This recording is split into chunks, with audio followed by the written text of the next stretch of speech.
An elderly man lay on the ground, his face bloodied and his expression one of shock and pain.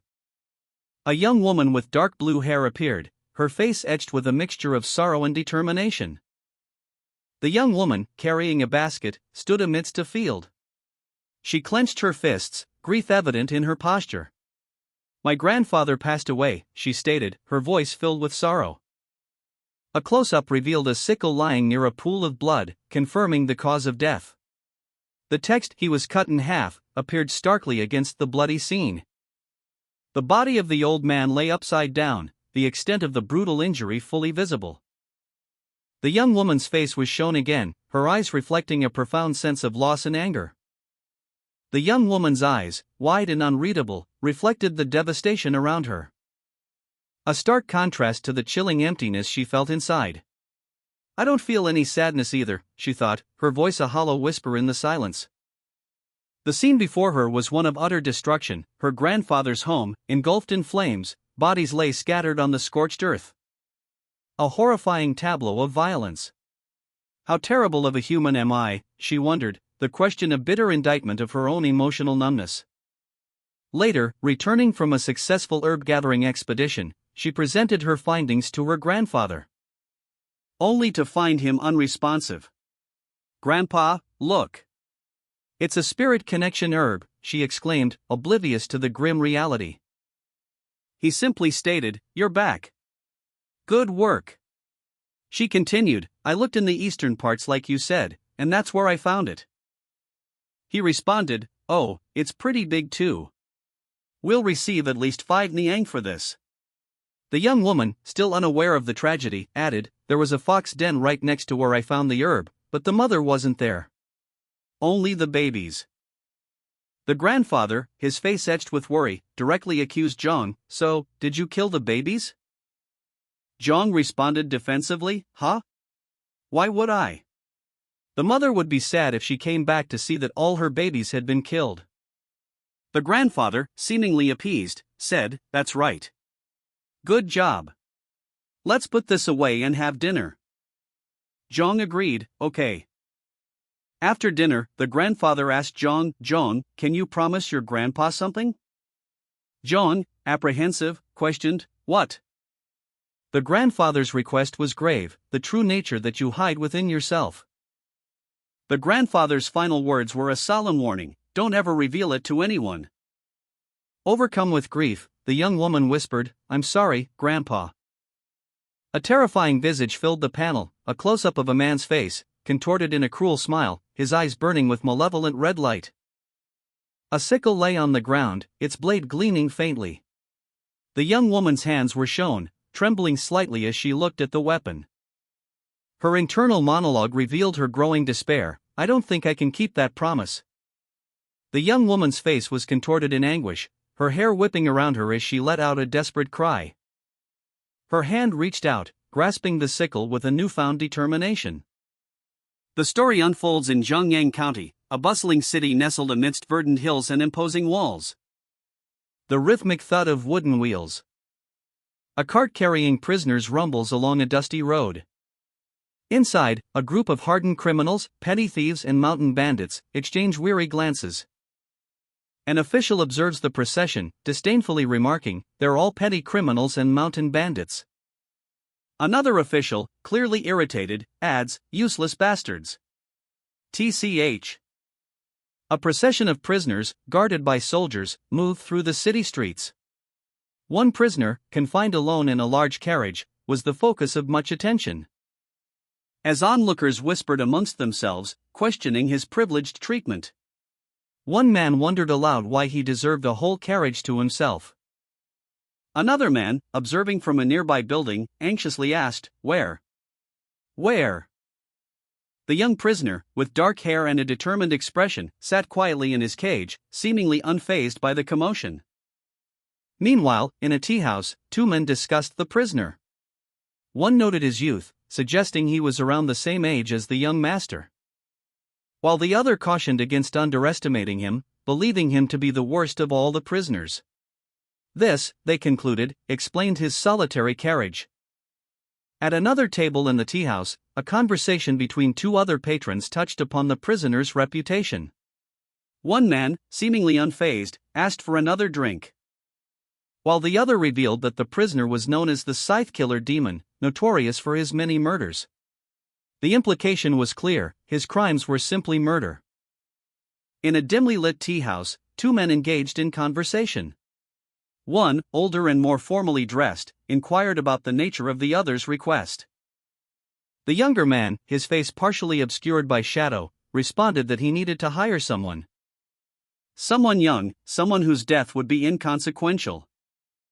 A close-up on the younger man's intense gaze revealed his grim determination.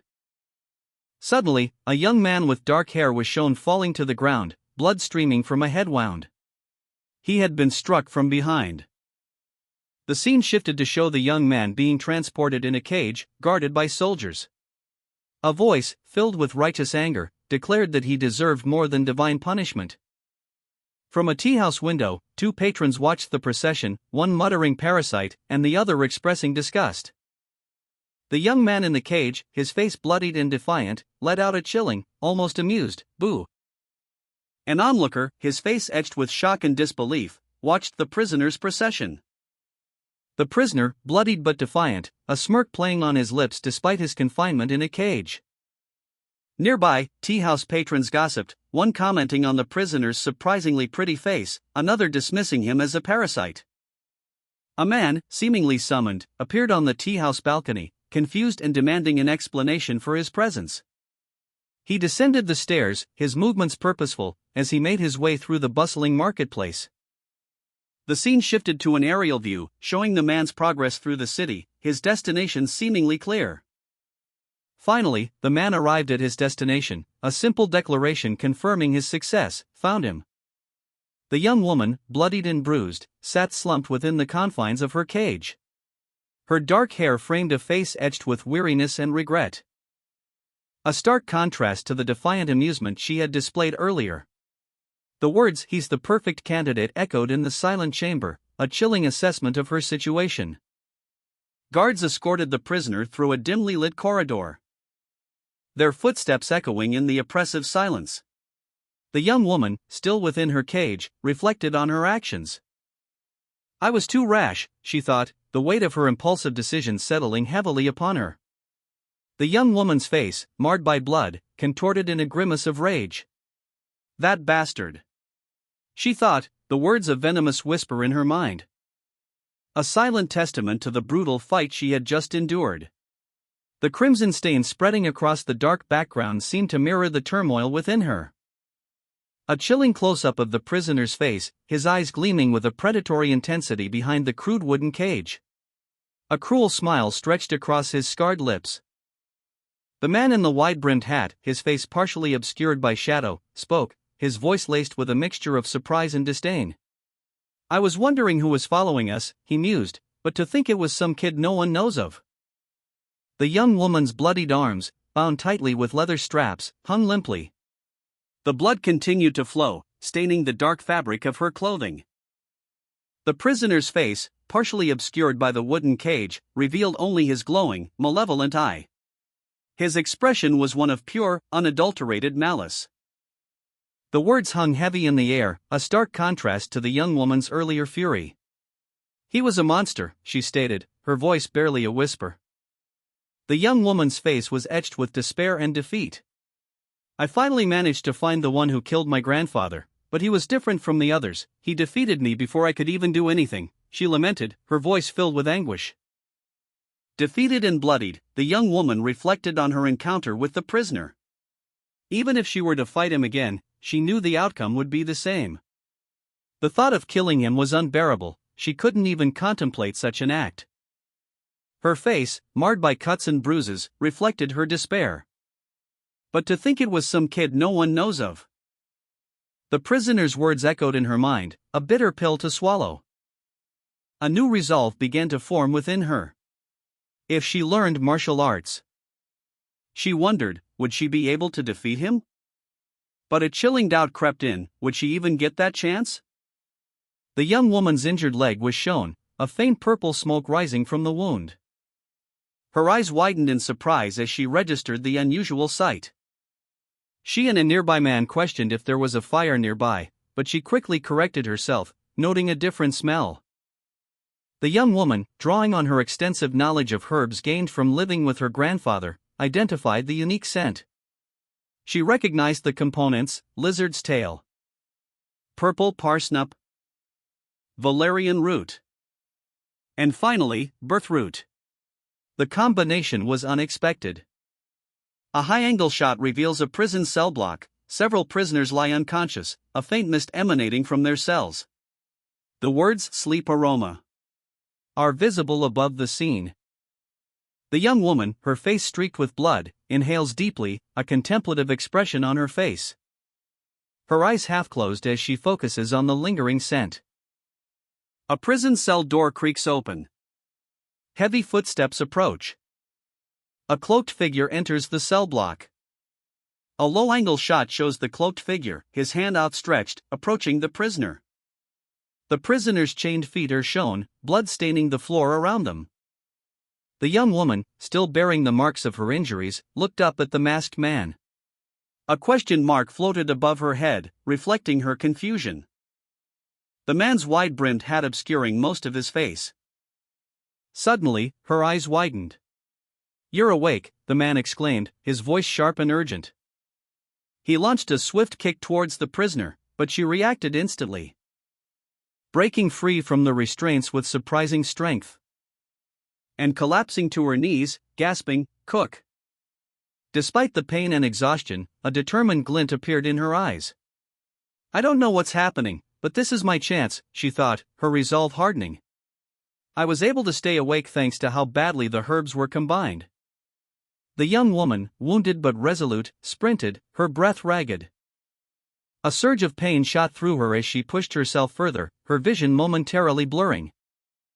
The man in brown's voice cut through her thoughts. "I've gone for your pressure points. You won't be able to move anymore." The young woman's eyes widened in alarm. She hadn't felt him approach.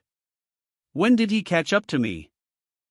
A wave of dizziness washed over her as she realized the extent of her predicament. "Is this martial arts?" With a burst of unexpected strength, she kicked out, shattering her restraints, sending the man in brown sprawling. "A martial artist." Gasping for air, the young woman coughed, a fresh wave of pain washing over her. "Is it perhaps the one who killed my grandfather?" The young woman, bruised and bloodied, lay on the floor, her hands still bound in a crude wooden restraint. A guard, alerted to the commotion, rushed into the cell, peering down at the injured prisoner. "Guard Cam, is it him?" he asked, his voice laced with uncertainty. Meanwhile, a young master, impatient and dismissive, impatiently entered the prison, ignoring the guard's protests. "Young master, I told you to wait outside." He surveyed the scene with a bored expression. "I've never been inside a prison before," he mused. "I always wanted to see it at least once, but it's not interesting at all. It just smells bad." Spotting the injured woman, the young master instructed his guard, "Is it him? Prop him up so that I can see his face. And a chair." The guard, obeying promptly, carefully lifted the young woman's head, revealing her face, still marred by blood and bruises. The young master examined her closely. "Ha! You're right. He looks exactly like me," he exclaimed, a chilling realization dawning on him. The young master's eyes widened, his inner thoughts a whirlwind of disbelief as he stared at the prisoner. "For someone who looks exactly like me to appear in this situation." A chilling question formed in his mind: could there be anything more fateful than this? The prisoner, equally shocked, could only manage a silent, questioning expression, her face streaked with blood. The young master's gaze shifted to the guard, who confirmed she was on death row. A grim realization dawned on the young master as the guard continued, "Drawn and quartered in 2 days." The prisoner, her face etched with despair, whispered, "Yes, life is so unfair." The young master observed the prisoner, a mirror image of himself, and reflected on their contrasting fates. "We were born with the same face, but I'm a young master, and you, a death row inmate." The young woman, bruised and bloodied, sat on death row, her eyes filled with despair. She stared blankly ahead, a single tear tracing a path through the grime on her cheek. A man in dark robes sat nearby, observing her silently. Before speaking, he offered her a proposition, a chance to become the stand-in for the young master of the great mock sword manor. The young woman's eyes widened slightly at the mention of the young master, Mock Jaeong-won. A glimmer of hope flickering in her despairing gaze. The man continued, outlining the terms of this unusual deal: a life of luxury in exchange for a temporary role. A comfortable life, followed by a substantial sum of money upon completion. The young woman considered this unexpected opportunity, a faint smile playing on her lips as she weighed the implications. The man's offer was a lifeline, a chance to escape her grim fate. A man offered a small, dark red pill to the young woman, stating, "If you want to do it, eat this." The young woman, wounded and wary, questioned if they expected her to blindly trust them while she was a prisoner. The man pressed her, asking, "So, what will you do?" The man held out the pill again. The young woman, after a moment of contemplation, whispered, "Grandpa." And then, to herself, she thought, "I've been given a second chance." She took the pill, swallowing it with a determined expression. The scene shifted to show the man and the young woman, now seemingly transformed, standing together. The young woman, her back to the viewer, showed the bloody aftermath of a brutal struggle. Her dark hair was matted with blood, a grim smile playing on her lips as she faced forward. A surge of dark energy crackled around her. The words "a chance to get revenge" flashed across the panel, reflecting her inner thoughts. Her gaze intense, her determination unwavering. The words now appeared, underscoring her resolve. A close-up revealed a chilling smile, blood staining her lips. The question, "Will you really give me that chance?" hung in the air. Her expression shifting to a confident smirk, a glint of anticipation in her eyes. The young master, addressing Guard Cam, ordered, "Guard Cam, you can undo his pressure point seal and the handcuffs now." Guard Cam responded, "Yes, young master." The young woman, her face bruised and bloodied, glared at the old man across the table. He flinched slightly under her intense gaze. As she subtly manipulated something hidden beneath the table, a small, almost imperceptible movement. Then, with a sigh of relief, she leaned back, her expression softening slightly as she let out a quiet phew. The young woman stood, her blood-stained clothes a stark contrast to the grim determination in her eyes. She was ready. A guard, bowing low, addressed the young master, "I'll lead the way. Please follow us from the back, young master." The young master, his face impassive, simply replied, "All right." The young woman, walking behind the young master, exchanged a knowing glance with the guard. A silent agreement passed between them as they exited the prison, leaving the prisoner behind. The young woman's plan was in motion. A man in a wide-brimmed hat led the way, instructing his follower to be careful. They moved through a dimly lit, dilapidated building, where the young woman, her face bloodied, was being held captive. She was visibly distressed, but a sinister smile played on her lips as she subtly manipulated her captor. Suddenly, she kicked him, escaping her bonds. The man, initially surprised, reacted with shock and disbelief as he watched her flee. His mouth agape, he could only utter, "What?" The young woman escaped, leaving her captor stunned and speechless. The young woman, having just escaped her captor, paused, a look of surprise on her face. She muttered, "Huh? Oh, oops." A sly smile crept across her lips as she glanced back at the man in brown, who stood dumbfounded in the background. Blood stained her clothes, a testament to her recent struggle. She thought, "What now?" A thought bubble appeared above her head, declaring, "The fake's dead now." Her smile widened, revealing a chilling satisfaction. The narrative opens with a title card, right before the slaughtering side demon was arrested. A large fire engulfs a section of a grand building, smoke billowing into the night sky. Shouts and cries of panic echo in the distance. As a young woman, her hair ablaze, escapes the inferno, her face a mask of grim determination. She is pursued by shadowy figures. And she lets out a chilling laugh. This is fun. The scene shifts to a tea house, where patrons scream in terror as the young woman bursts through the doors, her pursuers close behind. leaving a trail of chaos and destruction in her wake. One patron cries out, "Help!" The young woman, her face contorted in a chilling grin, flung a severed head to the ground. Her own blood splattering across her clothes as she brandished a wickedly curved blade, dripping with the blood of her victims. "I killed everyone that I thought might be related to my grandfather's death," she stated, her voice devoid of remorse. The scene before her was a macabre tableau. Dozens of corpses lay scattered across the stone floor, a crimson tide pooling around them. Standing amidst the carnage, the young woman seemed strangely serene, a stark contrast to the horrors surrounding her. "The emotion I very vividly felt while killing dozens of people was joy," she whispered, a disturbing smile playing on her lips. A flashback showed the image of her grandfather, his face etched with worry and concern. A caption appeared, "Don't ever reveal to anyone the true nature that you hide within yourself." A bloody sickle, dripping with the crimson evidence of recent carnage, is displayed prominently. The young woman, her mind racing, reflects, "What kind of facial expression did I have?" The young woman stands over a fallen body, her expression obscured by the chaos of the scene. She holds her bloodied sickle. She continues her internal monologue, "While killing all these people?"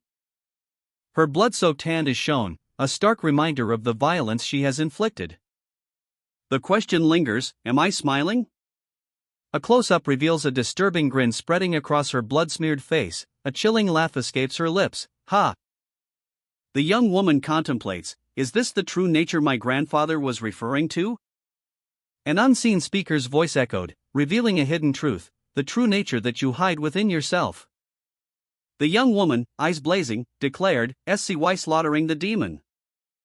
With a swift, brutal movement, she swung her scythe, the flames engulfing her opponent as he fell to the ground.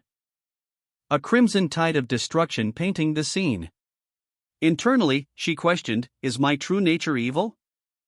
She responded to herself, a chilling smile playing on her lips, I don't know. I'm just going to kill for now. The young woman unleashed a flurry of blows, her scythe a blur of motion, striking her foe with devastating force. The impact sending a shockwave through the air. As she continued her relentless assault, leaving a trail of destruction in her wake. The young woman, her body racked with pain, coughed up blood. A fierce battle had clearly taken its toll.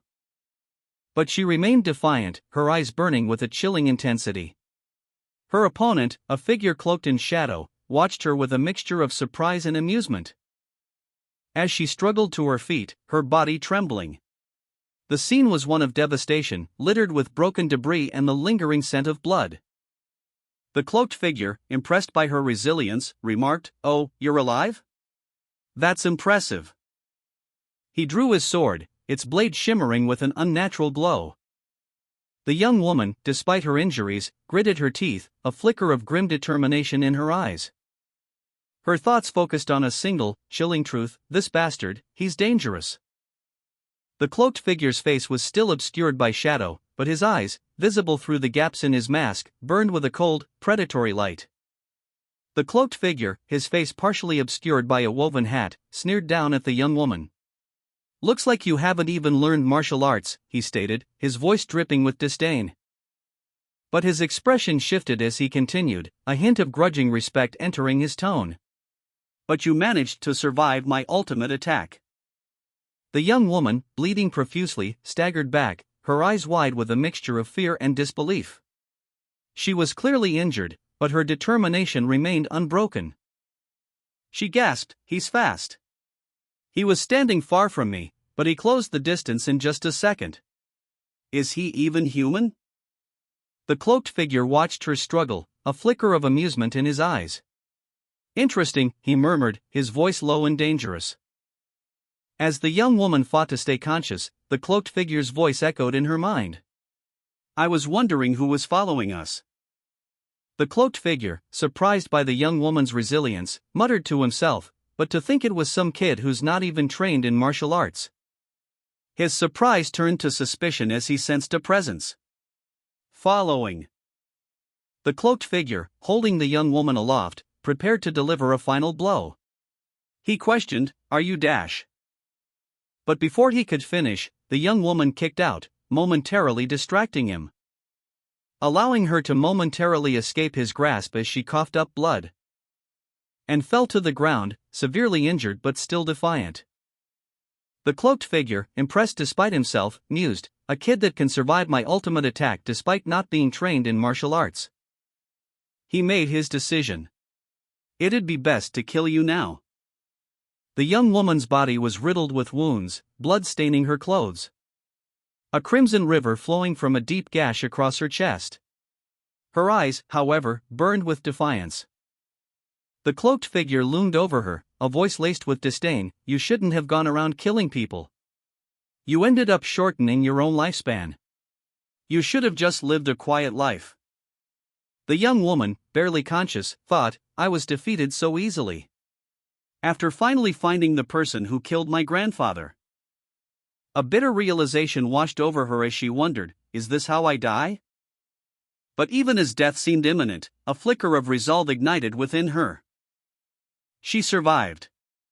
"I did not die." The young woman's legs and lower body are shown, heavily bloodied and bound by chains. Her hands are also bound within a crude wooden restraint. A stark reminder of her recent ordeal. On-screen text reads, "But I will soon be killed." Close-up on her blood-stained hands, still shackled within the wooden device. The chains are thick and heavy. The same image, but from a slightly different angle, emphasizing the brutality of her confinement. On-screen text reads, "If I were given another chance." Her hands, still bound, are shown again, this time with a focus on the determination in her eyes, despite her injuries. On-screen text reads, "I would not let go of it." A close-up of her bloodied hands, now slightly more relaxed, suggesting a moment of quiet defiance. The scene shifts to a dimly lit room. A young woman with dark blue hair is being held by another person, her face showing fear and distress. A man in a wide-brimmed hat watches from the shadows. Guard Cam, severely wounded, lay on the ground, his body contorted at an unnatural angle. His breath ragged and shallow. Above him, a sneering face appeared, its owner's words echoing in the silence, "What now, Guard Cam?" The close-up revealed a chilling smile, stained crimson with blood. The young woman, her own body battered and bleeding, looked up, a triumphant grin spreading across her face. The fake's dead now, she thought, her eyes gleaming with a fierce determination. The young woman, severely injured but defiant, unleashes a furious attack on her opponent, shouting, "You piece of shit." Her opponent, enraged, retorts, "Insane bastard, you dare kill the young master?"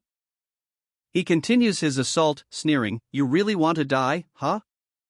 The young woman, despite her injuries, calmly observes, "It's the opposite, don't you think?" A stand-in is supposed to substitute the real and risk danger. A close-up reveals the extent of her wounds, blood stains her hands and clothes, yet a chilling smile plays on her lips. Her smile widens, a grim determination etched on her face. The opponent, wounded and surprised by her resilience, stumbles back, his own arm bleeding. The young woman seizes the opportunity, tightening her grip on his throat. He gasps, "How is he so strong?" The opponent, a man of imposing stature, sneered, "If you were going to kill me, you would have already done it by now.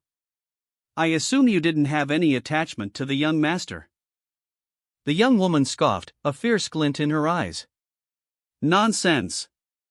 With a burst of speed, she launched a powerful kick, connecting with the opponent's chest, sending him reeling backward. The force of the blow leaving a trail of energy in its wake. He crashed to the ground, his body convulsing as the young woman's attack took its toll. She moved swiftly, drawing her sword and preparing for a final blow. The opponent, weakened and vulnerable, could only watch as she raised her blade. "I will kill you right now." Lying on the ground, bleeding and defeated, the young woman asked, "Is that necessary?" The man's face was a mask of barely controlled fury, his eyes narrowed, and his lips curled into a sneer. "Why wouldn't it be?" he growled, the unspoken threat hanging heavy in the air. He stood over the fallen young woman, his dagger still clutched in his hand. She lay bleeding, her body still, but her eyes burned with defiance. The young woman spoke, her voice barely a whisper, "I can't live without the antidote. That means I have no choice but to obey you." A cruel smile stretched across the man's face. "Isn't this a good opportunity for you?" The young woman's eyes flickered, a spark of something dangerous igniting within them. "The third young master of the mock sword manor is now your loyal dog." The man's expression shifted, a flicker of suspicion crossing his features. "So you mean to tell me I should betray the young master, and use you as my puppet?" The young woman remained silent, her gaze unwavering. Her expression was unreadable, a chilling calm settling over her features. The man's face fell into a thoughtful frown. His eyes were narrowed, considering the implications of her words. The opponent, a stern-faced man with a mustache, let out a guttural sound, "Ha!"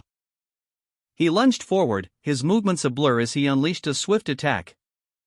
The scene shifts to a nighttime view of a traditional Asian building, suggesting the setting. Inside, the opponent stands over the young woman, his dagger poised above her. He brings the dagger down, the action obscured by a dramatic visual effect. The camera focuses on the young woman's face, showing minor injuries, but her expression remains deceptively calm. The opponent, still suspicious, approaches cautiously, dagger still in hand. The young woman, barely conscious, whispers, "You're Mok Jae-woon." The young woman lay on the ground, severely injured but strangely composed. Blood stained her clothes, a grim testament to the recent attack.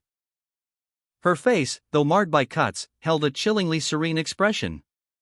A faint, almost imperceptible smile played on her lips.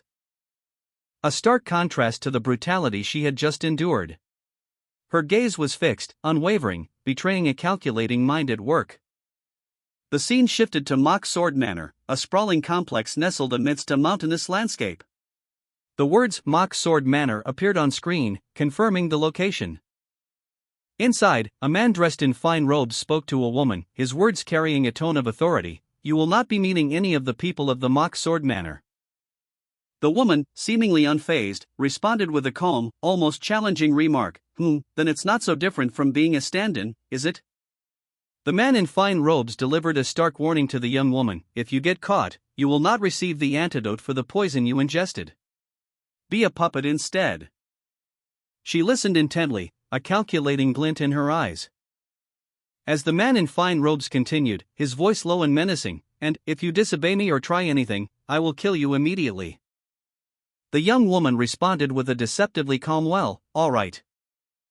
A subtle smile played on her lips as she accepted the terms.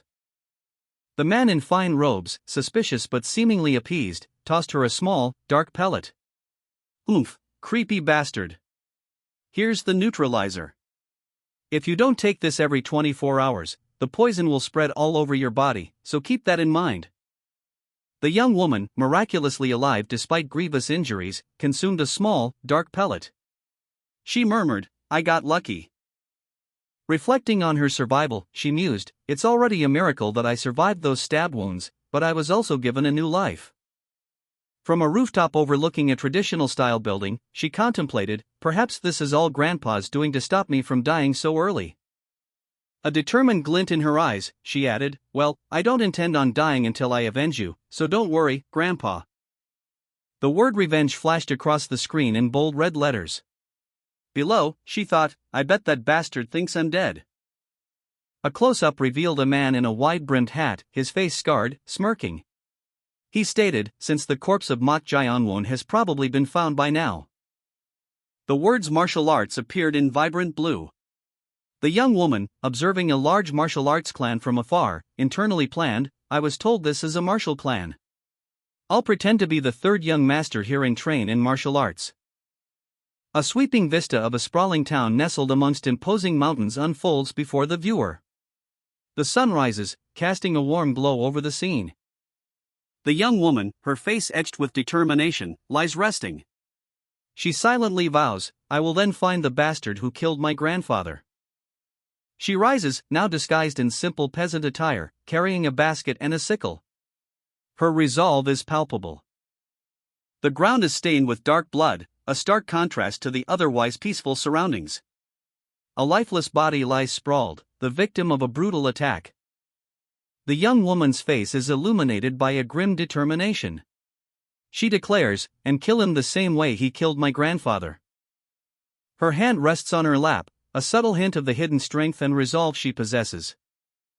The camera sweeps across a picturesque landscape, showcasing a traditional East Asian-style pagoda that stands tall against a clear blue sky.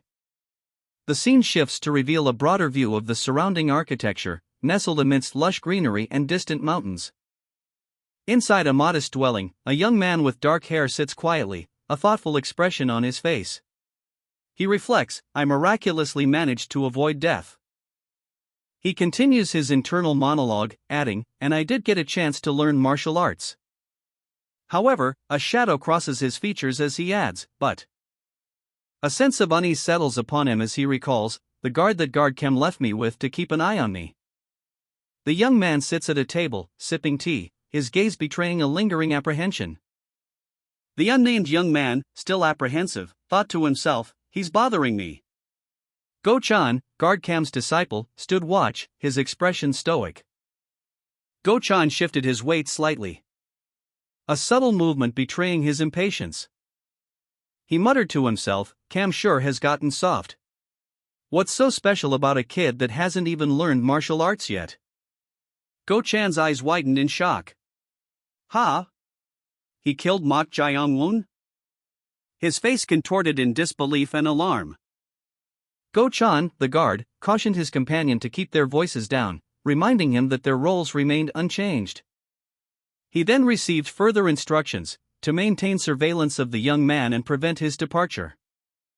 Go-chan's superior explained that they would devise a new strategy involving the young man's expulsion and a shift in alliances. The superior's expression hardened as he revealed their intention to side with another party. Go-chan's superior then questioned him about the poison administered to Mok Jae-woon. He explained that their choice of the third young master was strategic, due to certain circumstances.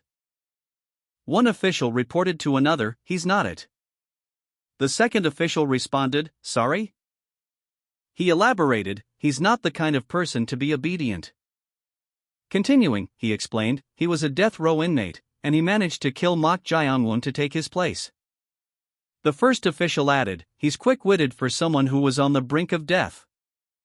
He concluded, "He's dangerous. Getting involved with him will do us no good." One official questioned, "What's so special about this kid who hasn't learned martial arts and even consumed poison?" Go-chan sat at a table in a well-appointed room, chopsticks in hand, seemingly lost in thought as he ate. He paused, a thoughtful expression on his face, wondering why the guards hadn't explained the need for a stand-in. He noted that only one guard was left on watch, and the man had simply left.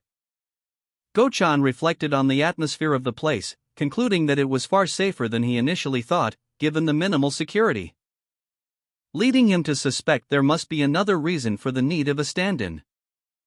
He tapped his fingers on the table, a thoughtful expression on his face. Go-chan's suspicion deepened. He questioned whether the need for a stand-in was being deliberately concealed, a subtle, almost imperceptible smirk playing on his lips as he considered the implications. A woman's voice cut through his thoughts, "No, he intends on switching sides." Go-chan, sword at his side, stood silently in a dimly lit corridor, his expression unreadable. A guard, startled, stumbled backward. Go-chan, feeling a growing unease, stepped outside, prompting a concerned inquiry from a companion, "What? Do you need to go to the bathroom or something?" Chan responded that he simply desired some fresh air, adding that he had a question for his companion and inviting them to come along. The companion, however, looked apprehensive and abruptly warned Chan to return inside, threatening violence if he didn't comply. "Shut up and go back inside unless you want to see blood." Chan, undeterred, reminded the companion of his name and suggested that keeping their conversation secret would prevent any negative consequences. "You said your name was Go-chan, right? I don't think anything will happen if both of us keep it a secret." The companion, enraged by Chan's continued defiance, lunged forward. But Chan reacted swiftly, evading the attack, and rebuked the companion for overstepping his boundaries. "You seem to have forgotten your place. Nothing good will come out of annoying me." Go-chan's companion, seething with barely suppressed rage, issued a sharp order, "So go the hell back inside." He followed up with a dismissive assessment of Go-chan's capabilities, "You're definitely weaker than guard Cam." Enraged, the companion lunged at Go-chan. But Go-chan reacted swiftly, anticipating the attack, easily evading the blow and countering with a precise strike, sending his assailant sprawling to the ground. The companion crashed to the ground, groaning in pain. Go-chan stood over his fallen opponent, his expression calm and controlled. The companion, his body immobilized, cried out in alarm, "My body won't move." He muttered to himself in disbelief, "See, could it be?" A sudden realization dawned on him, did he seal my pressure points? Meanwhile, Go-chan's companion, still on the ground, seethed with anger, this bastard, was he hiding the fact that he's learned martial arts? Go-chan, having swiftly subdued his opponent, looked down at him. His companion, confused, asked, "Huh?" As Go-chan applied pressure to a specific point, his companion winced in pain. Go-chan observed, "You're moving, did I do it wrong? I just copied what Cam did last time, but it's actually not that easy." The companion, still struggling to comprehend the situation, exclaimed, what the hell is he saying?" His thoughts raced, does he mean that he's copying what he only witnessed once? A close-up on a woman's face, her eyes wide and a sinister smile playing on her lips. The text above reads, "Cam was right." The woman's expression shifts to one of intense focus as she observes a man on the ground. The text reads, "This guy is dangerous." She leans over the immobilized man, her concern evident. She asks, You have forgotten about the poison?" The man's face contorts in agony as he realizes his predicament. The text warns, "You couldn't have forgotten. That you'll die if you don't neutralize the poison regularly." A graphic depiction of the man's impending death is shown, with the text stating, "You'll bleed from all your orifices and die a painful death." The woman, seemingly unfazed, continues to hold the man down. He pleads, "Are you not going to let me go despite?" She responds with a sharp "eub" as she tightens her grip. The man cries out, "Why you bastard? Why are you doy?" The woman calmly touches her lips, a trace of blood visible. She thinks, right, the poison. I forgot about that. A drop of blood falls from a fingertip. As Go-chan's opponent, his face contorted in agony, experiences the effects of the poison. His mouth gapes open, blood trickling from his lips. The man clutches at his throat, eyes wide with terror and confusion, his body racked with pain. He gasps, a single word escaping his lips, "Poison?" The poison man explains that he needs to expel the poison by circulating his inner energy. He recounts his experience with various poisons since childhood, noting that his blood eventually developed poisonous properties. Go-chan kicks the man, seemingly to help him circulate his energy and expel the poison. The man coughs violently. Go-chan, tasting the blood on his finger, identifies the herbs used in the poison. He notes that most poisons won't affect him. Go-chan, his expression calm and knowing, offered a slight smile, his hand outstretched, seemingly unaffected by the poison. He stated, "Don't need the neutralizer." He continued, casually, I said I wanted to ask you a question, right?" Go-chan's smile deepened as he posed his question, "Can you tell me about the mock sword manor?" Meanwhile, Go-chan's companion, still suffering from the effects of the poison, felt a surge of despair. Go-chan, however, revealed, "By the way, I'm the only one who can neutralize the poison of my blood. I'm sure you'll be a lot of help to me." His companion, eyes wide with fear and dawning realization, could only stammer, "He's a demon." The Mock Sword Manor, a sprawling complex nestled amidst verdant hills, was shown in its entirety. The camera then focused on the manor master's room, a richly decorated chamber within the manor. Inside, Mok Inden, the manor master, lay in bed, his face pale and drawn. A physician stood beside him, looking concerned. Mok Inden coughed weakly, his coughs racking his body. His question hung heavy in the air, "Is there really no solution?" The physician, his face etched with worry, wrung his hands. Explaining, I've recalled all of my knowledge and experience and used all kinds of herbs, but I haven't even been able to find out the cause of his illness. Mok Inden, the manor master, lay gravely ill in his bed, his frail body barely visible beneath the covers. A concerned attendant whispered, "Manor master." The attendant continued, voicing a sobering truth, "You should have chosen a successor beforehand." An older man, likely a trusted advisor, sighed heavily, his face etched with worry and resignation. His sigh was a testament to the gravity of the situation. The image shifted to reveal the imposing structure of the Mok Sword Manor, its grandeur hinting at the power and legacy it held. The narration clarified the precarious situation. The manor master did not name his successor before falling ill, leaving the future of the four sons of the Mok Sword Manor uncertain. A young man with dark hair and piercing eyes, one of the four sons, was shown, his expression a mixture of ambition and calculation. His gaze suggested a quiet confidence, hinting at his readiness to seize the opportunity. The narration ominously stated that due to the lack of a designated successor, the Mok Sword Manor was in a state of tense anticipation, a silence before the storm. The final panel showed a splash of blood, symbolizing the potential for violence and conflict as the power vacuum threatened to erupt into open warfare among the brothers. A splash of crimson across a dark background announces a grim prophecy: the brothers will spill blood trying to obtain the position. The first wife's thoughts are revealed. She is particularly fond of her first son and wonders what lengths she might go to secure his claim to power. Mok Inden, the manor master, lies gravely ill in his bed, his attendant looking on with worry. Lady Suk, Mok Inden's first wife, inquires about her husband's condition, her expression betraying a mix of concern and calculation. The advisor's reaction to Lady Suk's question is one of surprise. Lady Suk, still holding her hand fan, presses the advisor for an update on Mok Inden's health. The advisor, looking somber, explains that he is unable to diagnose the illness, describing it as very strange. Lady Suk sighs, her expression hardening as she acknowledges the gravity of the situation, muttering, "As I expected." The advisor explained that Mok Inden's illness baffled everyone, defying conventional medical explanations, leading him to suggest shamanistic arts as the only remaining option. Lady Suk, however, listened with a calculating expression. And the advisor, witnessing her reaction, exclaimed in disbelief at the suggestion of shamanism, stating that it was nothing more than false belief. His distress was palpable. Lady Suk, unmoved by his outburst, retorted with a pointed question: should she simply do nothing until her husband's death?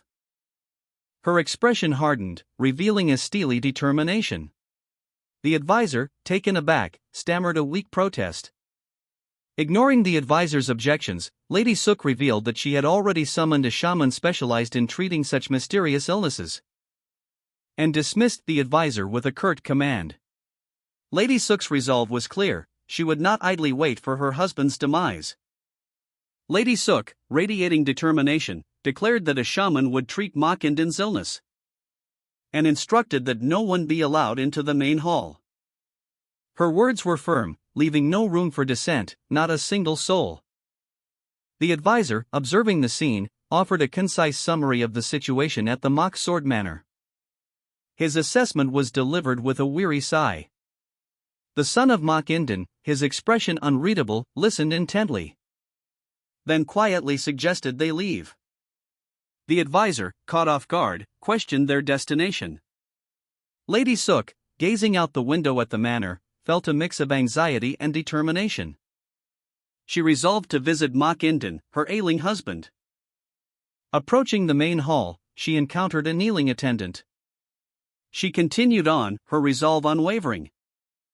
An advisor relayed a message: "So what you're saying is that Gam wanted to set me up as a stand-in for the firstborn son, Mok Yang, so we would kill each other?"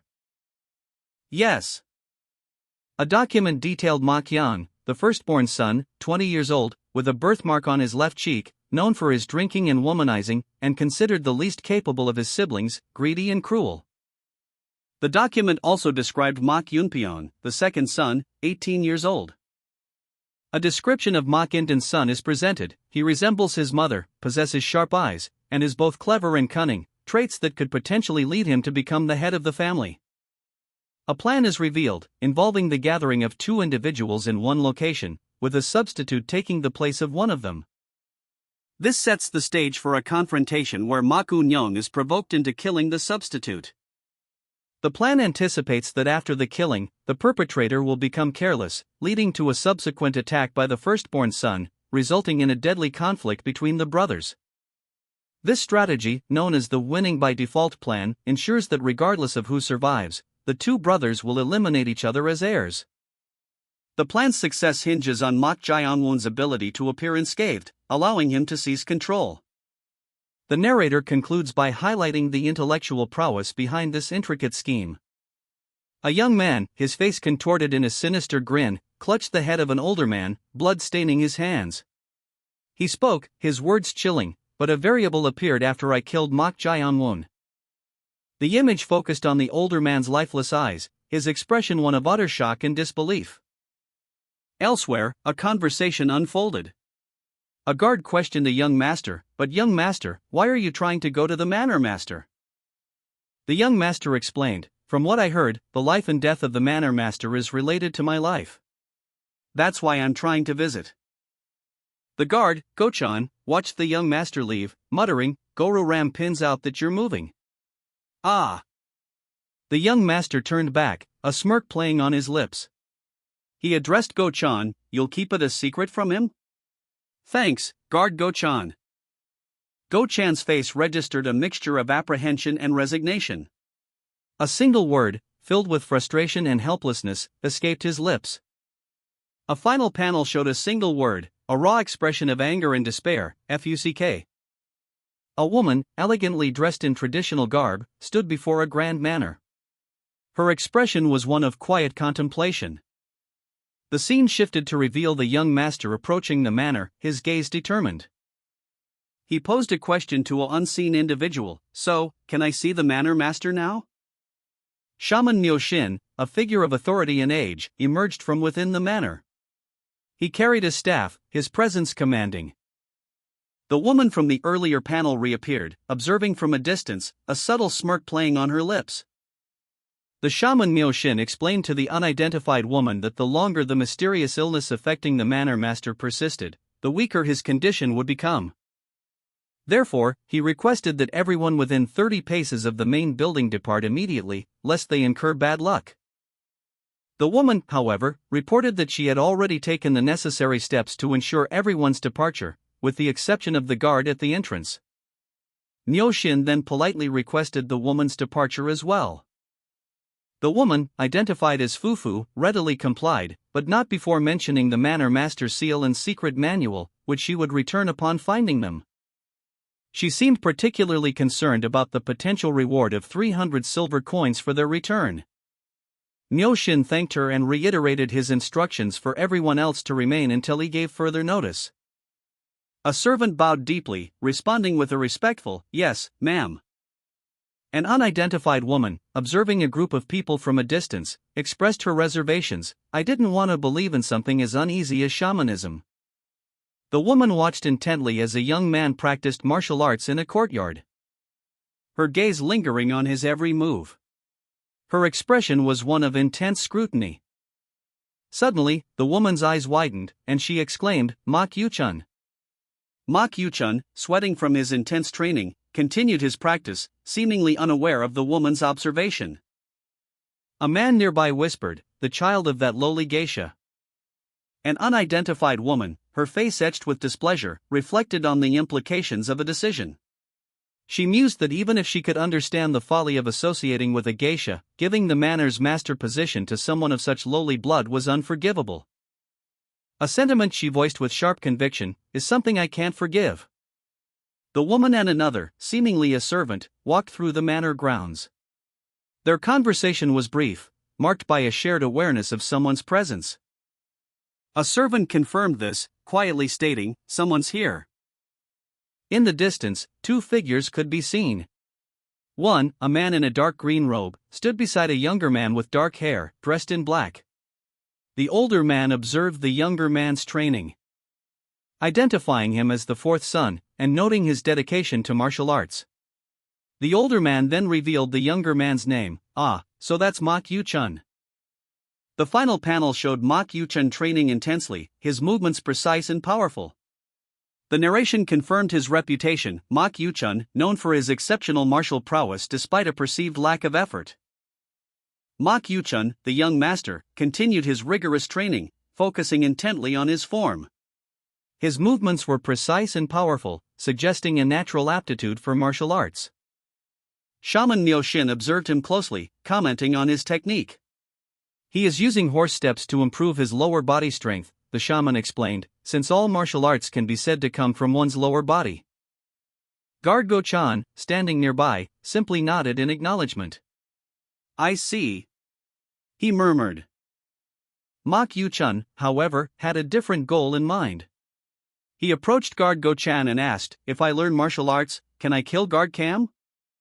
Guard Go-chan was taken aback by the question. Did you not hear me? He asked, clearly surprised by the young master's directness. Mok Yu-chun repeated his question, emphasizing his determination. I asked whether I could kill Guard Cam if I learned martial arts. Guard Go-chan's expression shifted to one of concern and disbelief. All of a sudden? Did this bastard figure out that we were going to abandon him, he thought, his mind racing? He continued his internal monologue, I knew he was clever, but this bastard exceeds that. However, a lingering doubt remained, represented by a single word, but. Shaman Myo-shin's face was etched with concern as he listened intently to Mok Yu-chun's inquiry about internal martial arts training. The young master's question hung in the air, a stark contrast to the shaman's serious expression. Myo-shin explained that this internal training involved cultivating inner chi through breathing techniques. A process of purifying nature's energy to strengthen oneself from within. The image of a man gathering inner chi, a radiant light emanating from his chest, flashed before Mok Yu-chun's eyes. The shaman continued, emphasizing that accumulating inner chi takes considerable time and effort, it's not something achieved overnight. Guard Go-chan, his expression a mixture of surprise and apprehension, cautioned Mok Yu-chun that even with martial arts training, defeating Guard Cam would be extremely difficult. Guard Cam possessed 30 more years of accumulated inner chi, making a quick victory highly improbable. Guard Go-chan, his expression serious, simply responded with a curt, yes. He then added, with a smirk, you probably won't be able to do it in your entire life. Shaman Myo-shin explained, there's a period of time to do internal training. He continued, elaborating on the challenges Mok Yu-chun faced, you need to begin at 5 to 9 years old to train your inner chi, and if you don't, impure energy will stack. So, no matter what you do, it'll be hard to gather inner chi. Which means that you will never be able to gather inner chi. Go-chan concluded, offering a bit of encouragement, got it? Try your best. He added a final, somewhat pessimistic observation, even if you do, you'll just be a frog in a well. Leaving Mok Yu-chun to contemplate the gravity of the situation. Mok Yu-chun's eyes widened in disbelief as he stared at his own reflection, his fingers instinctively reaching to touch his eyes. He muttered to himself, expressing his desire to simply poke them out. A woman with dark hair approached Mok Yu-chun, a subtle smile playing on her lips. She stated, become my person. Mok Yu-chun, seemingly resigned, simply responded, yes. Mok Yu-chun pondered aloud the implications of his decision, questioning whether eliminating Guard Cam would now be impossible due to the new alliance. He continued his internal monologue, acknowledging the difficulty of gaining Guard Cam's trust and bringing him to his side. Mok Yu-chun suggested they leave quickly, prompting Go-chan to question his reasoning. Go-chan explained that the youngest master dislikes the real young master. Because 2 years prior, the real young master had insulted the youngest master's mother, resulting in a severe beating for the real young master. Despite this, Go-chan noted that the youngest master showed remarkable restraint, leaving the real young master unharmed. Leading Go-chan to remark on the youngest master's surprisingly good nature, a comment that left Mok Yu-chun speechless. Mok Yu-chun reiterated the need for a hasty departure, emphasizing the potential for serious trouble. As Go-chan agreed, clearly apprehensive. The scene shifts to show the real young master, visibly sweating and exhausted. The scene opens with an establishing shot of a grand, ornate building, its tiered roofs suggesting a place of power and prestige. A wide, empty space within the building is shown, suggesting a large interior. Then, the camera focuses on a dark, imposing entranceway, hinting at mystery and potential danger within. A close-up reveals a complex system of red strings and weighted discs, suggesting a trap or some form of restraint. Mak Yuchun is shown bound by these strings, his body tensed, suggesting apprehension and discomfort. Shaman Myoshin is seen attending to Mak Yuchun, his expression unreadable, adding to the overall sense of mystery. Myoshin's expression shifts slightly, a subtle escaping his lips, indicating contemplation or assessment of the situation. A final panel shows a close-up of Mak Yuchun's chest, revealing strange purple markings that seem to be spreading across his skin, suggesting a possible magical or supernatural effect. Shaman Myoshin carefully observed Mak Yuchun, his brow furrowed in deep concentration. I thought these were signs of addiction, but there is undeniable murderous energy. He mused, his voice barely a whisper. Murderous energy that a normal person would have already been eaten up by, at that. To endure this, he truly is a martial artist, he added, a hint of grudging respect in his tone. But even his assessment was tinged with uncertainty, but it's been too long. The possibility of surviving is around 50%. Myoshin, seemingly unconcerned with Mak Yuchun's fate, continued with his task. He prepared his tools, his movements precise and deliberate. Well, I just need to do what I was commissioned to, so I don't care whether he lives or not, he stated, his voice devoid of emotion. With a practiced hand, he dipped his brush into a pool of crimson liquid. The scene opens with text panels, cryptic pronouncements in a dark, stylized font. The first proclaims, Indra's scepter. Followed by, homage to the 8 heavenly kings. Then, aspirations towards the Buddha. And finally, do not inhale on non-auspicious days. The attire of all ghosts.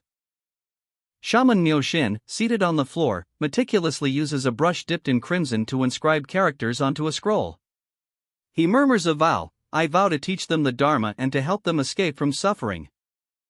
With a flourish, he completes the inscription. The scroll glows with an ethereal light.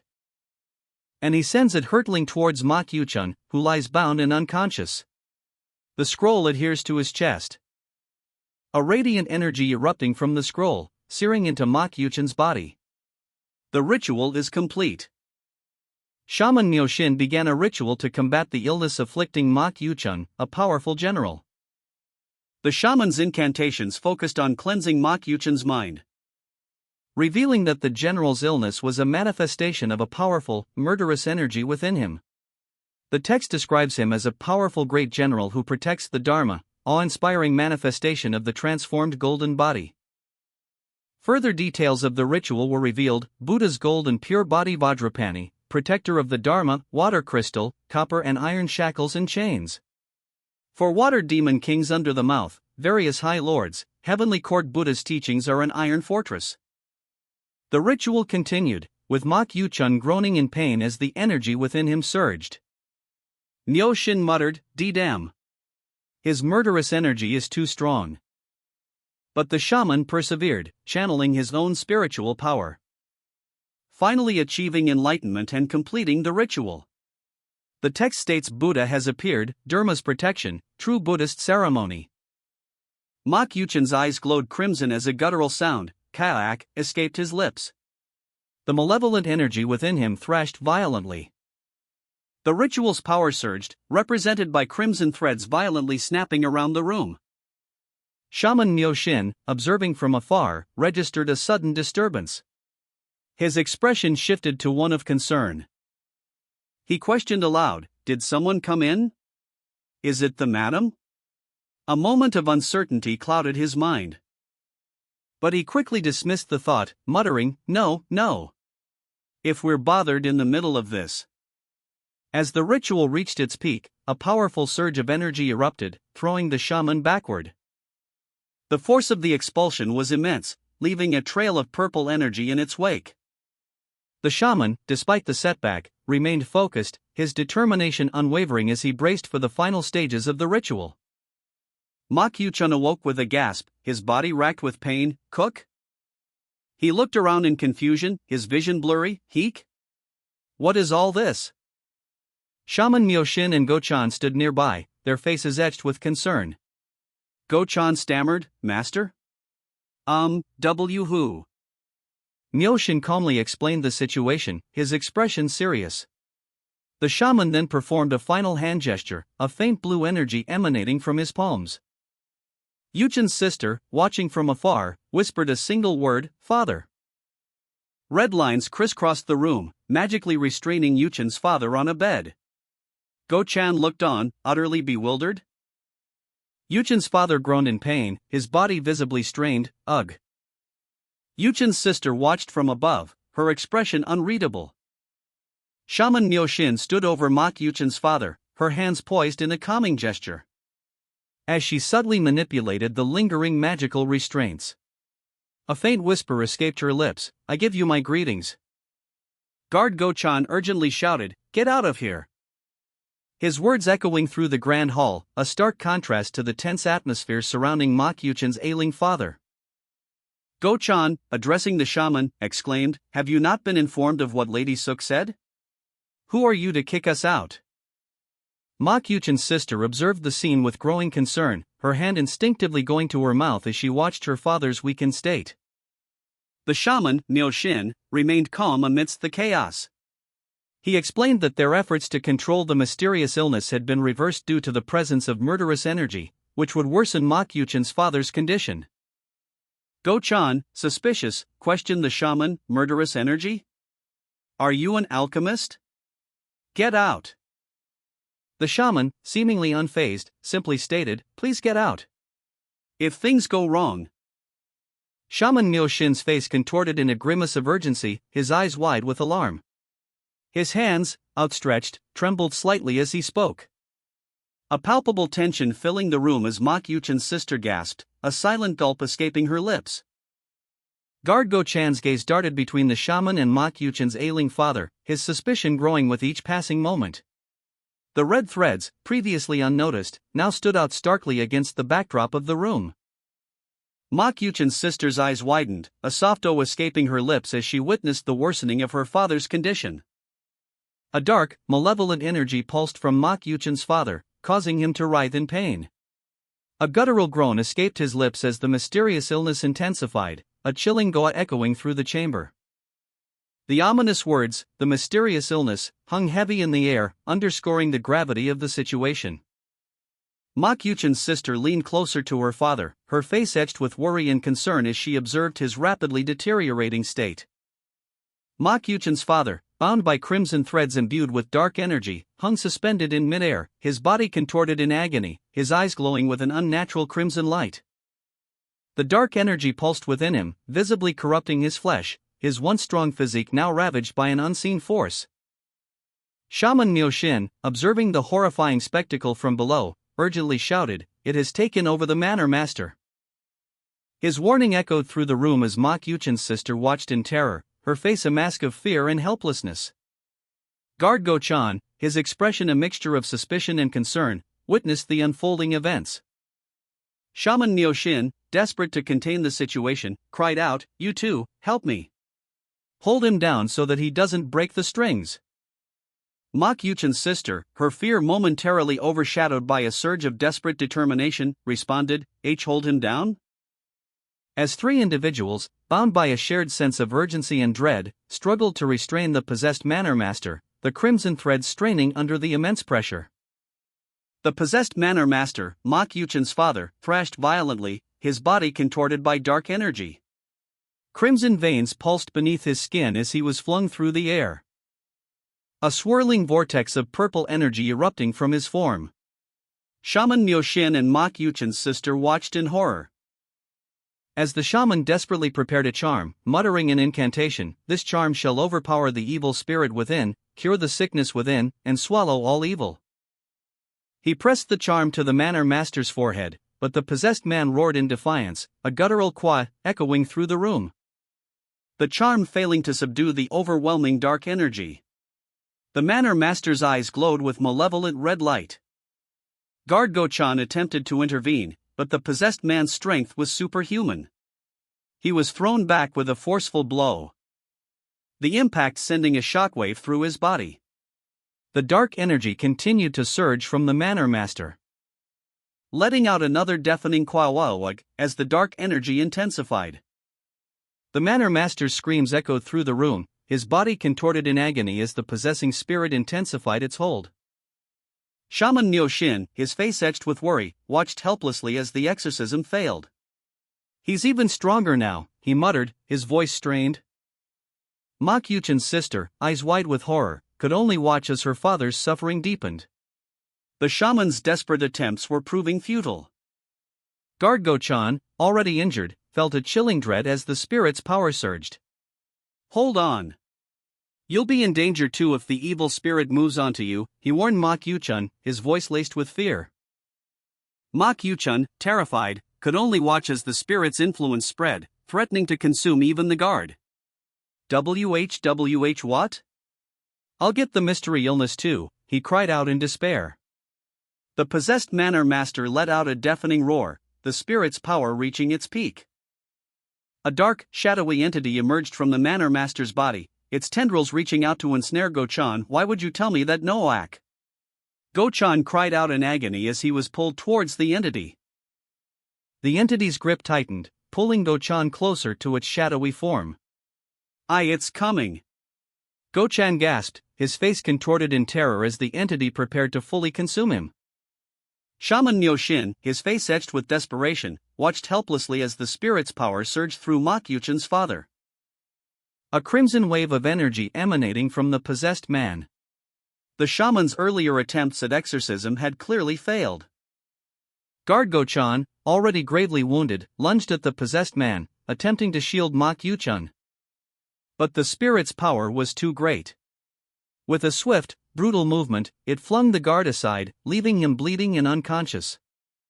Ma Kyuchan, paralyzed by terror, could only watch as his father's eyes glowed with malevolent energy. The spirit's influence spreading, threatening to consume him entirely. His sister, equally horrified, could only cling to him in silent fear. Shaman Myoshin, his face a mask of shock and disbelief, could only utter a single, horrified question, what have you just? As the spirit, now fully in control of Ma Kyuchan's father, let out a guttural shriek, its monstrous form twisting and contorting. Ma Kyuchan's father, his eyes blazing with malevolent energy, grinned cruelly. A question mark floated above his head, reflecting his unsettling demeanor. Guard Go-chan, his face etched with terror, stammered, "Are you going to do it again?" The possessed father responded with a single, chilling word, "No." With a blur of motion, the possessed father lunged forward, his movements impossibly fast. Go-chan, despite his fear, raised his sword in a desperate attempt to defend himself. But the attack was too swift.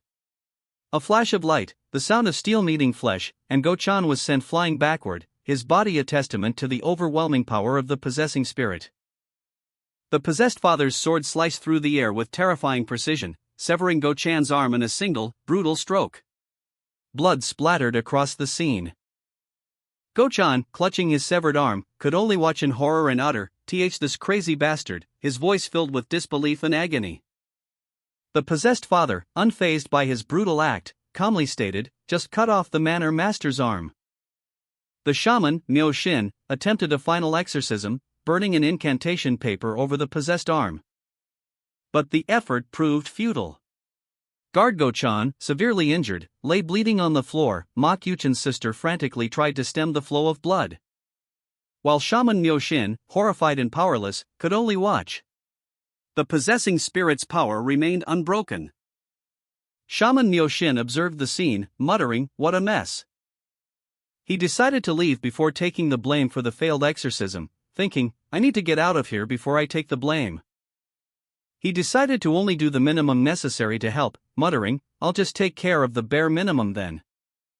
Ma Kyuchan's sister stared at the scene unfolding before her, a question mark hovering above her head. "What is the meaning of this?" she wondered, her voice barely a whisper. She stood, sword drawn, confronting the shaman, who was kneeling before Ma Kyuchan's possessed father. The guard, Go-chan, lay injured nearby. The sister's eyes widened in horror as she gasped, "Young master." She turned to Go-chan, her finger to her lips in thought. Go-chan, still recovering from his injuries, watched her intently. Yuchin's sister pondered the situation, a realization dawning on her. "Is this the reason the manor master wasn't in good condition?" she questioned. She addressed the shaman, her voice sharp with urgency. "Can't you tell? This was what was taking over his body. Plus, it's not over yet. He might end up dying." The shaman, his face etched with worry and exhaustion, retorted, "No time for this." He looked at Yuchin's sister, his voice strained. "Or do you also want the manor master dead?" Yuchin's sister questioned the shaman, her voice laced with suspicion, "Also?" The shaman, his face etched with exhaustion and barely suppressed fear, muttered a single word, "Shit." She observed her father's still form, a calculating glint in her eyes as she sized up the situation. Yuchin's sister's gaze sharpened, her voice cold as she accused, "Who wanted the manor master to die?" The tension escalated as she pressed further, "Was it the person who hired you?" The shaman, his life hanging in the balance, stammered, "There's a misunderstanding." His words were cut short as Yuchin's sister's blade moved closer. "Oh, my blade is even closer to your throat now." The shaman, desperate for survival, pleaded, "I think honesty is the only option you have if you want to live." The shaman Myoshin recounted his instructions. He was to locate the secret manual and the manor master's seal using the evil spirit. Guard Go-chan and Yuchin's sister reacted with shock to the revelation of the secret manual and the manor master's seal. Go-chan cursed under his breath, realizing the gravity of the situation. Yuchin's sister had already taken action. Go-chan expressed his concern that if they hadn't intervened, Yuchin's father would have succeeded as manor master. He urged Yuchin's sister to save the manor master, highlighting the urgency of the situation. Yuchin's sister, observing her father's possessed state, felt a surge of determination. She silently resolved to prevent Yuchin's father from becoming the manor master. Go-chan warned her of the First Lady's potential retaliation, emphasizing the danger she now faced. Shaman Myoshin, having delivered her urgent message, reflected on the situation. "Makes sense," she mused, "I've interrupted her plans." Meanwhile, Guard Go-chan, desperate to save Yuchin's possessed father, addressed the young master with urgency. "Young master! I can save the manor master," he exclaimed. Go-chan's resolve was unwavering. He was prepared to do whatever it took. "I'll do it no matter what, so," he declared, his voice firm despite the gravity of the situation. Myoshin listened intently as Go-chan explained that he needed the secret manual and the seal to perform the ritual. "The secret manual and the seal," she repeated, understanding the significance of his words. Myoshin, however, remained silent, her expression unreadable. She held the sword tightly, her thoughts obscured. A sudden question mark filled the air, reflecting Go-chan's growing uncertainty and apprehension as he looked at Myoshin. Go-chan's face tightened with worry as he glanced at Myoshin, his concern palpable. The urgency of the situation weighed heavily on him. Myoshin, understanding the critical time constraint, urged Go-chan to hurry. "If we try to do anything one more time, the manor master will be in serious danger. Hurry," she warned, her voice laced with concern. Shaman Myoshin and Guard Go-chan observed Yuchin's father, whose body was racked with the effects of possession. Myoshin, deeply concerned, voiced his apprehension. "He's out of his mind. What is he planning?" Yuchin's father lay on a table, his body bound.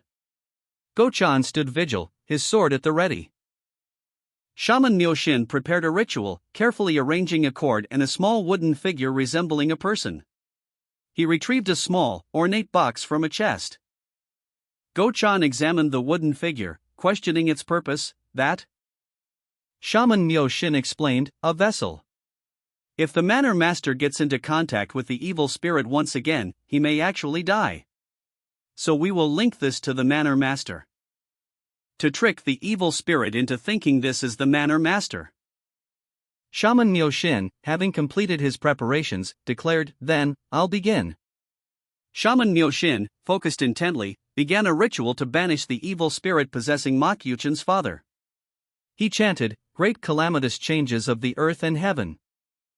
Continuing the incantation, he invoked the power of the five wisdoms, stating, "Let the spirit move on," thus come one samadhi of one seal and 6 concentrations. The five wisdoms are the refuge that gods and demons alike cannot harm. With a final, urgent plea, he commanded, "Let the effects of this ritual be manifested in haste." The ritual commenced. As the ritual progressed, dark, tendril-like entities emerged from the effigy of Mak Yuchen's father, bound by red cords. These entities writhed and pulsed with malevolent energy. A guttural scream, "Kohyuk," ripped through the air as the evil spirit was violently expelled from the possessed man. The force of the expulsion was immense, leaving behind a weakened, exhausted body. The man's chest heaved, his body trembling from the ordeal. Guard Go-chan watched with concern, his eyes wide with shock and uncertainty. The ritual's outcome remained unclear. Go-chan's worried expression was mirrored by Mak Yuchen's sister, who arrived at the scene, her face etched with anxiety. The shaman Myoshin, channeling his power, invoked the five wisdoms, a refuge impervious to gods and demons alike. He urged the ritual's effects to manifest swiftly. A surge of energy erupted from the ritualistic binding. Myoshin strained, his face contorted in exertion.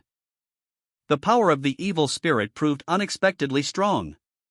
Myoshin realized the danger. Any further forceful expulsion risked freeing the spirit entirely. He was at a critical juncture. He knew that Mak Yuchen's father, though freed from possession, remained vulnerable. The shaman's internal conflict was palpable, he was exhausted, yet the task was far from complete. Mak Yuchen's sister, having arrived at the scene, observed her father's weakened state with growing anxiety. She was powerless to help, her worry evident in her expression. The shaman, grappling with his limitations, questioned his next course of action. His exhaustion was evident, but his determination remained. With a final, desperate effort, the shaman pushed the remaining evil energy back, collapsing from the strain. A low groan escaped his lips as he fell, the ritual finally complete, but at a great cost. Shaman Myoshin, severely weakened from the previous ritual, addressed Mak Yuchen's father, who lay before him, possessed by an evil spirit. "Young master, I will now restrict the evil spirit." Guard Go-chan, observing the scene with concern, voiced his apprehension, "But is it okay for him to be here?" Go-chan continued his internal monologue, acknowledging the unusual circumstances. "I guess it would be strange for me to listen in." Guard Go-chan, deciding to give the shaman space, politely excused himself. "I'll excuse myself for a bit." Shaman Myoshin, focusing his remaining energy, declared, "Then I'll begin." The shaman began the incantation, invoking ancient words of power. He spoke of great calamitous changes of the earth and heaven, and the five wisdoms, the refuge that gods and demons alike cannot harm. With a final, desperate effort, Shaman Myoshin channeled his power, urging the ritual to proceed swiftly. "Let the effects of this ritual be manifested in haste." Mak Yuchen's father, possessed, reacted with a guttural cry, "Kiwu." The possessed man reacted to the shaman's power, his eyes glowing with an eerie light. He groaned, "Who calls upon me?" The ritual concluded. Shaman Myoshin, exhausted but triumphant, declared, "It's done." He again urged the ritual's effects to manifest quickly. "Let the effects of this ritual be manifested in haste. Heed my questions." As the ritual neared its end, a shadowy appendage, seemingly connected to the possessed man, reached out, grasping at a small, bound object held by Shaman Myoshin. The shaman, despite his exhaustion, held firm, his resolve unwavering. He demanded an answer to his question. "What question do you mean?" With the evil spirit weakened, Mak Yuchen's father's body convulsed violently as the entity within was forced to answer. The spirit, desperate, revealed the location of the Manor Master's secret manual and seal. "Let the effects of this ritual be manifested in haste. Tell me where the Manor Master's secret manual and seal are." The possessed man's body writhed in agony as the spirit, its power waning, gasped out its final words, "Quia. Ugh. Aya. The medicinal hall underground." The final, strained utterance revealing the location of the hidden items, past, the front, stone, door.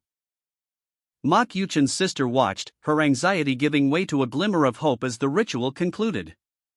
Guard-go-chan, having observed the entire ordeal, confirmed the location, past the front stone door in an underground chamber under the medicinal hall.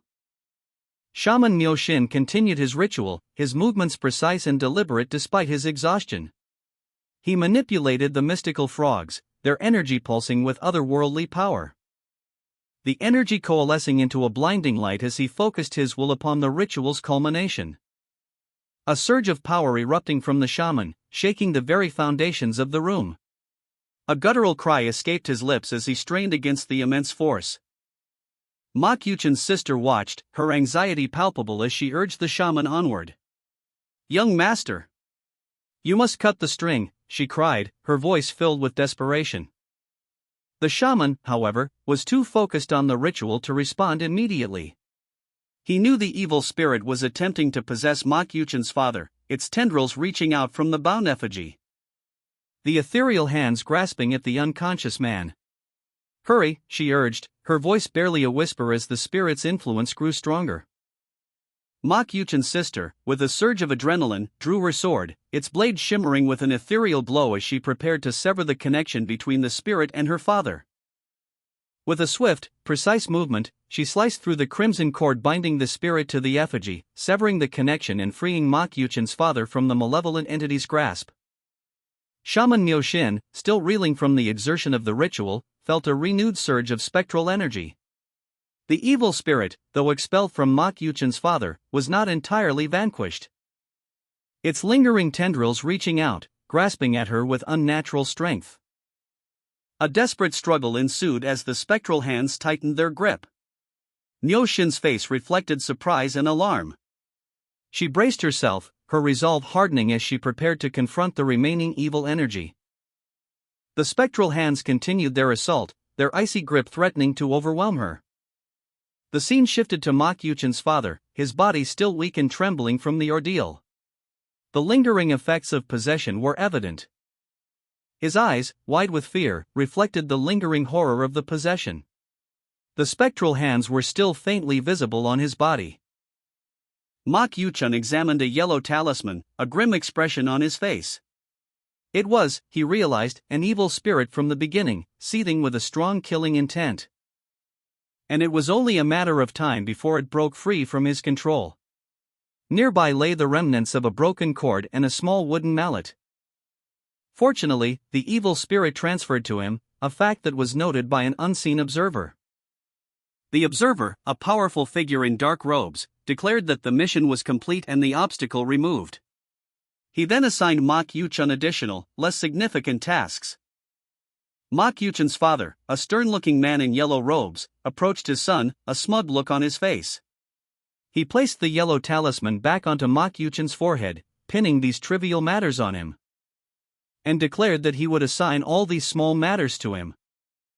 Mak Yuchen, his face etched with worry, felt the lingering presence of the malevolent spirit. The monstrous entity, a swirling vortex of eyes and tentacles, emerged, its voice echoing with rage, "You dare to deceive me with this puppet." The creature's form shifted, coalescing into a terrifying skull-like visage with glowing red eyes. "I won't forgive you." The entity questioned, "Is this the culprit? The one who deceived me?" Its gaze fell upon Mak Yuchen. A chilling chuckle escaped its lips. "He's pretty young, Kukoku, good." The entity declared its intention, "I'll take over your body in place of that old man." A dark energy surged forth, engulfing Mak Yuchen as the entity promised, "Be trapped in your own mind, forever in slumber." Mak Yuchen's sister, carrying a woven basket and a wooden pail, walked through a sun-dappled forest. She paused, her expression thoughtful, taking in the serene beauty of a waterfall cascading through the trees, and continued her journey along a stream, her steps measured and deliberate. She looked up at the forest canopy, a thought crossing her mind, "This place is familiar, somehow." A place she felt drawn to, though she couldn't quite place why. A small bird perched on a branch, chirping merrily in a sun-dappled forest. The scene shifts to a tranquil mountain landscape. A caption reads, "A peaceful mountain." A clear stream flows through the forest, cascading down a small waterfall. The caption reads, "I know this place well." Ma Kyuchan's sister, walking along a forest path, pauses by the stream. She reflects, since it's a place I always visit. She continues her thought, I wouldn't be able to forget, even if I wanted to. She fills a wooden bucket with water from the stream. Ma Kyuchan's sister continues her journey along the path, carrying the bucket. She muses, since it's a place I always come to. But a strange feeling washes over her. She wonders aloud, what is it? What's this strange feeling? Ma Kyuchan's sister walked through the forest, a sense of familiarity washing over her. She felt a nagging feeling that something was amiss, a detail eluded her grasp. I'm forgetting something. A feeling of unease grew stronger as she continued her journey. Until she spotted a plume of smoke rising in the distance. A wave of alarm washed over her as she recognized the location. That's the direction of my house. Panic seized her as she realized the implications. Her eyes widened in horror. She dropped her basket and ran towards the smoke, desperately calling out, "Grandfather!" She ran as fast as her legs could carry her, her breath coming in ragged gasps. Arriving at the scene, her face etched with worry and desperation. "Please. Please." A desperate plea echoed in the silence, "Please." Ma Kyuchan's sister raced through the forest, her heart pounding in her chest as she desperately called out, "Grandfather!" Her face etched with worry and fear. She arrived to find a horrifying scene. She saw her grandfather lying on the ground, bleeding profusely. With a cry of anguish, she screamed, "Grandfather!" The young woman rushed to his side, cradling his body in her arms as she desperately tried to stem the flow of blood. Her grief was palpable, her cries of despair echoing through the trees. She held him close, her tears mixing with his blood. Ma Kyuchan's sister cried out in disbelief, "No. No. Who?" She continued, grappling with the impossible, "Who could've?" Her voice choked with grief, she whispered, "No, no. You can't leave us." A moment of clarity washed over her. She finally understood the profound significance of her grandfather's existence. And just how important he was to her. The image of her grandfather, fatally wounded and bleeding, filled her mind. That's it. A village burned, flames licking at the night sky. Ma Kyuchan's sister knelt beside her grandfather's body, cradling him as his lifeblood stained her hands. A monstrous, shadowy figure loomed behind them, its voice echoing with malevolent power, "So that's what you desire." The sister clutched her grandfather tighter, tears streaming down her face as she witnessed the finality of his death. The monstrous entity extended a clawed hand, pulsating with dark energy. A surge of dark energy shot out, striking the sister. A voice called out from a distance, "Hey! What are you doing over there?" The sister's eyes widened, her expression filled with shock and confusion. The distant voice continued, "Aren't you going to help this old man?" Shaman Myoshin urged Ma Kyuchan, "Snap out of it." Ma Kyuchan's sister cried out, "Grandfather! Just what's going on?" Ma Kyuchan's eyes glowed with an unnatural, purplish light, his veins darkening with a strange energy. His sister screamed, "Grandfather!" She rushed to embrace her grandfather, who appeared to be collapsing. As two bystanders watched in alarm, exclaiming, "Who? Hey! This old man is gonna fall over. Why are you being like this all of a sudden?" Ma Kyuchan's sister, still clinging to her grandfather, whispered, Just because." Ma Kyuchan, his face shadowed, vowed silently, "I won't lose my grandfather ever again." Ma Kyuchan's sister, consumed by grief and trauma, reflected on the injustice of her grandfather's death, lamenting that the one responsible was still alive. Meanwhile, her father cradled her, concerned about the dark energy that seemed to be consuming her brother. As the dark energy manifested, a sinister laugh echoed, "Fufufu." A monstrous entity emerged, confirming its presence with a chilling declaration, "That's right." The entity's power grew, and it declared, "That's it. It revealed its intention to consume Mok Yuchin's cherished past, lost memories, and love. The father, armed with a sickle, stood protectively beside his daughter, bracing for the inevitable confrontation. The entity's final declaration echoed endless happiness. Mok Yuchin's granddaughter approached her grandfather, a thoughtful expression on her face. "Grandfather," she began, "there's something I've always wondered." He responded with a curious, "Huh?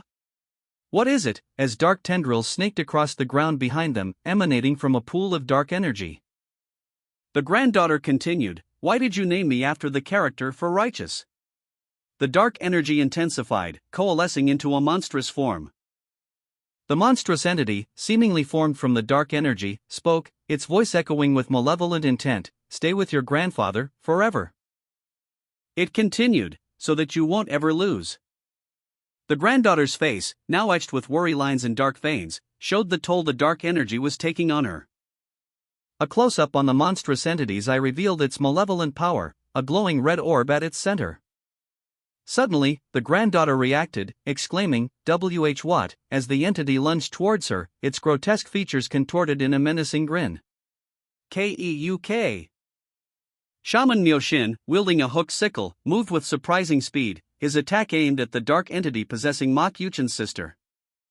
The dark entity, surprised by the attack, recoiled, its form flickering as it struggled against the shaman's intervention. It snarled, "I ended up recollecting something unpleasant thanks to you." The entity, momentarily stunned, muttered in disbelief, "Impossible. How can he see me?" Its frustration growing, the entity lashed out, its voice dripping with malice, "It's really annoying, playing with my deceased grandfather." The shaman pressed his advantage, calmly stating, "And you seem to have misunderstood something." The entity's form shifted, revealing a face contorted in rage. It hissed, "My desires for happiness or revenge? You should have shown me better, instead of bringing my grandfather back alive." It unleashed a final, desperate scream, "You should have let me rip apart." A close-up on the malevolent eyes of the dark entity possessing Mok Yuchin's sister reveals a hateful expression as it speaks, "The bastard that killed my grandfather." The entity's dark power seeps into the shaman's body. Deep within his consciousness, a dangerous primal desire awakens. A feeling of pure killing intent. A pure evil intent that even a spirit of the dead would avoid. Shaman Myoshin recoils in horror, whispering, "How is this?" Shaman Myoshin's hand, marked with dark, vein-like patterns, trembled as a chilling realization washed over him. A dark, ominous energy pulsed beneath his skin, something a living being could possess. However, a countervailing force, something that was suppressing the entity's killing intent, was also present. Myoshin, his face etched with worry, confronted Mok Yuchin's sister, the dark entity's rage now fully unleashed. He explained the meaning behind her name, Righteous, a name given with the hope that she would grow into a kind and virtuous person. But the dark entity's influence was too strong, twisting his well-intentioned words into a bitter irony. Myoshin's face contorted in despair as he prayed for her continued growth as a righteous person, a prayer seemingly lost to the encroaching darkness. The dark entity, fully possessing Mok Yuchin's sister, manifested its terrifying power, its form a grotesque fusion of shadow and grotesque ornamentation. A clawed hand reaching out from the swirling darkness, its touch promising annihilation. The possessed sister, overwhelmed, cried out in pain as the entity exerted its control. Her desperate internal monologue, "I have to escape," reflecting her struggle against the entity's overwhelming power. She fled, pursued by a shadowy, monstrous figure, her only weapon a simple sickle. Her thoughts racing, "This guy is crazy. I have to escape," deep into his consciousness, as she desperately sought refuge. Continuing her frantic flight through the forest, the entity's pursuit relentless. Finally, a moment of grim triumph as the entity's internal monologue revealed its plan, "Thankfully I've already entered his body." Mok Yuchin's sister, having escaped the entity's grasp, declared, "I just have to carefully dive deeper into his consciousness." A metallic, ornate hand reached down into a field of wildflowers. The sky above bright and clear. Revealing a monstrous figure, its face a grotesque mask of bone and metal, eyes burning with malevolent red light. The entity, now fully revealed, stood in a field of wildflowers, its form vaguely humanoid but disturbingly warped and skeletal. The vibrant green of the meadow contrasting sharply with its dark, decaying body. A weathered, ancient wooden gate stood in the distance, seemingly untouched by the entity's presence. The entity, its gaze fixed on something unseen, muttered, "A field." Mok Yuchin's sister found herself within his consciousness, a landscape of vibrant green fields dotted with wildflowers. Before her stood a large, imposing door, seemingly sealed shut. A seal on the door indicated that it held something of great importance. She pondered the significance of the sealed door, wondering if Mok Yuchin's memories were locked away within. Determined to uncover the truth, she reached for the ornate door handle. As she grasped the handle, a surge of energy pulsed through the space. A sudden, unexpected transformation occurred, leaving her shocked and questioning what had just transpired. A dark, viscous substance seeped from the ground, its tendrils wrapping around Mok Yuchin's legs. As a monstrous figure began to emerge from within him. Mok Yuchin's sister watched in horror, her thoughts echoing, "He is reversely taking me over?" The monstrous form solidified, its grotesque features and ornate armor becoming increasingly clear. A desperate whisper escaped Mok Yuchin's sister's lips, "And no."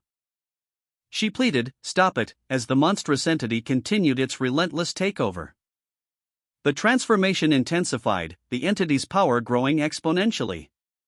Mok Yuchin's sister's fear intensified. "If this goes on," she thought, terrified, "I will be devoured." The monstrous entity's hand reached out, its clawed fingers dripping with the same dark substance that had emerged from the ground.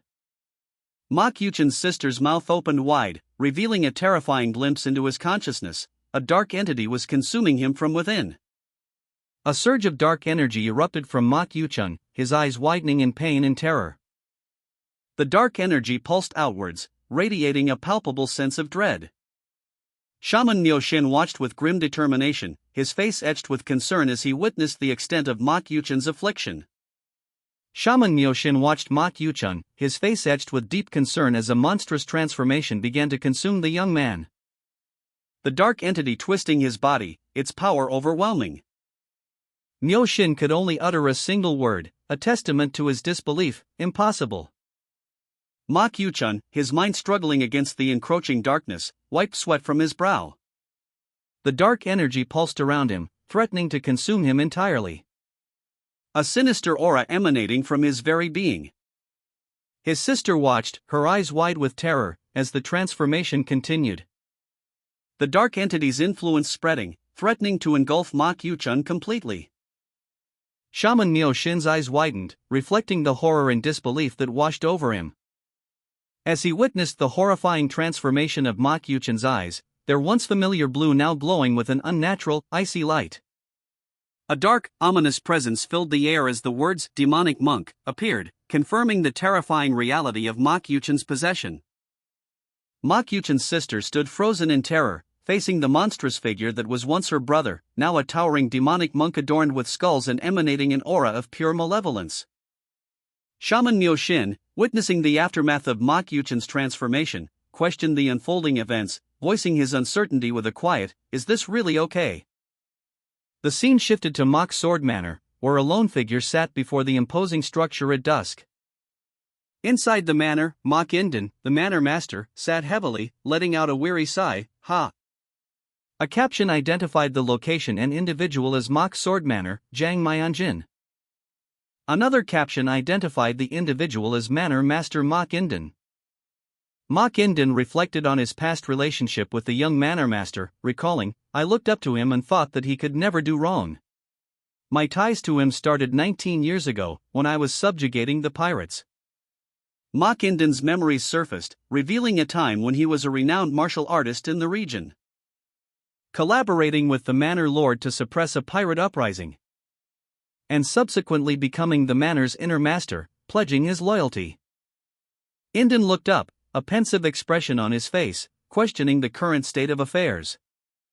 His thoughts turned to the present, and the unexpected turn of events. A voice challenged the suitability of Mok Yuchin as the new manor master. Mok Yuchin's sister appeared, calmly holding a fan to her face. She justified her actions by stating that it was for the future of the Mok Sword Manor. Mok Inden, the manor lord, voiced his concerns. For the sake of peace at the Mok Sword Manor, he had permitted the shaman's presence, but his unease persisted. Suspecting the shaman to be a fraud, likely intending to use some kind of medicine to threaten the manor lord. His inner turmoil growing. Damn it! I can't just let it go, he thought, his frustration evident. Guard Go-chan descended the steps, his actions a breach of his loyalty to the manor lord. He stood before the gates of the Mok Sword Manor, his resolve hardening. I'll just check real quick and come back, he muttered to himself. Mok Inden's eyes widened in alarm as he realized the vengeful spirit was far more powerful than initially thought. It was, in fact, a high-class evil spirit. Mok Yuchin's sister watched with a mixture of apprehension and a hint of dark amusement as the shaman Myoshin prepared to confront the entity. A demonic aura emanated from her, a stark contrast to the shaman's aged and weathered appearance. With a swift movement, she lunged forward. Her attack striking the shaman with surprising force, leaving him reeling and barely able to utter a single word, confront. The shaman, despite his age and weakened state, mustered his remaining strength to engage the high-class evil spirit in a fierce clash of supernatural power. Mok Inden watched in disbelief as Shaman Myoshin battled the high-class evil spirit. The spirit's power growing exponentially before his eyes. Inden's thoughts echoed the unspoken question in the air, did he just order the evil spirit? The sheer scale of the spirit's power overwhelmed him, it was simply impossible to comprehend. As the battle raged, the shaman revealed the truth, it was a vengeful spirit. Myoshin, weakened but resolute, continued to fight, questioning how a purely evil entity could possibly be following orders. The intensity of the conflict was palpable, the very air crackled with supernatural energy. The shaman, despite his exhaustion, focused his remaining strength, his face a mask of grim determination. With a final surge of power, he unleashed a devastating counterattack against the vengeful spirit. Shaman Myoshin, weakened but resolute, channeled his remaining energy, his hands glowing with a fierce, ethereal light. He launched a final, desperate counterattack against the vengeful spirit, the force of his strike sending the spectral entity reeling. The shaman stumbled back, coughing up blood, his body racked with pain. His face was etched with exhaustion, but his eyes burned with determination. The vengeful spirit, its eyes blazing with malevolent energy, lunged forward. Its skeletal hand reaching out to grasp the shaman. Myoshin, despite his injuries, braced himself, his resolve unwavering. He muttered, "No," desperately trying to fend off the encroaching darkness. The vengeful spirit's grasp tightened, its power overwhelming the shaman's weakened defenses. The vengeful spirit roared, its eyes burning with an infernal light. Shaman Myoshin, severely weakened, could only watch in horror. As the spectral hands tightened their grip, threatening to crush him. With a final surge of strength, the shaman lunged forward. His desperate attack barely deflecting the onslaught, but ultimately failing to break free from the spirit's grasp. "Save me, please," he cried out in desperation. His pleas were met with silence, except for the chilling whisper of the spirit. "Let me keep my life." "I will do," he begged, his voice barely a breath. Mok Inden's sister, Mok Yuchin's sister, appeared, her expression cold and resolute. "I don't need it," she stated, her voice devoid of emotion.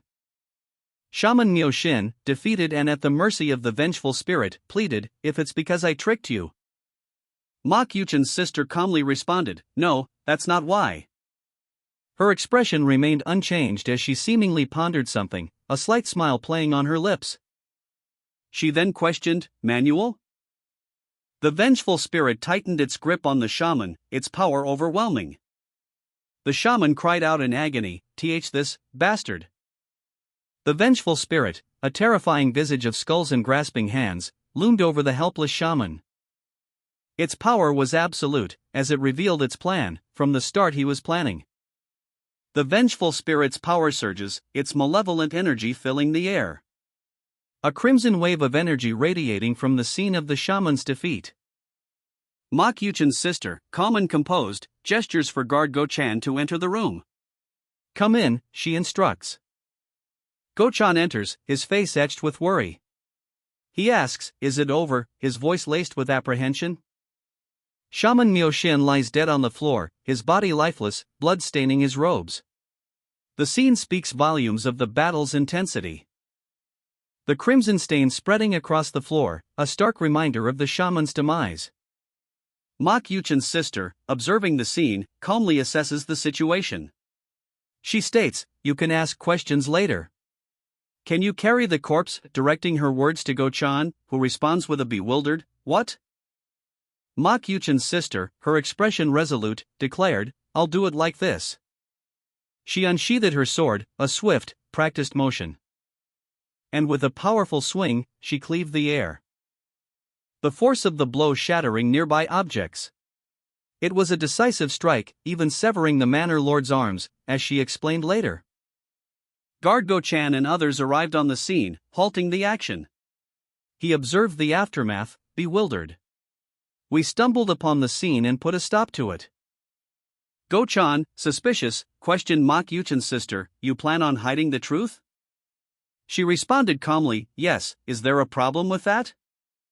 Go-chan mused, it makes sense, but will they believe it so easily? The manor mistress isn't easily deceived. She's unlikely to accept such an explanation without question. Guard Go-chan addressed Ma Yuchen's sister, warning, young master, a half-hearted attempt at concealment will only draw suspicion to you. Ma Yuchen's sister responded with a question, was it that obvious? Even if the shaman somehow went crazy and we ended up subduing him, the manor mistress that hired him won't accept it easily. She contemplated, I see. I guess I should make it a bit more believable. A thoughtful expression crossed her face as she murmured, She then declared, then let's do this.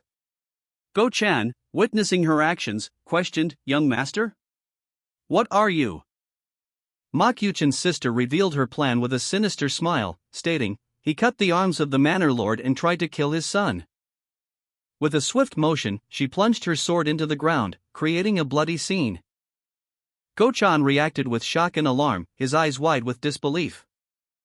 Guard Go-chan's eyes widened in shock as he witnessed the aftermath of the shaman's death. A bloody sword lay discarded on the floor, a grim testament to the violence that had just transpired. Ma Yuchen's sister, her face a mask of practiced calm, smirked subtly. A bit more believable now, she mused, her words dripping with a chilling implication. Guard Go-chan, still reeling from the events, stammered, how, determined, even if it's to cover things up. Ma Yuchen's sister's self-inflicted wound was a calculated move. To stab his own legs. Go-chan thought, his fear palpable. He's becoming scarier, no, Go-chan whispered, his voice laced with dread. Guard Go-chan stood before a closed door, his back to the viewer, a question mark looming large above him, indicating his uncertainty and apprehension. A sudden exclamation from within startled him. He turned to see Ma Yuchen's sister and another man, both visibly distressed. The man's face, contorted in shock and fear, was partially visible, his eyes wide with disbelief. Inside the room, the inner manor lord lay lifeless on a bed, his body slumped over, a scene of chaos and distress surrounding him. The exclamation marks emphasized the gravity of the situation. The inner manor lord, his face contorted in rage, appeared, shouting, you bastards. His furious expression and bared teeth conveyed his intense anger and the gravity of the situation he had just discovered. The man, still visibly shaken, explained, inner manor lord, it's a misunderstanding. Ma Yuchen's sister, her face grim, interrupted, instructing the man, before that, you should take a look at the manor lord. The inner manor lord lay sprawled on the floor, his body contorted in an unnatural position, a faint blue glow emanated from the area around him. Guard Go-chan and another guard stared down at the scene, their faces etched with shock and confusion. What just happened here? Why is the third young master here? One of them exclaimed. Ma Yuchen's sister calmly moved past them, her expression unreadable, a subtle smirk playing on her lips as she seemingly brushed past the scene. Go-chan's eyes widened as he noticed something peculiar. He's smiling? The other guard, equally perplexed, muttered, "This bastard, was he acting?" The word acting echoed in a dramatic font across the panel. The scene opens on a room filled with drawers, each containing various herbs and medicinal ingredients. The air is thick with the scent of potent remedies. A young man, Mak Yuchun, lies on a bed in another room, his leg bandaged. He comments on the pleasant smell of medicine. In a dreamlike state, Mak Yuchun murmurs about a location, the basement, forth from the stone doors. Awakening, Mak Yuchun reflects on his fortunate discovery of the place mentioned by the manor lord. Later, in a bustling apothecary, a man plans to investigate at night due to the high number of people present during the day. A guard, Go-chan, approaches Mak Yuchun, announcing his arrival. Mak Yuchun, still resting, questions Go-chan's lateness. Guard Go-chan presented 2 books to Mak Yuchun, explaining that these were all he could salvage before the remaining shamanic possessions were burned. Mak Yuchun examined the titles, Master Chu's Summary and First Tome of Anomaly, expressing mild disappointment at the loss of the others. Go-chan reported that the remaining items were being destroyed, likely to eliminate evidence. Mak Yuchun, upon hearing this, simply nodded in understanding. Mak Yuchun reviewed the recovered books, contemplating their significance. He noted that only these 2 remained from the shaman's collection. Go-chan praised Mak Yuchun for their efforts. Later, Go-chan, seemingly troubled, pondered something. Mak Yuchun, still recovering, sat on a bed, reviewing the 2 books the guard had given him. Guard Go-chan, his expression a mixture of concern and hidden knowledge, asked what Mak Yuchun saw outside the window. Go-chan looked out the window himself, his gaze distant and troubled. A shadowy figure, adorned with skulls and dark robes, appeared in the doorway, causing Go-chan to visibly tense. The figure's presence filled the room with an ominous aura. Mak Yuchun, noticing the figure, wondered about its significance. Intrigued by the mystery surrounding the shadowy figure, Go-chan, startled by Mak Yuchun's sudden interest in the books, looked on with a mixture of surprise and apprehension. A guard informed someone that the young master was still recovering. The unseen person responded curtly with a single word, "Move." Mak Yuchun, intrigued by the shadowy figure behind the screen, watched as a regal woman entered the room, her presence causing a ripple of surprise among the onlookers. The woman, radiating confidence, addressed someone unseen, stating, "Let's have a chat." The mysterious woman, cloaked and imposing, entered the room. She addressed those present with a calm, almost casual, "Let's have a chat." The young master lay on a bed, guarded by several attendants.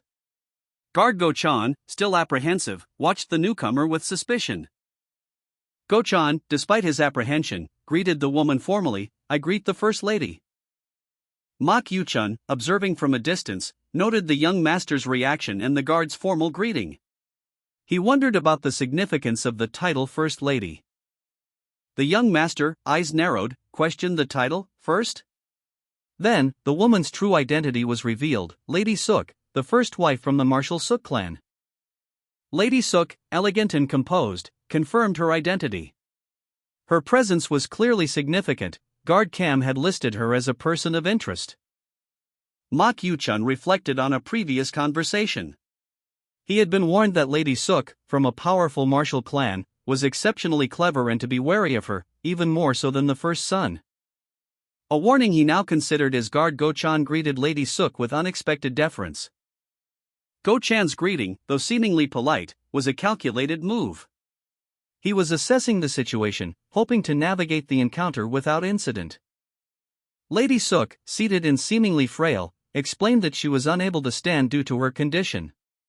The young master observed the scene, his curiosity piqued. Mak Yuchun's assessment of the guard's greeting was positive. He had handled the situation better than expected. He mused that if Go-chan could respond appropriately to whatever Lady Suk said, the encounter would likely proceed without issue. Lady Suk, however, cut through the pleasantries. "I'm not here to hear your greeting," she stated directly, her tone sharp and dismissive. With a sudden, forceful movement, Lady Suk revealed a more assertive and powerful side, her demeanor shifting dramatically. Lady Sook, her true nature revealed, unleashed a sudden, powerful attack, sending a shockwave that knocked the guard Go-chan back. The force of the blow causing him to cry out in pain, quaff. The young master and Mak Yuchun watched in shock as the scene unfolded. The guard lay wounded, his expression one of disbelief. What? Lady Sook's swift movement continued, her blade piercing through the guard's defenses.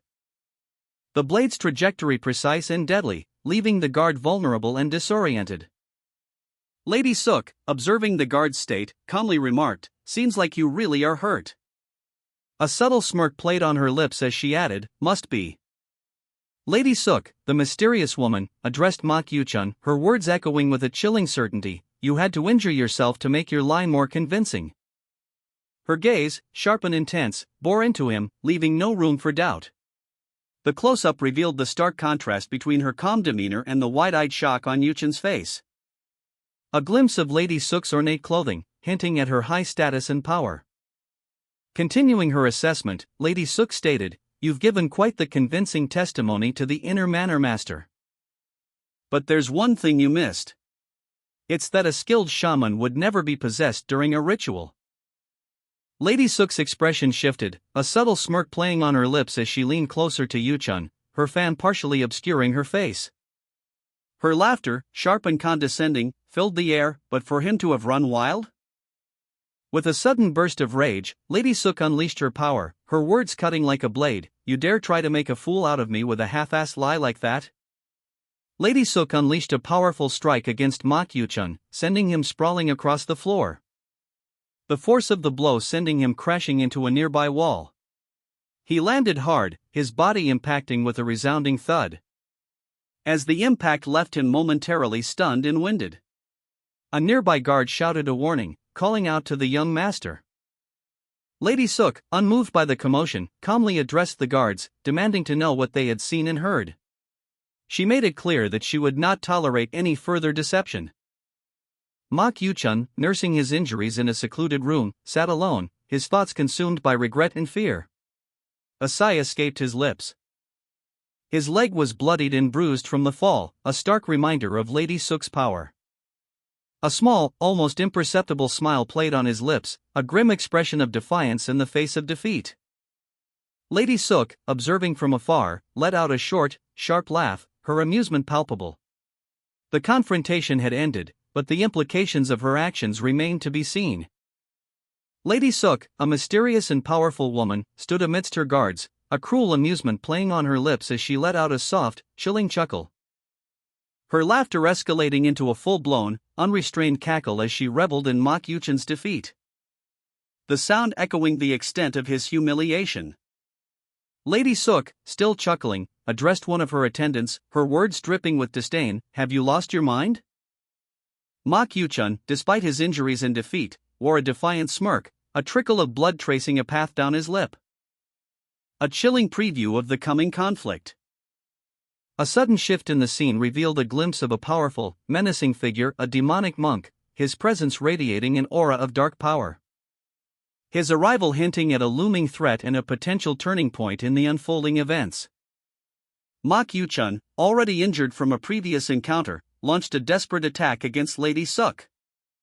But she effortlessly deflected his blow, her movements fluid and precise, leaving him vulnerable to a swift counterattack. Lady Sook watched, a hint of amusement in her eyes, as the demonic monk's power surged through her. The impact sent Mak Yuchun sprawling, defeated, and bleeding.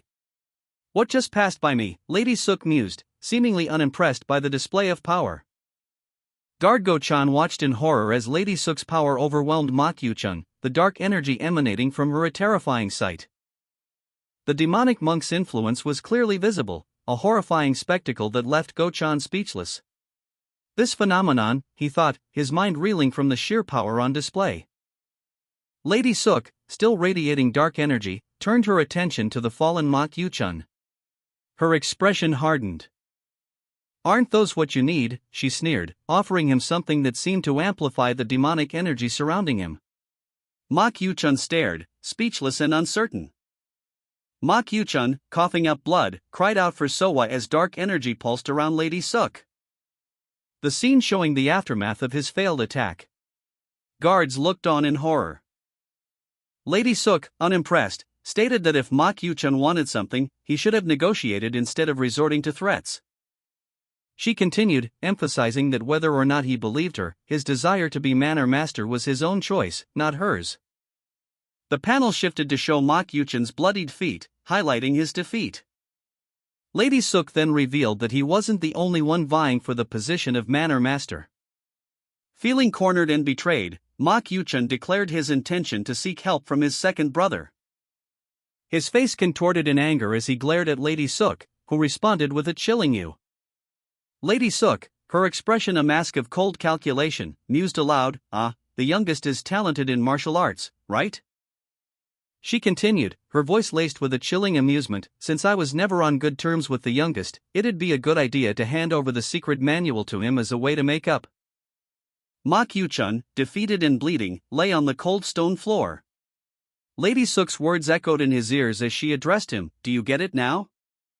With a cruel smirk, she delivered the final blow, you're not the one with the upper hand in this situation. The scene shifted to a nighttime view of the manor. A single window glowed warmly in the darkness. A faint sound, almost a whisper, carried on the night air, "Allo." Mak Yuchun, his face pale and bearing the marks of battle, stood before his brother. He spoke, his voice barely a breath, "Take care." Lady Suk, her face contorted in a mixture of frustration and exertion, slumped onto a nearby surface. The weight of her actions seemed to bear down on her.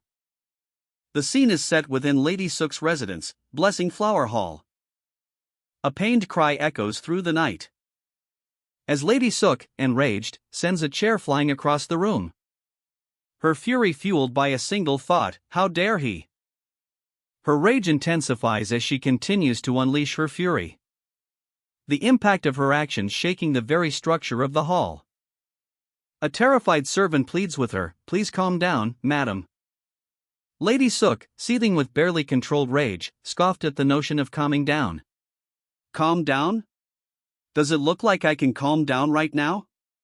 Some fool has taken the fruits of my labor.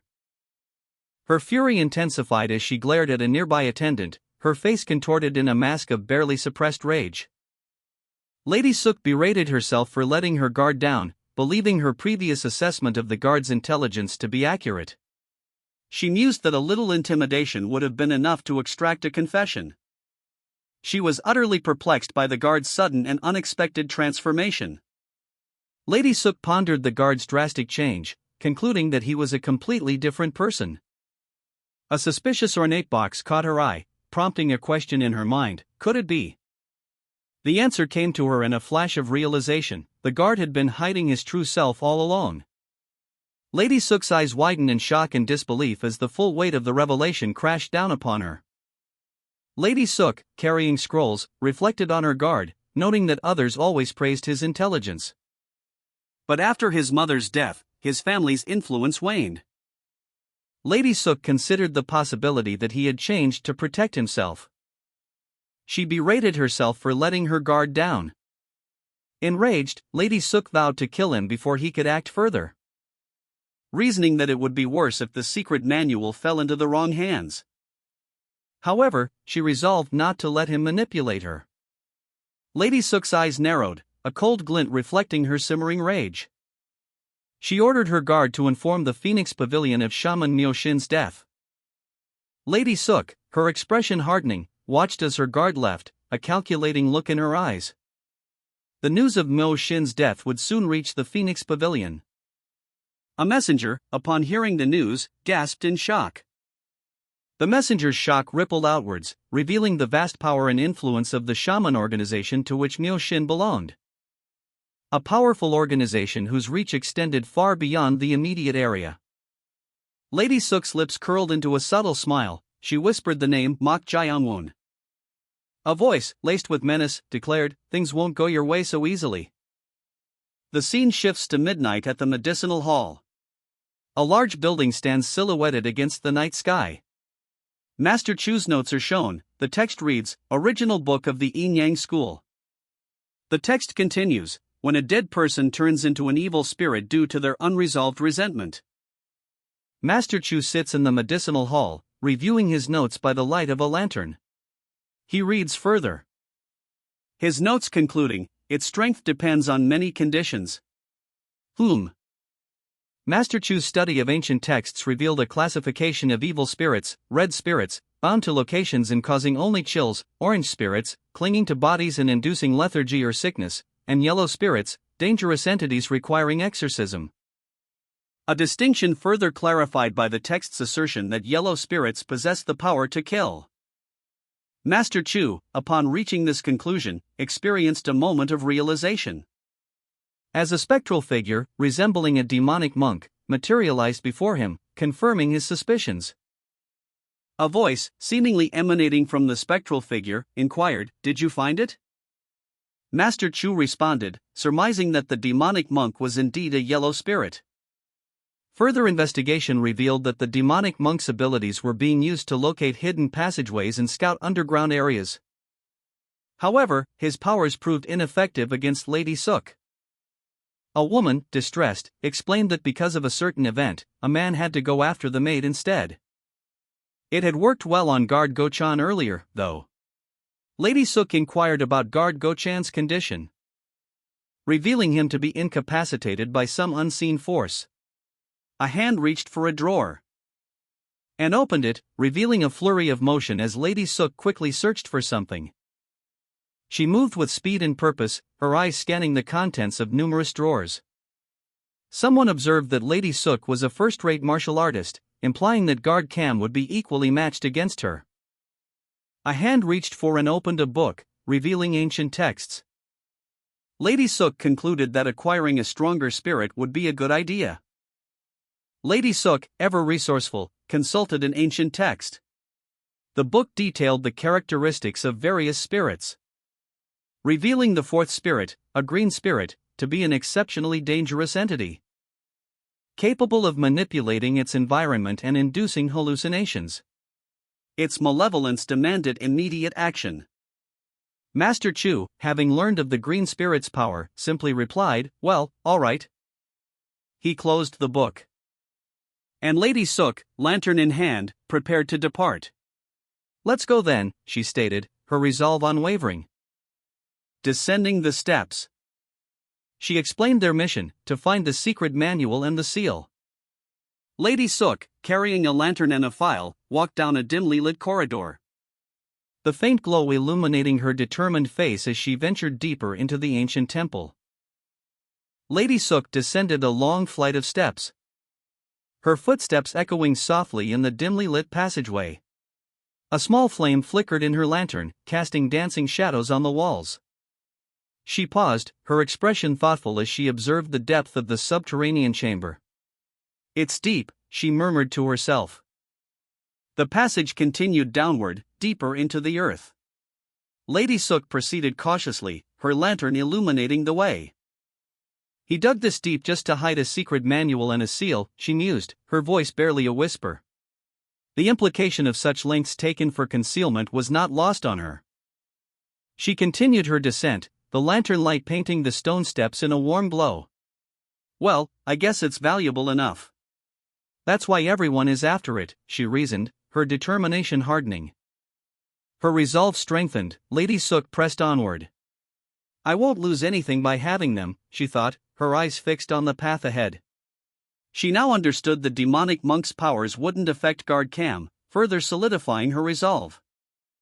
Lady Suk, her expression resolute, made a silent vow. She needed more power, more cards to play against her adversary. And her path led her deeper into the ancient temple, past a heavy, imposing stone door, down a long, dimly lit staircase, into the heart of the temple's hidden depths. Korean characters, barely visible in the gloom, hinted at the secrets held within. Lady Suk, lantern in hand, cautiously opened a heavy stone door, revealing a passage beyond. The path continued, deeper into the darkness, illuminated only by the flickering light of her lantern. She pressed onward, her determination unwavering. Finally reaching another stone door, the fourth she had encountered. The inscription on the door confirmed her suspicions. This was the location of the hidden manual and the seal she sought. The weight of her quest settled upon her shoulders as she prepared to face whatever lay beyond. A flickering torch illuminated a stone door, its surface etched with an archaic symbol. The air hung heavy with the scent of damp earth and ancient secrets. Lady Sook, her face etched with determination, examined the door, a lantern casting long shadows on the wall behind her. A faint question mark escaped her lips. She continued deeper into the cavern, her resolve unwavering despite the growing unease. "I need to go even farther in," she murmured to herself. The passage narrowed, the darkness pressing in on all sides. Doubt began to creep into her mind. "Is this really necessary?" she questioned. Suddenly, the ground beneath her feet gave way. A hidden trapdoor sprung open, sending her plummeting into the abyss below. A large boulder, attached to a heavy chain, swung down towards her.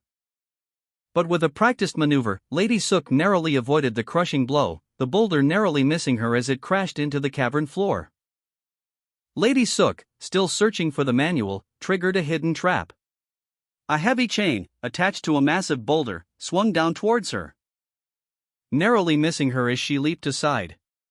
The boulder crashed into the ground, sending debris flying. Lady Sook, slightly shaken but unharmed, muttered, "I didn't expect there to be traps." She cautiously proceeded further into the darkness, only to be met with another trap. This time, a volley of sharp projectiles launched from hidden mechanisms. She deftly deflected the incoming arrows with her staff, the lantern's light illuminating the deadly ambush. Lady Sook, her expression hardening with determination, prepared for a more direct confrontation.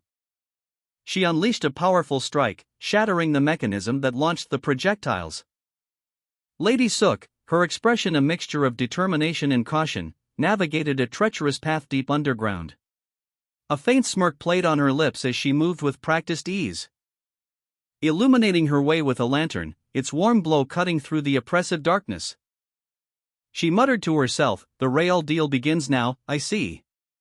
The words were a testament to her growing awareness of the danger ahead. A heavy wooden beam, rigged as a trap, was about to fall. But with a swift, acrobatic leap, Lady Sook evaded the falling trap, narrowly avoiding a crushing blow. Dust and debris rained down around her as she landed gracefully. The text deep underground, in a cave full of traps appeared, confirming her assessment of the situation.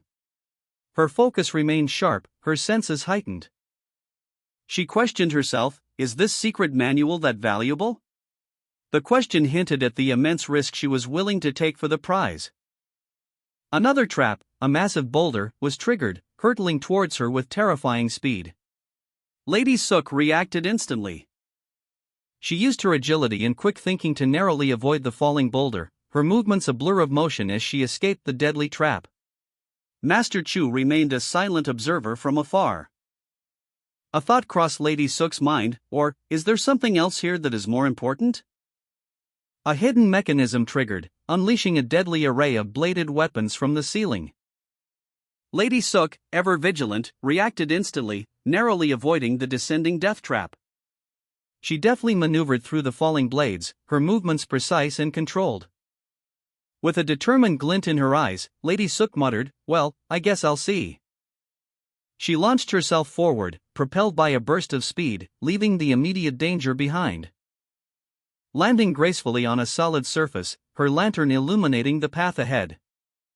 Lady Sook, having narrowly escaped a deadly trap, landed heavily on the ground, a cloud of dust rising around her as she braced herself against the impact. A sigh escaping her lips as she caught her breath. The air hung heavy with the scent of damp earth and something else, something faintly metallic. She held her lantern aloft, its light illuminating a vast, subterranean chamber. The space was surprisingly well constructed, made of wood, defying her expectations of a damp, rocky cavern. Lady Sook examined her surroundings, a thoughtful expression on her face as she noted the symmetrical design of the structure. "I didn't expect the place to be made of wood, since it's underground, plus, it's all symmetrical," she mused. She continued her exploration, the lantern casting long shadows as she moved deeper into the mysterious underground structure. Master Chu remained hidden, observing Lady Sook's progress from a distance, his expression unreadable. Lady Sook, carrying a lantern, entered a dimly lit chamber through a pair of heavy doors. The floor was made of dark wood, and various objects were scattered about: a vase, some books, and a small incense burner. Observing the room, Lady Sook mused aloud, "It looks lived in too. Did someone train here?" She continued her exploration, her expression thoughtful and curious. Lady Sook approached a low table, her lantern casting a warm glow on the scene. She paused before a closed wooden chest, her curiosity piqued. Lady Sook, having located the chest within the hidden chamber, declared, "Found it." Inside, she found two manuals. One bore the inscription Adamant Resolve, while the other detailed the Woodheart sword transformation technique. The manuals detailed advanced sword techniques. Master Chu, observing from a distance, watched as Lady Sook examined the contents of the chest. Lady Sook, after a moment of consideration, stated, "I'll take both." She tucked the manuals away, then mused aloud, "It feels a bit weird that these two manuals would be the only things in a building this large." Lady Sook continued her exploration of the large structure, her curiosity piqued. She noticed a heavy, ornate chest in the distance and approached it cautiously.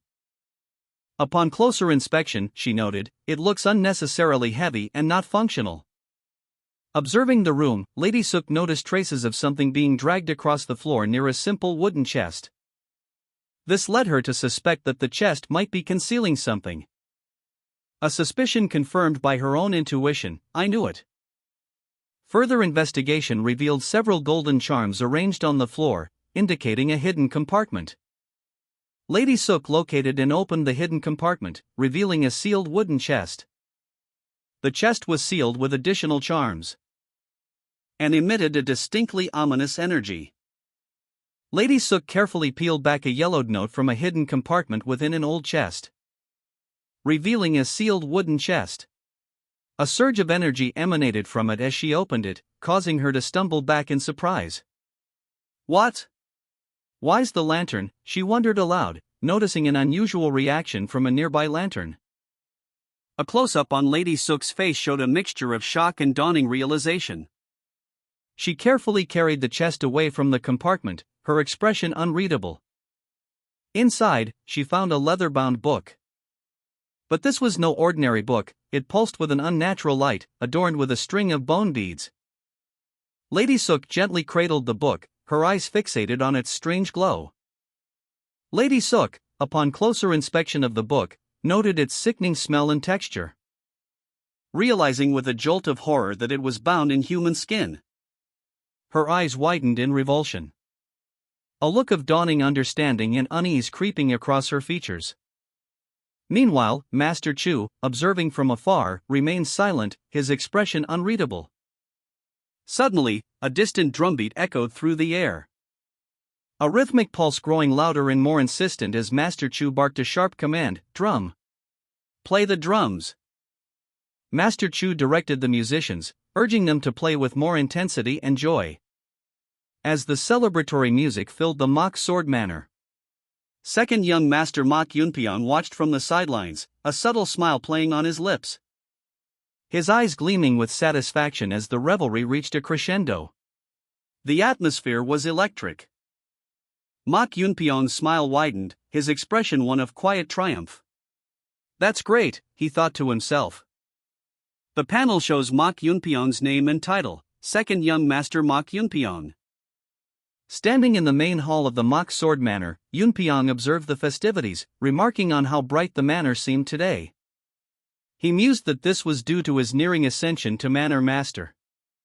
Yunpyeong attributed his progress to the support he had received. Mok Yunpyeong, a self-satisfied smirk playing on his lips, held a small, ornate dagger. He appeared pleased with himself. Master Chu, his expression stern, watched him from below. Yunpyeong's smirk widened as he tilted his head back, a triumphant glint in his eyes. The festivities continued around him, but his focus remained inward, on his own ambitions. Master Chu's gaze hardened, his hands clasped together in thought. He seemed to be weighing something significant. Night had fallen.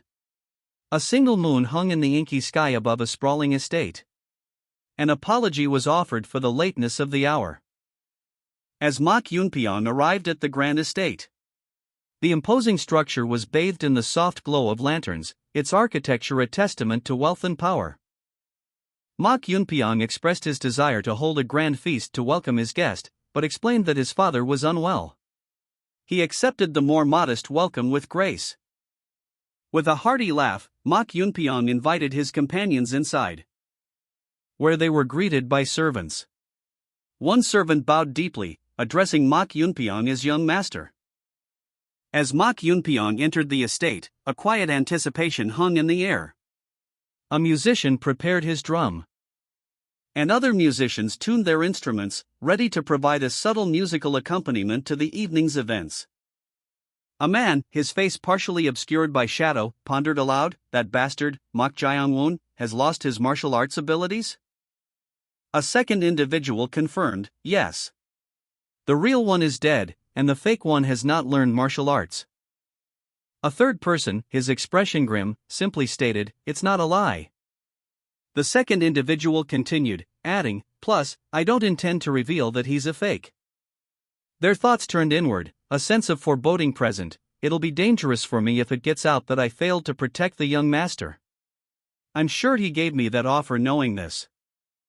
A close-up on a man's face, his lips curled into a cruel smile, revealing sharp teeth. His expression is one of malicious glee. A thought bubble above him reads, "But things won't go your way."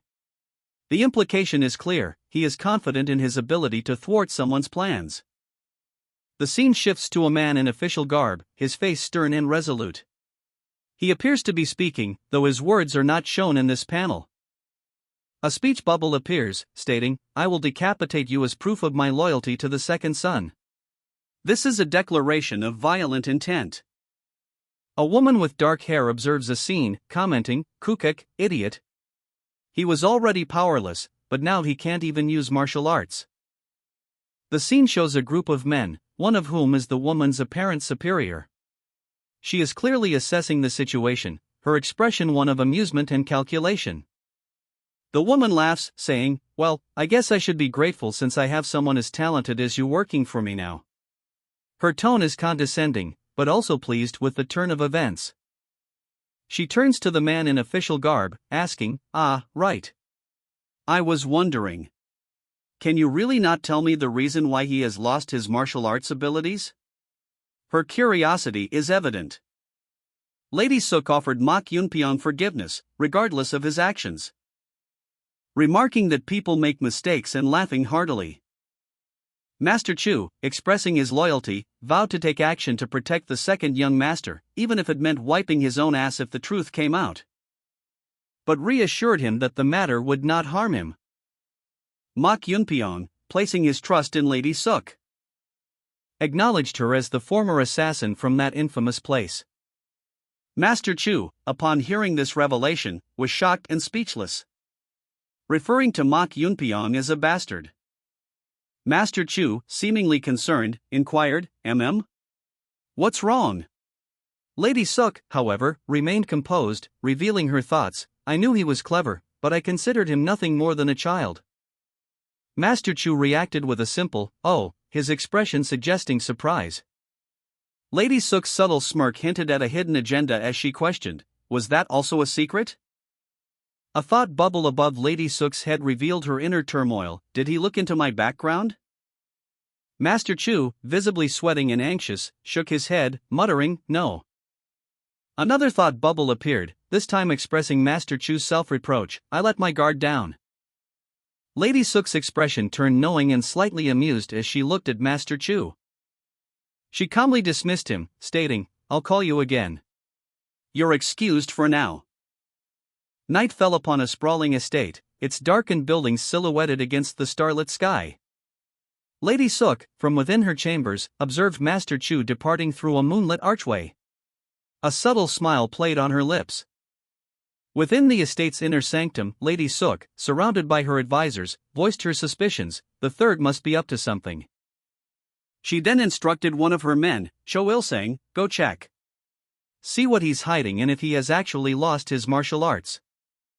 The advisor, confident in his abilities, responded, "I'm sure you can do that much since you're close to early peak. Il-sang questioned his orders. Do I just need to check?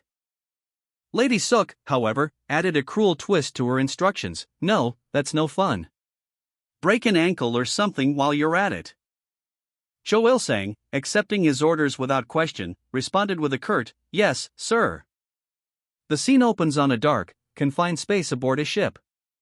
A small, wooden chest sits on a table, and a trapdoor is visible in the floor. A young woman with dark hair carefully examines a piece of paper by the light of a lantern. She holds a prayer bead in her other hand, her expression focused and intense. The beat she feels through her fingertips confirms her suspicions. It wasn't her imagination. The feeling under her fingers, however, is paradoxically one of death. Her eyes widen in realization. The image of a decaying, horrifically injured face flashes before her. The horrifying vision confirms her fears. Master Chu is near death. A sinister smile spreads across her face as she closes the book, a chilling satisfaction in her eyes. Lady Suk, examining a mystical rosary, questioned its presence in that location. Her curiosity piqued by the unusual circumstances. She expressed a desire to immediately untie the rosary and inspect its contents. Anticipating a revelation. A surge of dark energy erupted, revealing a demonic monk. His presence marked by a chilling aura. Lady Suk, witnessing the manifestation, identified him as a demonic monk. She questioned the nature of the entity before her. The demonic monk's eyes glowed with malevolent energy. As Lady Suk examined the mystical rosary, a surge of dark energy manifested the demonic monk before her. His appearance was horrifying, a grotesque figure adorned with skulls. Lady Suk, taken aback by the sudden manifestation, whispered, "Demonic monk?" Master Chu, still weakened from his near-death experience, reacted violently to the monk's presence, his own eyes blazing with a similar dark energy. The intensity of his reaction was unexpected. Lady Suk, observing the book, concluded, "This book, it's definitely something great." She carefully held the book, its cover adorned with a rosary of dark, skeletal beads. Meanwhile, Lady Suk's attention shifted to a wooden chest, noticing several yellowed notes within. She pondered the implications, concluding, if the demonic monk is here, someone must be close by. Lady Suk carefully examined the ancient book she had discovered, a thoughtful expression on her face. A sudden realization dawning as she pieced together the clues within its pages. She concluded that the demonic monk's presence indicated an accomplice nearby. Master Chu, weakened but acutely aware of the demonic presence, felt a chill run down his spine. His heightened senses confirming Lady Suk's deduction. He whispered, "An intruder." The demonic monk, a terrifying figure of immense power, manifested within the temple. His arrival heralding a palpable sense of dread and imminent danger. A wave of dark energy emanating from him as he moved with terrifying speed. The very air around him crackling with malevolent power. High above the temple complex, a sweeping aerial view showed the layout of the buildings and courtyards. The camera angle shifted, following a descending figure. A cloaked figure, seemingly a cultivator, rapidly descended towards the ground, leaving a trail of blue energy in their wake. The blue energy dissipated as the figure landed silently amongst the trees. The figure, revealed to be a masked guard, cautiously perched on a tree branch, observing the surroundings. Master Chu, from below, noticed the guard and questioned his presence, expressing surprise that he was standing guard instead of attending to the injured young master. Master Chu's internal monologue highlighted his concern over the guard's negligence and the potential danger to the young master. A surge of demonic energy erupted from a tree in the courtyard. As a cloaked figure stealthily moved across the rooftops. Their movements swift and silent, they approached a window. Peering inside to observe Master Chu, who appeared to be asleep. The figure, surprised, questioned why guard Go-chan was stationed outside if Master Chu was merely sleeping. They resolved to check Master Chu's inner energy first. Inside the room, the figure noticed a book on the table, prompting a look of intense curiosity and suspicion. Their eyes widening in alarm as they realized something was amiss. Lady Suk, the mysterious woman, gasped upon discovering a book in Master Chu's room. her initial shock giving way to a closer inspection. A sudden, sharp intake of breath escaping her lips as she recognized its significance. "This is the real thing," she exclaimed, her eyes wide with a mixture of disbelief and triumph. Lady Sook's thoughts turned inward. How does he have this? No, that's not important. Her focus shifted to the implications of her discovery. She mused, this is all we need to gain the upper hand in the succession, a calculating glint in her eyes. A quiet confidence settling over her as she declared, it'll be our victory. Lady Sook's face, partially obscured by her hood, was visible only from the chin down, her expression unreadable as she looked down at a second figure, a young woman with dark hair, whose expression was equally inscrutable. The scene opens on a dimly lit room, focusing on a partially visible framed picture and a portion of a door. Lady Sook, cloaked and unseen, strikes Master Chu, who is asleep. A burst of energy erupts from his head as she knocks him unconscious. Her expression is one of grim determination. The impact sends a tea set flying. The force of the blow is clearly depicted. Master Chu awakens to find Lady Sook in his room. He asks, "What business do you have in my bedroom? Were you feeling sleepy?" Master Chu coughs, realizing he was likely caught off guard. He thinks, this bastard, was he just pretending to be asleep? Lady Sook replies, well, I can put you to sleep. I'm a kind man, after all. Lady Sook delivers a powerful blow to Master Chu, sending him crashing to the floor. Master Chu coughed violently, blood staining his lips. His eyes, wide with shock and pain, darted around the room.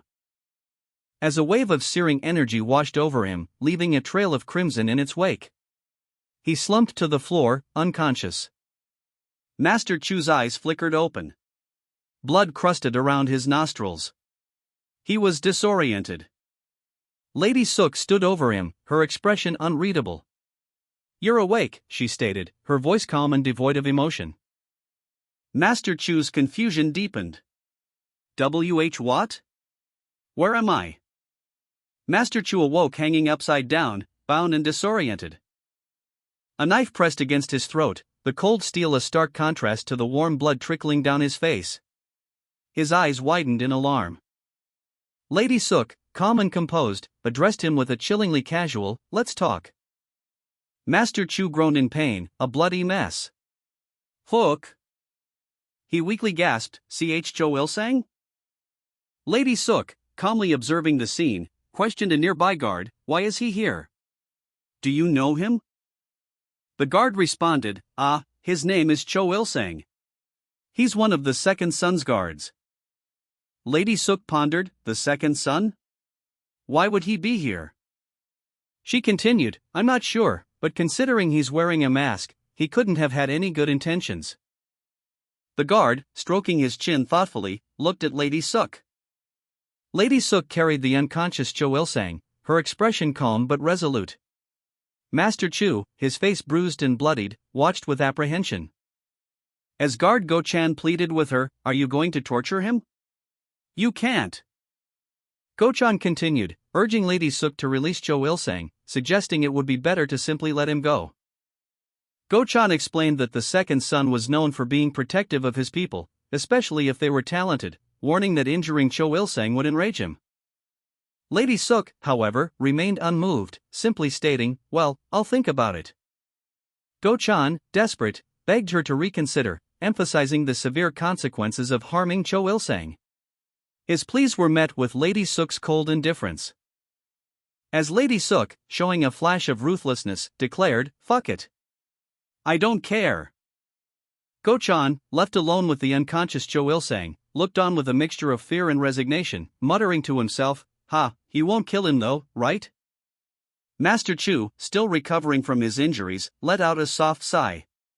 He watched Lady Sook, his apprehension evident in his gaze. His thoughts turning to Cho Il-sang's fate. Even though Cho Il-sang had acted recklessly, Master Chu couldn't help but feel a twinge of concern for the unconscious man. He silently questioned whether Lady Sook would truly resort to killing him. Cho Il-sang, bound and hanging upside down, weakly pleaded, untie me. Lady Sook, her expression unreadable, simply stared at him, A flicker of something akin to annoyance crossed her face. Before she responded curtly, "Why? You must know since you've seen my face. I'm here on the orders of young Master Ma Kun-young."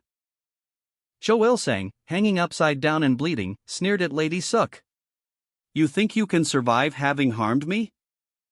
He continued, "Don't make things annoying. Just give me the secret manual. Then I'll make sure that the young master spares your life, at least." Lady Suk's expression remained unchanged. She thought, "I assume his plan was to scare me into talking about our plan. As if that would work on me." A smirk played on her lips. "That's fun." Lady Suk, holding a small, sharp dagger, addressed Cho Il-sang. "I guess it must be true that my older brother really values his subordinates. You're acting like you have the upper hand despite the situation you're in. Well, all right. I'll untie you." With a swift movement, Lady Suk released Cho Il-sang. He landed heavily on the ground. "Gee, good. Wise choice." Lady Suk's eyes gleamed with determination. "I'll convince the young master." Cho Il-sang found himself dangling upside down, his vision blurring. A crimson stain spreading across the floor beneath him. A single finger lay severed, detached from his hand. Lady Suk appeared, a cruel smile playing on her lips as she examined the severed digit. Her amusement palpable. She seemed to find the situation highly entertaining. Cho Il-sang, still suspended, registered the loss of his finger with a jolt of horror. But more alarmingly, he felt nothing. The pain was absent. His body, too, felt unresponsive, his inner energy was completely blocked. The mysterious woman, Lady Suk, revealed her method to Cho Il-sang, a paralysis poison, rendering him immobile from the neck down for a couple of hours. She explained that she created the poison using herbs from the medicinal hall. Cho Il-sang's horrified expression was clear. Lady Suk then proceeded to hang Cho Il-sang upside down, stating her intention to ask him a few questions. She issued a chilling threat: if he didn't answer correctly, she would cut off one of his fingers every second. With a sinister smile, she began her interrogation, starting with the question of why his brother sent him. Cho Il-sang, paralyzed and in agony, could only watch in terror as Lady Suk prepared to extract information from him. Lady Suk's expression was one of cold amusement as she held her bloody knife, clearly in control of the situation. Cho Il-sang's silent screams of terror and pain were evident in his contorted face. Lady Suk, her amusement evident, continued her interrogation of Cho Il-sang. With a chilling precision, she inflicted a wound, counting each strike aloud, 1. She inflicted a second wound, her smile widening with each passing moment. 2. Cho Il-sang, his body racked with pain and fear, screamed, "You son of a bitch! Stop right now!" Undeterred, Lady Suk continued her methodical torture, inflicting a third wound. 3. She delivered a fourth blow, her movements precise and deliberate. 4. Cho Il-sang, barely able to speak, pleaded, "Stop. Please. Please stop." His pleas were ignored as the pain intensified. Lady Suk, her expression unchanged, calmly announced, "Oh. Next up is the thumb." Cho Il-sang's face was a gruesome mask of blood and pain, his mouth stretched open in a silent scream. The crimson liquid glistening on his broken lips and chin. His eyes, wide with terror, darted around wildly.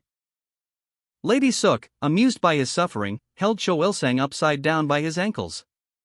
"Young Master Ma Kun-young," she stated, her voice laced with a chilling calm. She explained, her tone sharp and accusatory, "ordered me to check if you had really lost your martial arts." Cho Il-sang, suspended and helpless, could only gasp weakly, "Hyuk," as his body trembled. His ragged breaths, huff, huff, punctuating his agony as Lady Suk watched with cold detachment. Lady Suk's eyes narrowed slightly as she pondered, "Lost my martial arts?" The question hung in the air, heavy with unspoken implications. Lady Suk, a smirk playing on her lips, continued to torture Cho Il-sang, a bloody knife still clutched in her hand. She casually declared, "Then next question. The interrogation continued. Lady Suk pressed Cho Il-seng, asking, "Did Guard Cam say that?" Cho Il-seng, hanging upside down, was clearly distressed. Lady Suk observed, "He was pretty clever with that one. He told a half-truth without revealing his failures." Cho Il-seng, in a pained whisper, questioned, what? He knew just from that Guard Cam betrayed him? Was he always this smart, or was he suspicious of Guard Cam from the start? Or is Guard Cam perhaps a spy? Cho Il-seng, still hanging upside down, vehemently declared, "No, then he wouldn't have tortured me." Lady Suk, her expression softening slightly, mused, But now, I don't have any questions to ask." Lady Suk stood over Cho Il-seng, his body sprawled on the floor, blood staining the ornate carpet. A single thought echoed in her mind. Now what, she mused, her expression unreadable. The interrogation had yielded valuable information, but the path forward remained unclear. Cho Il-seng, barely conscious, felt a surge of terror. His body ached, his mind reeling from the ordeal. A chilling premonition of death settling over him. "I'm going to die," he thought, his breath shallow and ragged. Suddenly, a figure emerged from the shadows, their eyes burning with an ominous red glow. It was Guard Cam, his presence radiating menace. His appearance confirming Cho Il-seng's earlier suspicions. The air crackled with unspoken tension. Lady Suk watched, her gaze unwavering. A flicker of surprise crossed her face. But it quickly vanished, replaced by a calculating assessment. Guard Cam's unexpected arrival presented a new, intriguing variable. Cho Il-seng hung upside down, his body riddled with wounds, blood dripping onto the ornate floor. Lady Suk stood over him, a calculating glint in her eyes as she observed his desperate state. She commented on his unexpected intelligence. Il-seng, terrified and pleading for his life, begged her to help him choose the right successor for the mock sword manor. He vowed to risk his life for her, offering his complete loyalty in exchange for salvation. His desperation growing with each passing moment as he repeated his pleas. Lady Suk, seemingly unmoved by his pleas, simply stated, "All right." She revealed that she had a task for him, regardless of his fate. A subtle, chilling smile played on her lips as she contemplated his usefulness. Cho Il-seng, hanging upside down, his body riddled with wounds, gasped, "I'm saved." He then declared, "Of course. Just give me the order." Lady Suk, however, remained impassive as she prepared to strike. With a swift, precise movement, she severed Il-seng's head. Il-seng's eyes widened in shock as his life ebbed away, a final, pained gasp escaped his lips. Lady Suk smirked, a chilling expression on her face, as she said, "You said you were willing to risk your life." Il-seng's lifeless body fell to the ground, blood splattering across the floor. Lady Suk calmly added, "Let me borrow some blood." Blood splattered across her face. Lady Suk smiled cruelly as she watched Cho Il-seng fall. His dying words, "You son of a bitch," echoing in the air. His life, offered as a sacrifice, was over. Il-seng's lifeless eyes stared blankly upwards, a question lingering, who the hell would have thought that this would be how I risk my life? Lady Suk examined the rosary, muttering She noted, "I can't open this rosary with force." She pondered, "I think this is a seal mentioned in the original book of the Yin Yang school. According to the book, a seal for something evil is full of pure qi." The blood of Cho Il-seng, who had just met his end, flowed into a container. Lady Suk, satisfied with her actions, watched intently, intending to use it in a ritual. She declared, "I'll pour it onto the book."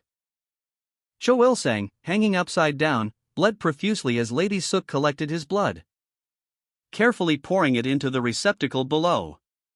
The crimson liquid pooled around a sealed rosary. The rosary, imbued with Cho Il-seng's life force, began to crack and crumble under the weight of the dark magic being performed. Cho Il-seng's blood flowed onto the rosary, staining the beads crimson. Lady Suk watched intently, a hint of anticipation in her eyes as she wondered what the ritual would reveal. A sudden burst of energy erupted from the rosary. A violent surge of power that sent shockwaves through the room. Lady Suk recoiled slightly, surprised by the unexpected intensity. The force of the energy knocked Cho Il-sang's lifeless body to the floor. More crimson blood spilled from the container, spreading across the floor. The ritual continued, its effects still unfolding. Cho Il-sang's body crumpled to the ground, a crimson torrent erupting from his wounds. As Lady Suk watched, her expression a mixture of surprise and grim determination. The blood forming a macabre pool around him. A dark ritual unfolding before her very eyes? Lady Suk's eyes widened slightly as a surge of energy pulsed from the blood. The air itself seeming to crackle with unseen power. The blood coalesced into a swirling vortex, a dark crimson maelstrom. Leaving Lady Suk standing amidst the aftermath, her face etched with a complex mix of awe and apprehension. From the crimson pool, a grotesque, pulsating entity began to rise. Its form taking shape as a fleshy, serpentine tree of blood. The viscous tendrils writhing and expanding. A horrifying spectacle of Cho Il-sang's sacrificed life force. The blood-formed entity pulsed violently, its tendrils lashing out. Then, with a final, explosive burst, it dissipated into a shower of crimson. Leaving Lady Suk standing amidst the remnants of the ritual, her expression unreadable. The air heavy with the lingering scent of blood and the unsettling silence that followed. Cho Il-sang's body crumpled to the ground, a crimson pool spreading around him. The air thick with the metallic tang of blood. A stark red filled the panel, obscuring all but the violent splatter. The blood pulsed, a dark ripple spreading across its surface, like a living thing. Lady Suk watched, her expression a mixture of apprehension and grim determination. Her hands moved instinctively, as if she were trying to control something beyond her grasp. A crimson wave, like a spectral shroud, billowed and swirled, carrying with it the essence of the spilled blood.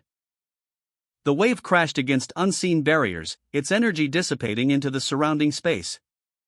Lady Suk stood amidst the fading crimson, her gaze fixed on the now empty space where the monstrous entity had briefly manifested. A sense of unease settled upon her. Crimson blood, thick and viscous, flowed across the ritual site, forming swirling patterns in the air. A macabre tapestry against the backdrop of a fiery sunset. Lady Suk stood at the edge, her back to the viewer, seemingly observing the aftermath of the ritual. The air crackled with residual energy, a faint hum resonating from the spilled blood. A single, crimson butterfly drifted lazily through the scene. Lady Suk turned, her face partially obscured by a crimson veil, her expression unreadable. She seemed both apprehensive and strangely satisfied. Red butterflies, like tiny specks of blood, danced in the twilight sky, a final flourish to the ritual's conclusion. A young man with dark hair and a stern expression felt a surge of power, his eyes widening. As a powerful energy erupted around him. He muttered to himself, noting the entity's strength exceeded that of a typical green spirit. The energy coalesced into a monstrous form, its presence filling the landscape. A fifth-level ghost, as described in ancient texts of the Yin-Yang school. Lady Suk, in a flowing red robe, watched the creature with a mixture of apprehension and satisfaction. Her expression unreadable as the ritual's effects manifested fully. The monstrous entity's power was undeniable, its very presence a tangible force. The ritual concluded, a vibrant blue energy coalesced, forming a spectral entity. The words blue spirit appeared above Lady Suk, the air crackling with power. A crimson butterfly flitted nearby, a stark contrast to the scene's intensity. The young man, observing from a distance, voiced his surprise. He admitted to expecting a green spirit, not a blue one, and considered himself lucky. The summoned entity, the blue spirit, reacted violently, its power overwhelming the young man. A surge of crimson energy erupted as the blue spirit attacked. Lady Suk, seemingly unfazed, prepared to counter. The blue spirit, now fully manifested, addressed the young man with disdain, calling him a foolish sentient being. The young man was thrown back, blood splattering across the ground as the blue spirit's attack connected. Lady Suk calmly reached out, her hand extending towards the young man's headpiece. She commanded him to release his soul. Lady Suk, her face obscured by a crimson veil, issued a chilling command, and offer up your body to me. The young man, already weakened from the ritual, could only watch in horror as the powerful entity manifested. Lady Suk, seemingly pleased with the outcome, exhaled a plume of smoke. The ritual, despite its inherent danger, had been a success. Lady Suk's eyes, blazing with crimson intensity, fixated on the young man struggling before her. She scoffed, her voice dripping with disdain. What? You're still struggling? You sure are slow. The young man, his body slick with blood, collapsed onto the crimson pool forming around him. The young man's inner thoughts surfaced. I get why the book said that blue spirits are extremely dangerous. But a sinister smile crept across his lips. A chilling premonition of the ritual's true cost. Lady Suk, observing the scene with detached amusement, tilted her head slightly. A cruel smirk playing on her lips as she uttered, "What?" The young man, his body weakened by the ritual, smirked, muttering, I guess ghosts can't do anything without a body. Lady Suk, observing him with a cruel amusement, calmly smoked a long, thin cigarette. He continued, his voice laced with defiance, but if you really want my body that bad. He challenged her, try taking it from me. With a swift movement, Lady Suk lunged forward, her crimson robes billowing behind her as she engaged in a brief, brutal struggle with the young man. The young man's body was thrown back, his face contorted in pain as he clutched at his wound. Lady Suk, watching him fall, uttered dismissively, tsk. Foolish mortal. The young man crashed into the pool of blood, his life ebbing away with a final, pained gasp, cook. Lady Suk, her expression unwavering, declared, you're leaving me no choice. And with a swift, precise movement, she unleashed a lethal attack. The young man barely registering the speed of her assault before. A crimson wave erupted, engulfing him in a torrent of blood. His body thrown violently backward, the force of the blow evident in his contorted form. A guttural cough escaping his lips as life rapidly ebbed away.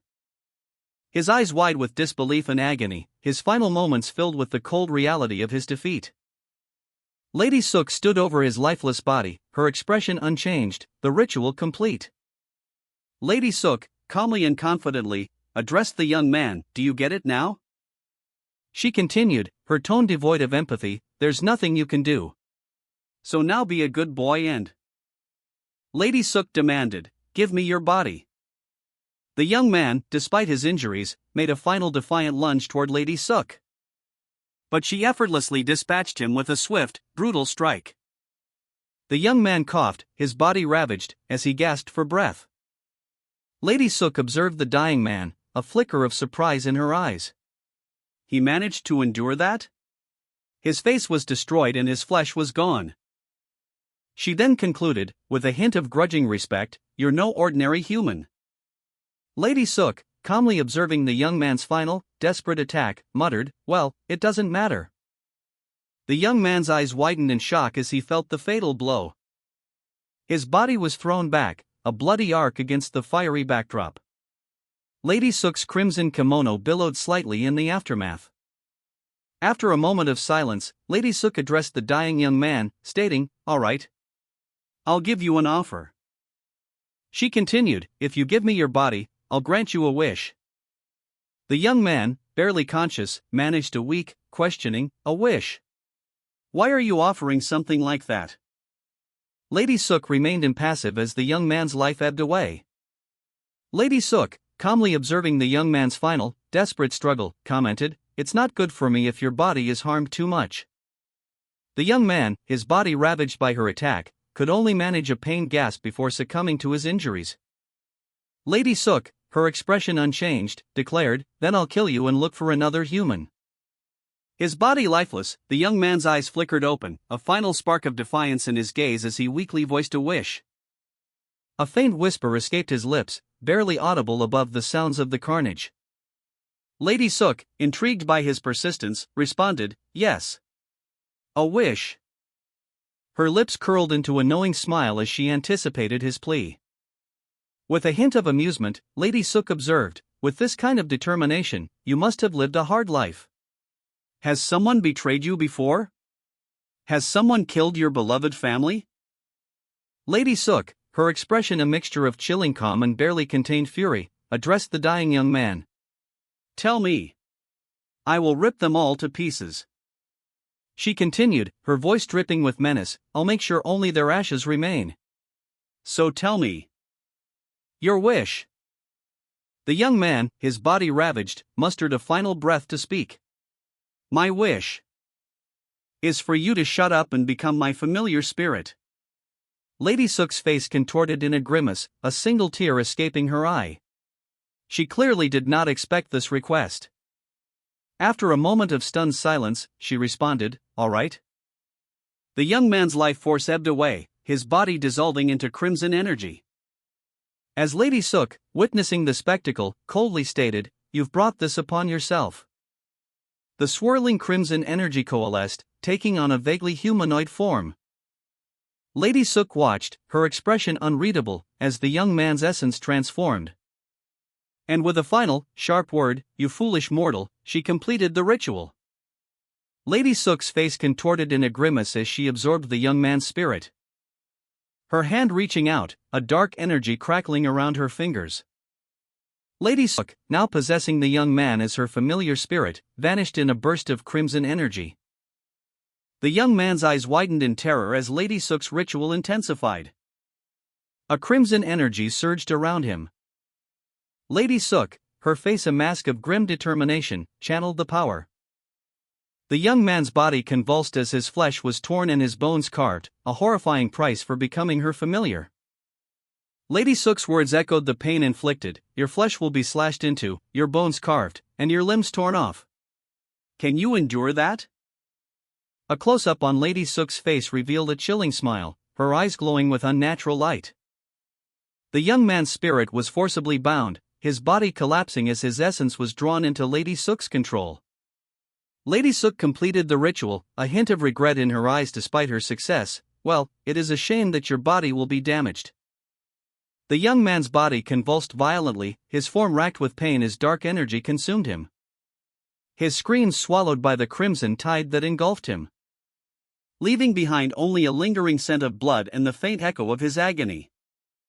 Lady Suk watched, her expression unreadable, as the last vestiges of his physical form dissipated. This taste, it's more crimson than a pomegranate, much stickier, and bitter and like metal.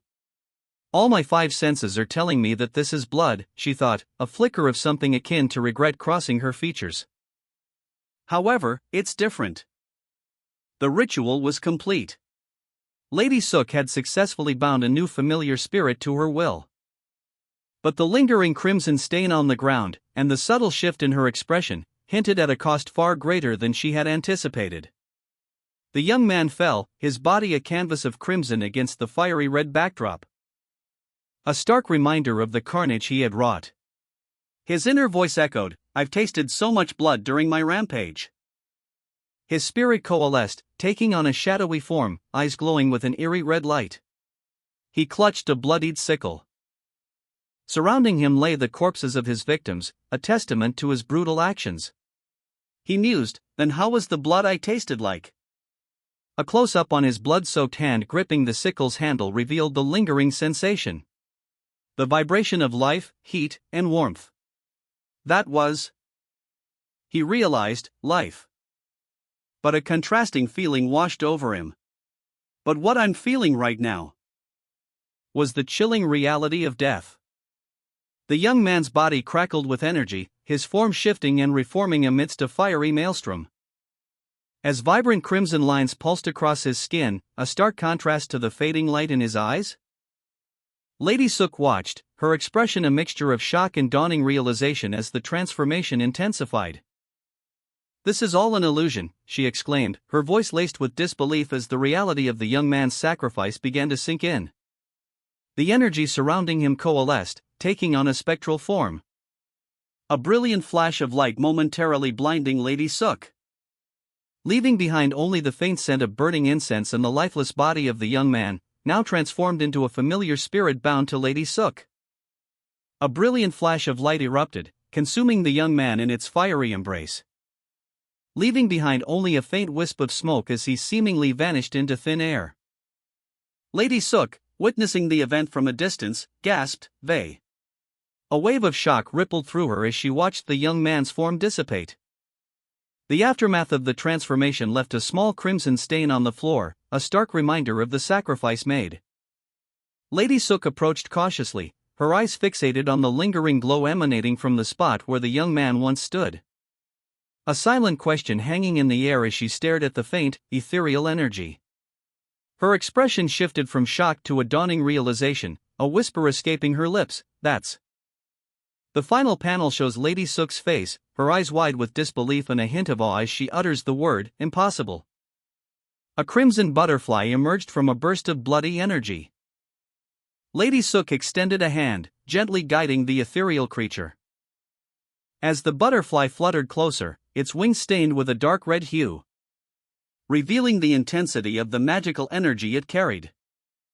The butterfly soared into the air, leaving a trail of crimson sparks, its flight path leading towards the unnamed young man, who stood impassively as the butterfly approached, blood splattering his face. Lady Suk's eyes blazed with an inner fire, her gaze intense and unwavering, as she uttered a single word, "Transcendence."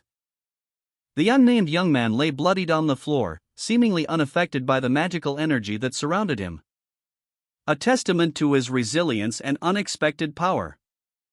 A voiceover explained that escaping hallucinations requires rejecting all five senses, a feat even first-rate shamans find difficult. But this young man, despite not being a shaman, somehow managed to do just that. Lady Suk's expression shifted, a hint of surprise and wonder in her eyes, as she realized the young man possessed the innate qualities of a great shaman. The young man, still bloodied but seemingly unharmed, let out a burst of laughter. A sound of pure, unrestrained mirth that echoed in the surreal landscape. His laughter growing louder, more intense, a stark contrast to the gravity of his situation. Lady Suk, observing from a distance, narrowed her eyes. "Ha, you dare laugh," she thought, a hint of both surprise and suspicion in her expression. "You may have escaped the illusions," she mused, her gaze intense. Lady Suk, her eyes narrowed in suspicion, challenged the young man, "But do you really think that you have the upper hand now?" The young man chuckled softly, a hint of amusement in his eyes, a subtle shift in his expression betraying a newfound confidence. He responded, "No, I just had a fun idea." Lady Suk's eyes widened in disbelief. "Fun?" Her expression morphed into one of intense shock as the young man's true power began to manifest itself. She gasped, "Why you dash?" The young man smirked, revealing a book in his hands. According to Master Chu's summary of the original book of the Yin Yang school, the older a spirit is, the more likely it is that they have a vessel that connects them to this realm. The unnamed young man, a confident smirk playing on his lips, held aloft a weathered book. "So this book must be it," he declared, his eyes gleaming with an almost supernatural light. He then proceeded to devour the book, page by page, the ancient text dissolving into a viscous, dark substance as it passed his lips. Lady Suk, witnessing this bizarre act, recoiled in horror, her face contorted in a mixture of shock and disbelief. Blood trickled from the corners of her mouth. A guttural scream escaped her lips as a surge of dark energy erupted from her body. She was violently thrown backward, engulfed in a swirling vortex of crimson energy. Meanwhile, the young man stood calmly, his back to the chaos, a faint smile playing on his lips as he continued to consume the book. He finished the book, a satisfied expression on his face. "I was right," he muttered, a glint of triumph in his eyes. The book's power now fully absorbed, he stood ready, a dark energy crackling around him. "You damned mortal," a voice boomed from the vortex, the last vestiges of Lady Suk's consciousness struggling against the overwhelming force. Lady Suk, eyes wide with disbelief, exclaimed that no one had ever been able to harm the book, attributing its invulnerability to its demonic chi. She continued, explaining that even first-rate shamans had barely managed to seal it after numerous attempts at destruction. She questioned how the young man could possibly wield such power. Enraged, she unleashed a torrent of dark energy, declaring that the young man had angered her. The young man, however, dodged her attack with surprising agility. and countered with a swift strike, defying her claim that his power was merely an illusion. Lady Suk, her eyes blazing with a malevolent fire, retorted that he should blame his own foolishness for rejecting her kindness before unleashing another wave of dark energy. She commanded him to become ashes, but her attack was ineffective. The young man, coughing, noted the strangeness of the situation. He questioned why she didn't simply snatch the book away from him, given the opportunity. Lady Suk, her face contorted in a mask of fury, glared at the young man. "Ah. I see. You can't touch this book, can you?" The young man, his eyes blazing with dark energy, responded with a chilling, defiant whisper, then. He violently consumed a portion of the mystical book, the act causing a surge of dark energy to course through his veins. Lady Suk recoiled in horror as the young man's power erupted, a wave of dark energy emanating from him. The young man unleashed a torrent of dark energy, striking Lady Suk with brutal force. "How dare you," she screamed, but her words were lost in the maelstrom of power. The young man, his body racked with pain, felt the dark energy surge through him. "The blood that entered my body earlier is going into a rage. It's reversed the flow of blood all over my body." He gritted his teeth, his face contorted in agony as he struggled to control the overwhelming power coursing through him. "Spit it out." Lady Suk, her eyes wide with terror and rage, watched as the young man's power continued to grow, seemingly beyond her control. Lady Suk's rage intensified, manifesting as a dark, swirling energy. A power fueled by a desire for revenge against someone as strong as herself. She screamed, her face contorted in a mask of fury and hatred. The unnamed young man, his face slick with a dark substance, grinned, seemingly relishing the confrontation. Lady Suk, enraged, unleashed a furious attack, shouting, "You preposterous mortal!" Her attack was met with a surge of dark energy from the young man. A violent clash of power that left Lady Suk vulnerable. And ultimately defeated, the young man seizing the opportunity to deliver a final, decisive blow. Lady Suk, her face marred by wounds, fell to her knees, her eyes wide with disbelief. As the unnamed young man stood over her, his eyes glowing with dark energy. A crimson aura pulsed around him, radiating power. The energy surged, engulfing Lady Suk in a wave of dark power. Leaving behind only a scene of devastation, a fiery inferno consuming the surrounding buildings. The unnamed young man stood amidst the chaos, his silhouette stark against the fiery backdrop. He looked around, a confused expression on his face, and whispered, "Where am I?" From a high vantage point, a panoramic view revealed the extent of the destruction, a vast expanse of corpses, a sea of fallen soldiers, stretched out before him. The sheer scale of the carnage was overwhelming, an endless ocean of corpses. A single spear, stained crimson, lay embedded in the ground, a grim testament to the battle's brutality. The unnamed young man stood amidst a scene of carnage, his red robe stained crimson against the backdrop of a blood-red sunset. Dozens of bodies lay scattered across the courtyard, a testament to his brutal power. The silence broken only by the wind whistling through the shattered remnants of the once grand palace. His sword, still dripping with blood, lay at his side. A nearby survivor, eyes wide with terror, whispered, "That's." Another figure, Lady Suk, emerged from the shadows, her voice barely a breath, "The Blue Spirit." Lady Suk, wounded and defeated, clutched her bloodied sword. Her face was a mask of disbelief and dawning horror. Her eyes fixated on the young man, a mixture of fear and something akin to understanding in their depths. She attempted to rise, but the effort was too much. She collapsed, her grip on her sword loosening. Her strength failing her as the reality of her defeat sunk in. The young man had not only defeated her, but had seemingly unleashed a power beyond her comprehension. Lady Suk, her face streaked with blood, clutched her sword. The young man, unable to hear her words, felt the intensity of her rage. Her final, desperate defiance echoing in the aftermath of the battle. The scene shifted to reveal the extent of the carnage, a sea of crimson reflecting the destruction wrought by the young man's victory. From a distance, an unseen observer watched. Their expression unreadable, a subtle smirk playing on their lips. A silent judgment cast upon the bloody scene below. Lady Sook's eyes, wide with fury and pain, were locked on her opponent. Tears streamed down her face, a testament to the brutal battle she had endured.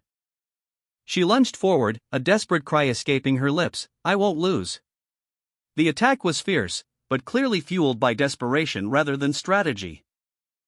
From the shadows, an unseen observer watched with amusement, a subtle smile playing on his lips as he witnessed the unfolding events.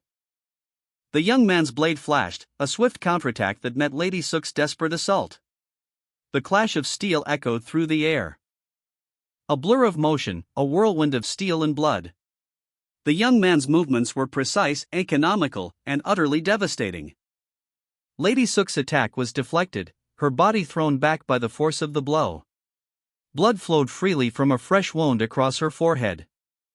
She fell to the ground, her body limp and still, the fight drained from her. The battle was over.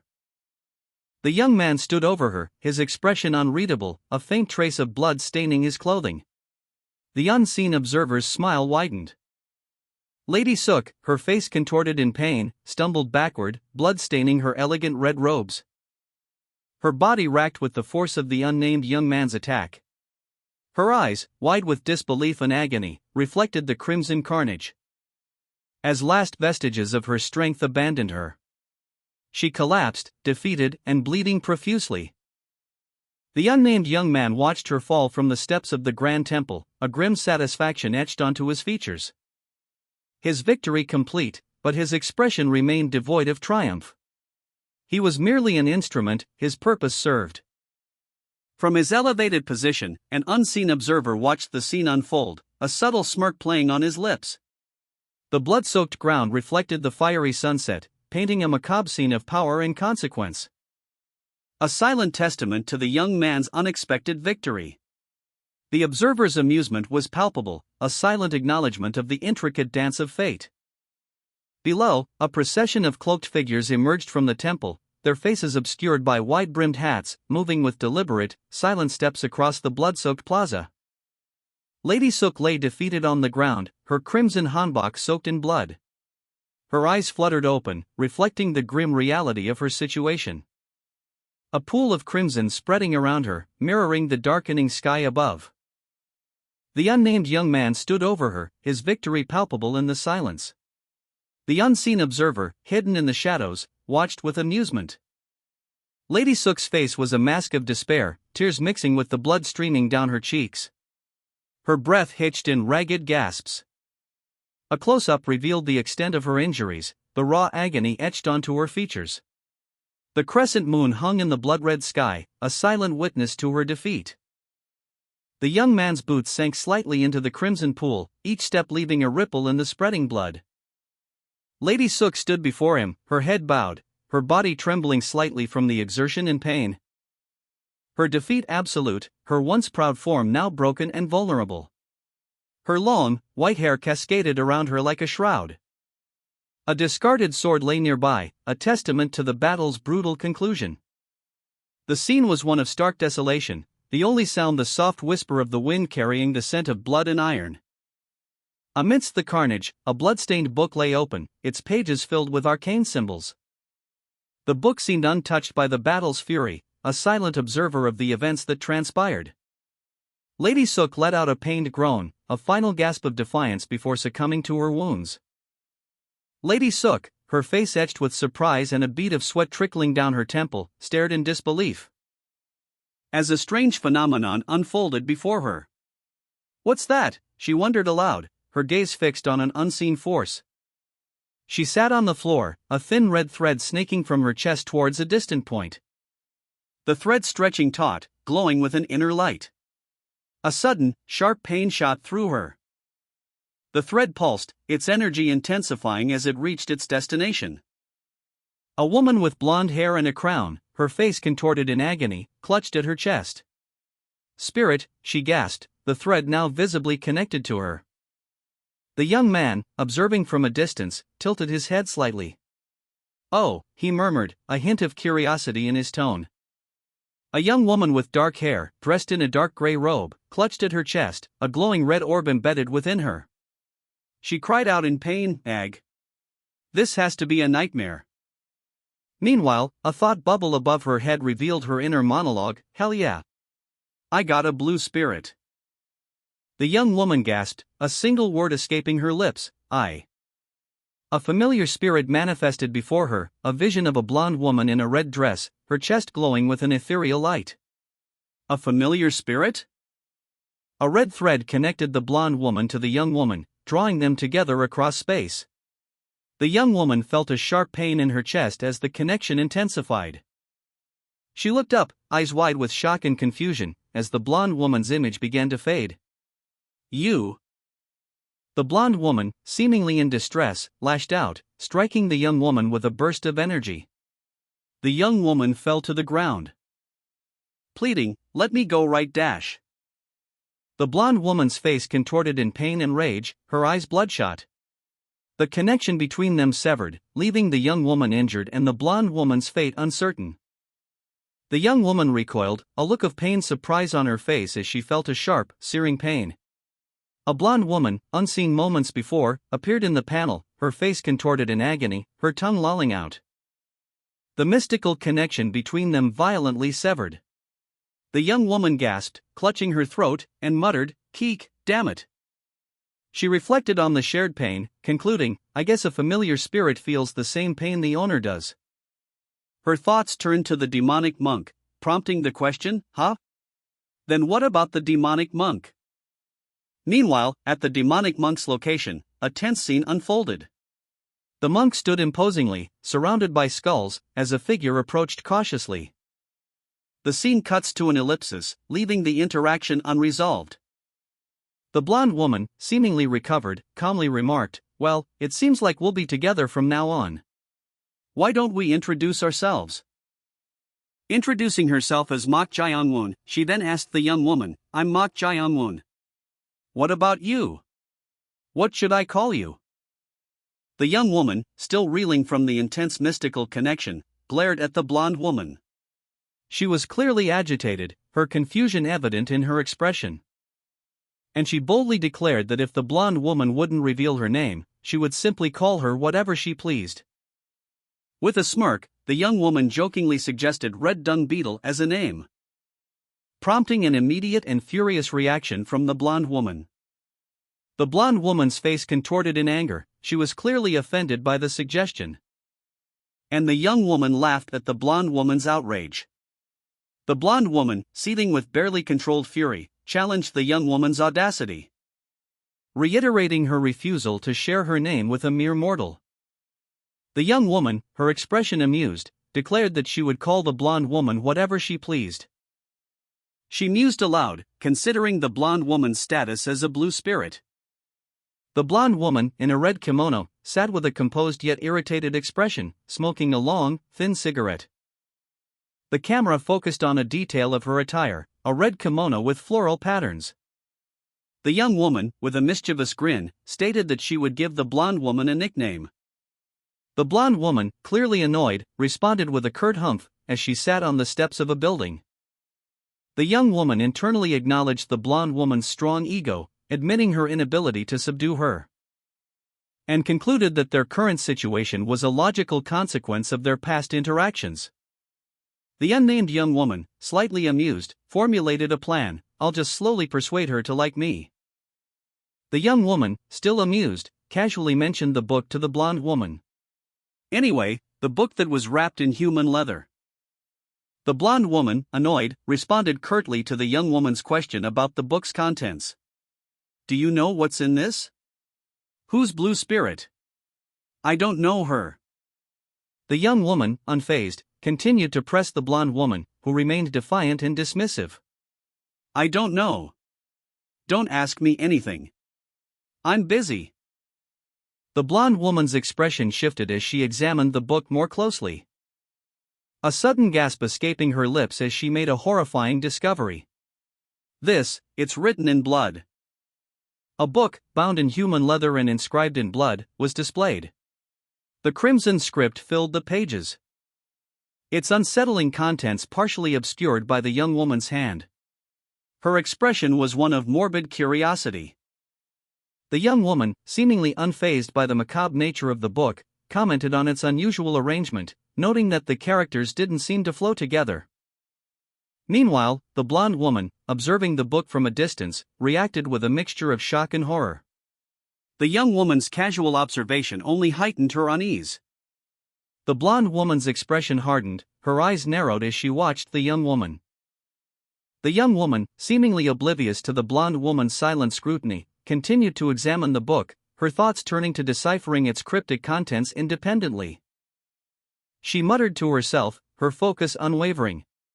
A subtle shift in her demeanor suggested a growing determination. A voice, seemingly emanating from within the young woman, instructed her to rely on the mind of the other form. The blonde woman, observing, mused that before nothingness, there must have been a form, questioning the nature of reality. The blonde woman, seemingly irritated, took a puff from her pipe, her expression hardening. A surge of purple energy erupted from the blonde woman as she attacked the young woman, who was attempting to decipher the blood-written book. The young woman, despite the attack, remained focused on the book. A determined expression on her face as she continued to study its cryptic contents. The purple energy swirling around her as she delved deeper into the book's mysteries. The book revealed that a demon stood in the way of the good, but the ultimate blood had the power to reverse all. The young woman, focused on deciphering the blood-written book, encountered an unexpected obstacle. The pages seemed to be stuck together. A sudden interruption arrived in the form of the blonde woman, who exclaimed in disbelief, "No way!" The blonde woman's astonishment grew as she questioned, "How did you do that?" Her anger intensified, her eyes blazing with fury. The blonde woman, still seething, questioned the young woman, "Does it have something to do with the book doing this?" The young woman, startled, let out a gasp, "Hub?" She struggled to maintain her grip on the book as the magical energy surged around her. The blonde woman watched, her expression a mixture of shock and disbelief, as the young woman's struggle continued. The young woman, her face contorted in concentration, whispered, "Enno," as a surge of purple energy pulsed from the book she held. The blonde woman, her expression a mixture of shock and fury, urged her, "Hurry." A voice echoed in the young woman's mind, "Empty your mind. Do not think about anything at all." Grimacing in pain, the young woman struggled to comply, her face etched with exertion. Her body trembling as she fought against the overwhelming sensation. Until finally, a wave of purple energy engulfed her, leaving her seemingly drained but strangely calm. The young woman's hands, now glowing faintly purple, carefully traced the ancient symbols on the book's damaged pages. The blonde woman watched, her eyes wide with disbelief as the young woman effortlessly deciphered the ancient text. "That fast," she gasped, her voice laced with shock and anger. A surge of purple energy erupted from the book, swirling around the young woman as she completed the ritual. The blonde woman, powerless to intervene, could only watch as the young woman's power grew. The blonde woman's inner monologue echoed her astonishment. "He has already undone the ritual of attachment. How is that possible for someone who hasn't even learned any martial arts?" She scoffed, a bitter laugh escaping her lips. "No, it's a miracle that he even managed to carry out the ritual of attachment." The young woman, overwhelmed by the mystical energy, felt a strange sense of empowerment. "I'm getting to witness what I never did in my life post-death," she thought, a hint of grim satisfaction in her voice. The purple energy intensified, causing the young woman to stumble and gasp for breath. The ritual's power was immense, pushing her to her limits. The blonde woman watched, a mixture of awe and resentment in her eyes. Gasps dash. The young woman collapsed, exhausted but triumphant. The blonde woman approached cautiously, her anger replaced by a cautious curiosity. "I thought I was gonna suffocate. What was that just now?" she wondered aloud. The blonde woman, clearly irritated, explained to the young woman that her failure stemmed from improper control of the ritual of attachment. She pointed out a critical flaw: the young woman's breathing was incorrect. The young woman, slightly embarrassed, questioned the blonde woman's timing for this explanation. But then a confident smirk spread across her face as she seemed to understand something. The blonde woman's expression shifted from annoyance to alarm as she witnessed the young woman's reaction. A sharp intake of breath escaped her lips. "Ek." The blonde woman, exasperated, explained that her outburst was purely to avoid injury due to the young woman's reckless actions. The young woman simply responded with a nonchalant, "All right, all right." The conversation shifted to a description of the ritual of attachment. The blonde woman explained that it involved pulling things towards oneself, causing them to become attached. A visual representation of purple energy swirling around the young woman's hand illustrated the concept.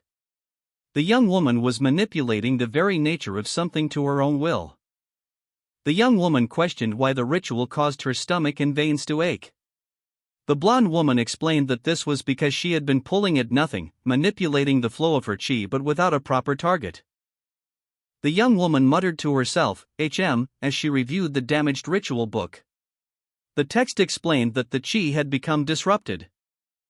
The blonde woman, clearly annoyed, instructed the young woman, "Try it with that."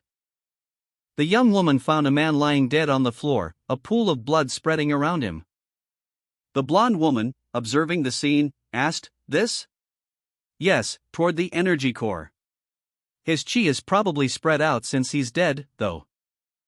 The blonde woman guided the young woman, directing her to focus the energy below the belly button of the deceased man. The blonde woman sighed, exasperated, "Do I have to tell you everything?" The young woman, after a moment of concentration, managed to complete the ritual, albeit with some difficulty. "Well, yeah," she mumbled, clearly exhausted. The unseen blonde woman, annoyed yet helpful, instructed the young woman, "Now, try doing the chant again." The young woman, exhausted but determined, repeated the modified ritual, a surge of purple energy emanating from her. The energy intensifying as she focused her mind. Whispering the incantation, without despair, rely on the mind of the other form, before nothingness, there must have been a form. Her power growing as she contemplated the paradoxical nature of existence, what seems to be may not actually be, the demon stands in the way of the good. But a final, crucial element of the ritual was revealed, but the ultimate blood has the power to reverse all. With a final exertion, the young woman channeled the ultimate blood's power, the purple energy engulfing her. The ritual complete, leaving the young woman exhausted but triumphant, and a man lying unconscious on the floor. The young woman gasped, a look of dawning comprehension on her face. As a wave of warmth surged through her veins, pooling in her palm, and spiraled towards her energy core. The blonde woman's instructions echoed in her mind, "Pull forth anything and make it stick." The blonde woman, a smirk playing on her lips, calmly smoked a long cigarette. Observing the young woman's progress.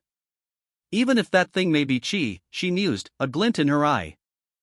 The young woman focused, drawing power from the ritual, her expression hardening with determination. A crimson stream erupted from her, a visual representation of the ritual's completion. "That is how the ritual of attachment works," the blonde woman stated, her voice calm but laced with satisfaction. The unseen blonde woman explained the mechanics of the ritual of attachment, demonstrating its effects on a prone figure as purple energy surged around them. The unnamed young woman, witnessing the ritual's power firsthand, realized its significance. Recognizing it as the technique Go-chan had mentioned, a method requiring significant chi gathering time. A surge of energy enveloped her, revealing a powerful, unseen force within her. She realized this method allowed for the absorption of others' inner energy, enabling a much faster chi collection. This meant she could significantly accelerate her strength growth. The young woman's fist glowed with purple energy. The energy pulsed and throbbed, radiating outward, but then dissipated, leaving only a faint trace. The blonde woman explained that the energy had scattered, a natural property of chi. She stated that a special method was needed to gather the energy for it to collect in the energy core and possess a unique trait, preventing it from mixing with the energy of others. She concluded that collecting chi with the ritual of attachment was impossible. The young woman, disappointed, confessed, "What a shame. I thought I found a shortcut." The blonde woman chuckled, "Kukuk. Did you think that becoming an expert martial artist would be that easy?" The blonde woman continued, reassuring the young woman, "Well, don't be too disappointed. There are plenty of great uses for the ritual of attachment." The young woman, confused, questioned, "Huh? The blonde woman explained, the first ritual, the ritual of attachment, is nothing more than just the basics of the 8 thought-shattering techniques, pull to make it stick. But learning just that opens up endless possibilities. The blonde woman elaborated, it may scatter away, but chi is still chi.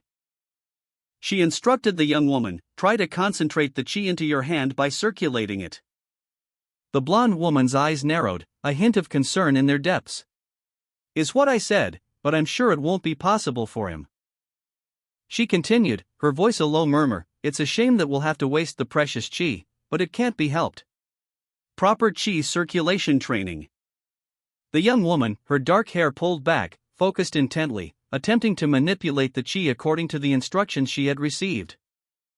Purple energy swirled around her hands, a visible manifestation of her efforts. But the energy remained unstable, flickering erratically. A surge of purple energy erupted from her palm, sending her sprawling backwards. The energy dissipated quickly. The blonde woman's expression shifted to one of concern as she watched the young woman struggle. A faint purple glow emanated from the young woman's hand. A clear indication that she was still attempting to control the chi, though unsuccessfully. The young woman, frustrated but determined, focused intently on her chi manipulation. Purple energy crackled around her. The energy surged uncontrollably, causing a small explosion that shattered the nearby stone, sending a shockwave that propelled her backward. The blonde woman watched, her expression a mixture of concern and surprise. The uncontrolled energy continued to erupt in a chaotic display of purple and white. The intensity of the energy surge was overwhelming, leaving the young woman breathless and exhausted. The word impossible appeared in a thought bubble above her head. The blonde woman, clearly astonished, muttered, "You're telling me he really managed to do it as a complete beginner?" The young woman, despite her exhaustion, smirked slightly, a hint of triumph in her eyes. She muttered, "This mortal." Then, with a small, controlled burst of purple energy, she demonstrated a newfound mastery over her chi. She said, "Oh." The unseen blonde woman, in a striking red dress, observed the aftermath of the young woman's chi surge, a thoughtful expression on her face. She mused aloud, "Just who is he?" The camera focuses on a detail of her elegant attire. Continuing her internal monologue, the blonde woman reflected on the young woman's unexpected power. She stated, "I've seen countless talented individuals in my lifetime, but I've never met someone like him before. I even went through the wall." She gestures towards a hole punched through a sturdy wall, a testament to the young woman's raw power. The blonde woman's gaze shifts to another individual, a dark-haired man with a grim expression. She wonders, where did he even come from? The dark-haired man, seemingly reacting to the blonde woman's thoughts, reveals a sinister smile. He thinks, so this is why everyone was always hyping up martial arts. He demonstrates a surge of dark purple energy emanating from his fist. The dark-haired man continues his internal monologue, "It'll be much easier to kill people when you learn something like this." The blonde woman, her eyes gleaming with a mixture of curiosity and disdain, mused, "So?" The dark-haired man, intrigued by the young woman's unexpected power, inquired, "What's the second technique of this?" The blonde woman, a smirk playing on her lips, responded with a knowing chuckle, "Hou, that is." She then revealed her true feelings, exclaiming, I was almost fooled by a mortal. As if I'd do something nice for you." Later, alone, the blonde woman reflected on her interaction, muttering, "Damn it. I talked a lot more than I meant to because he just absorbs everything I tell him. I get why the old geezers were always so obsessed with their disciples." The dark-haired man, seemingly lost in thought, addressed the blonde woman, "Blue Spirit. Don't talk to me." The blonde woman, seemingly unfazed, simply commented, "Is that all? What a shame. I wanted to ask her something." Meanwhile, the dark-haired man, his hand glowing with dark energy, seemed to be grappling with his own internal conflict. The dark-haired man observed the remnants of cold energy, recalling the unnamed young woman's earlier statement that it would scatter. Questioning the nature of this peculiar energy, the unseen blonde woman and the dark-haired man exchanged a silent moment. He considered asking her about the cold energy. but ultimately decided against it, concluding that she wouldn't answer anyway. He mused that figuring things out on his own was more enjoyable. The dark-haired man then addressed the unnamed young woman, urging her to leave the location with him. The night sky, a canvas of dark clouds and a crescent moon, served as a backdrop to the imposing silhouette of the Phoenix Pavilion, its ancient architecture hinting its secrets held within. As the unnamed young woman approached, her steps measured and deliberate. This was the place she sought. Hoon, Lady Sook's escort warrior, was identified by on-screen text. The Phoenix Pavilion loomed large, its many stories a testament to its age and significance. As the young woman ascended the steps, her gaze fixed on the entrance. The heavy doors of the Phoenix Pavilion, adorned with ornate carvings, stood before her, a final barrier to the mysteries within. The young woman entered a large chamber within the Phoenix Pavilion, her eyes falling upon a multitude of unsettling statues. Their faces were grotesque, some appearing almost skeletal. Others bearing strange, unsettling features. Several small, almost doll-like figures were interspersed among the larger, more imposing statues. A closer inspection revealed that many of the statues were made of wood, their surfaces worn and aged. The overall atmosphere was one of oppressive silence and foreboding. A large, imposing statue dominated the center of the chamber. It depicted a figure in traditional robes, its face a horrifying mask of decay and multiple eyes. The young woman felt a chill run down her spine. A sense of dread washing over her as she stared at the unsettling image. The young woman, her expression one of concern and confusion, voiced her thoughts. Wooden statues? Why is this room full of these ominous-looking things? She stood amidst the unsettling statues, her unease palpable. The silence of the chamber seemed to amplify her apprehension. A woman, her face partially obscured, nervously chewed on her fingernail. She murmured, "I'm sure you're already aware, since I sent a message in advance. But the shaman Myo Shin has died." The news was delivered with a grim expression. He was killed by the third son, young Master Mok Jae-won. The woman stood rigidly, fists clenched, before a row of unsettling wooden statues. A large, imposing statue of a skull-faced shaman dominated the scene, its presence adding to the overall sense of unease. The woman, Lady Sook, offered 300 silver niang as a token of grief, and proposed another quest, offering an additional 400 niang for the elimination of young Master Mok Jae-won. Her face was etched with a mixture of sorrow and determination as she posed the question, "Will you do it?"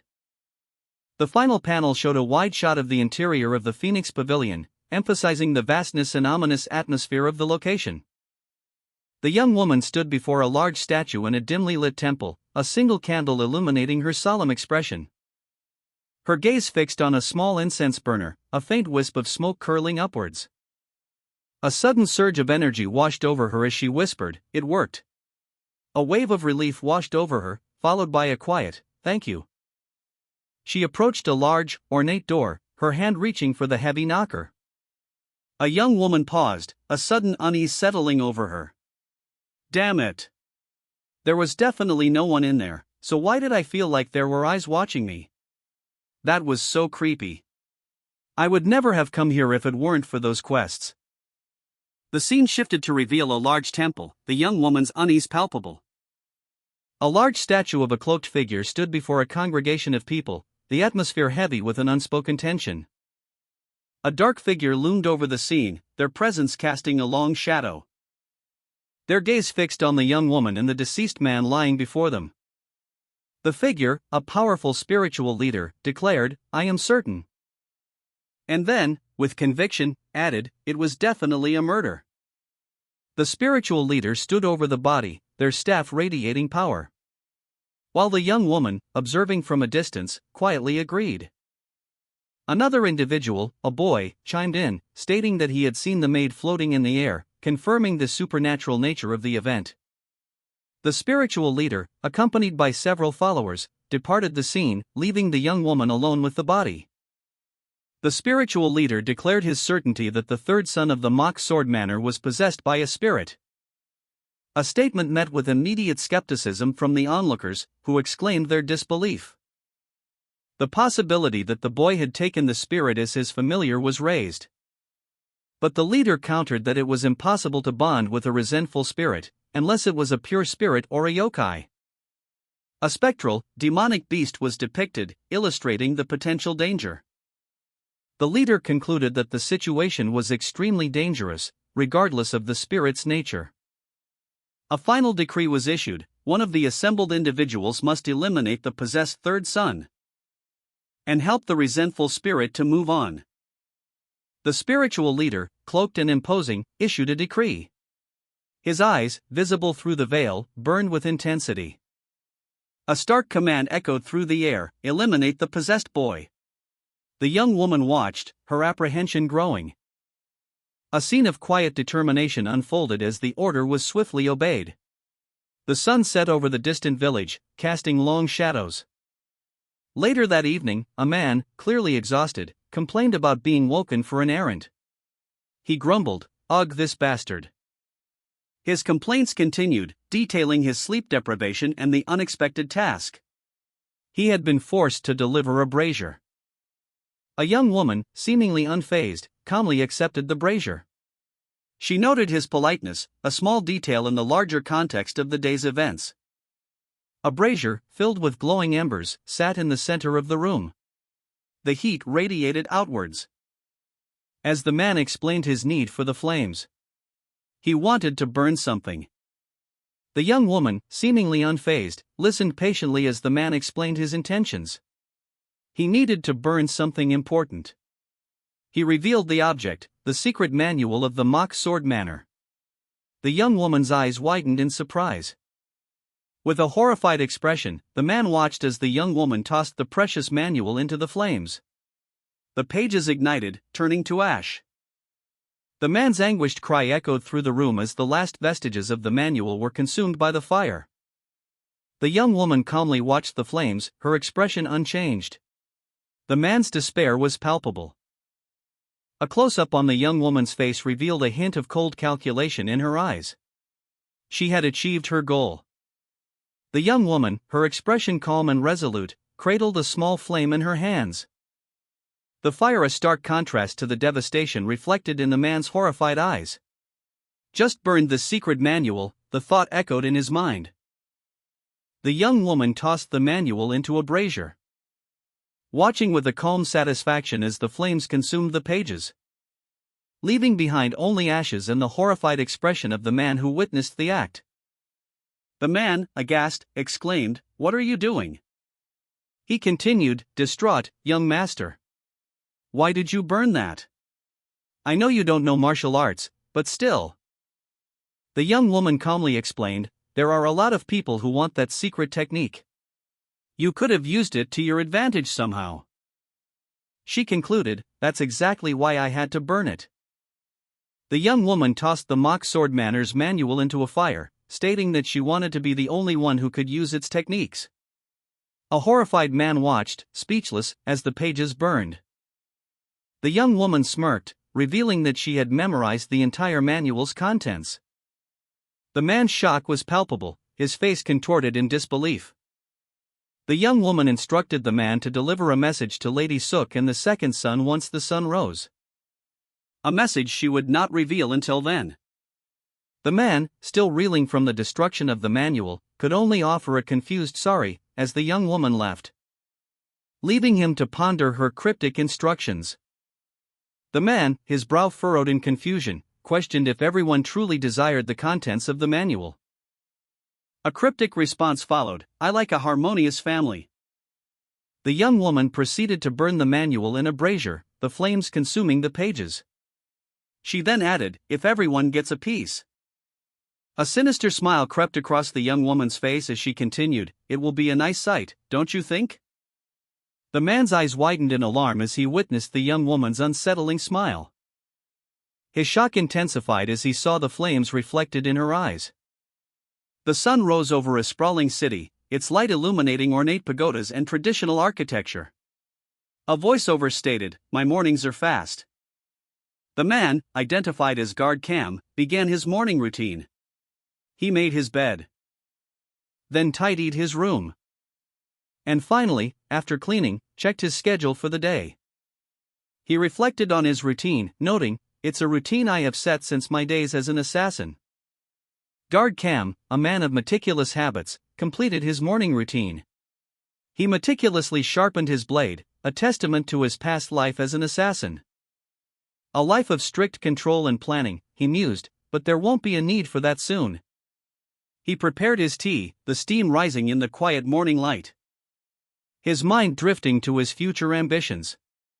Once he successfully becomes the second son's subordinate, he will achieve the rank of elder. Gazing out at the cityscape, a nostalgic feeling washed over him. A sense of reminiscence settling upon him as he sipped his tea. His quiet contemplation was interrupted. "Guard Cam, young Master Yunpyeong wishes to see you." Guard Cam, lost in thought, found himself questioning the future.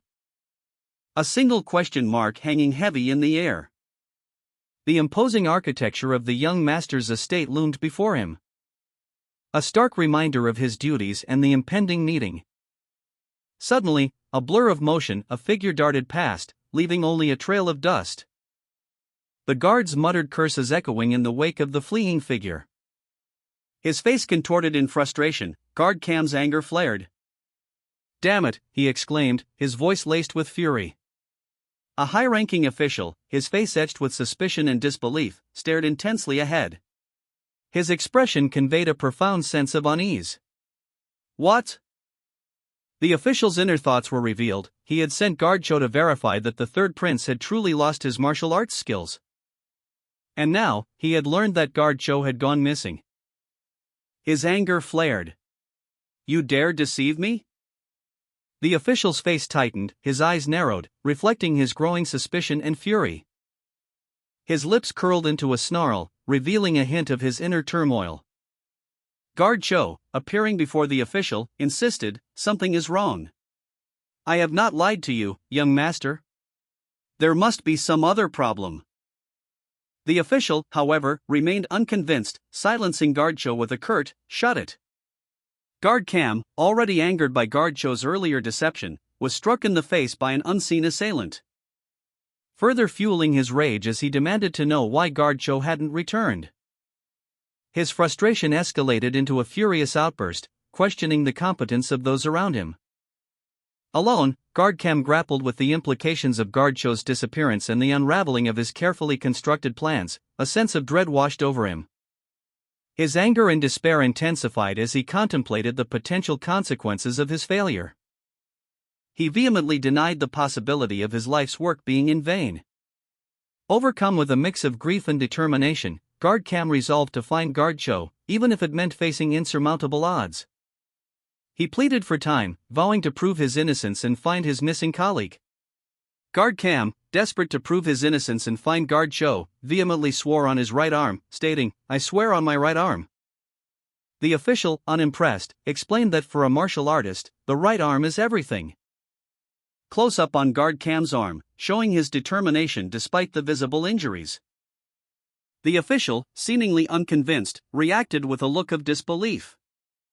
A moment of silence followed, punctuated only by the official's internal contemplation.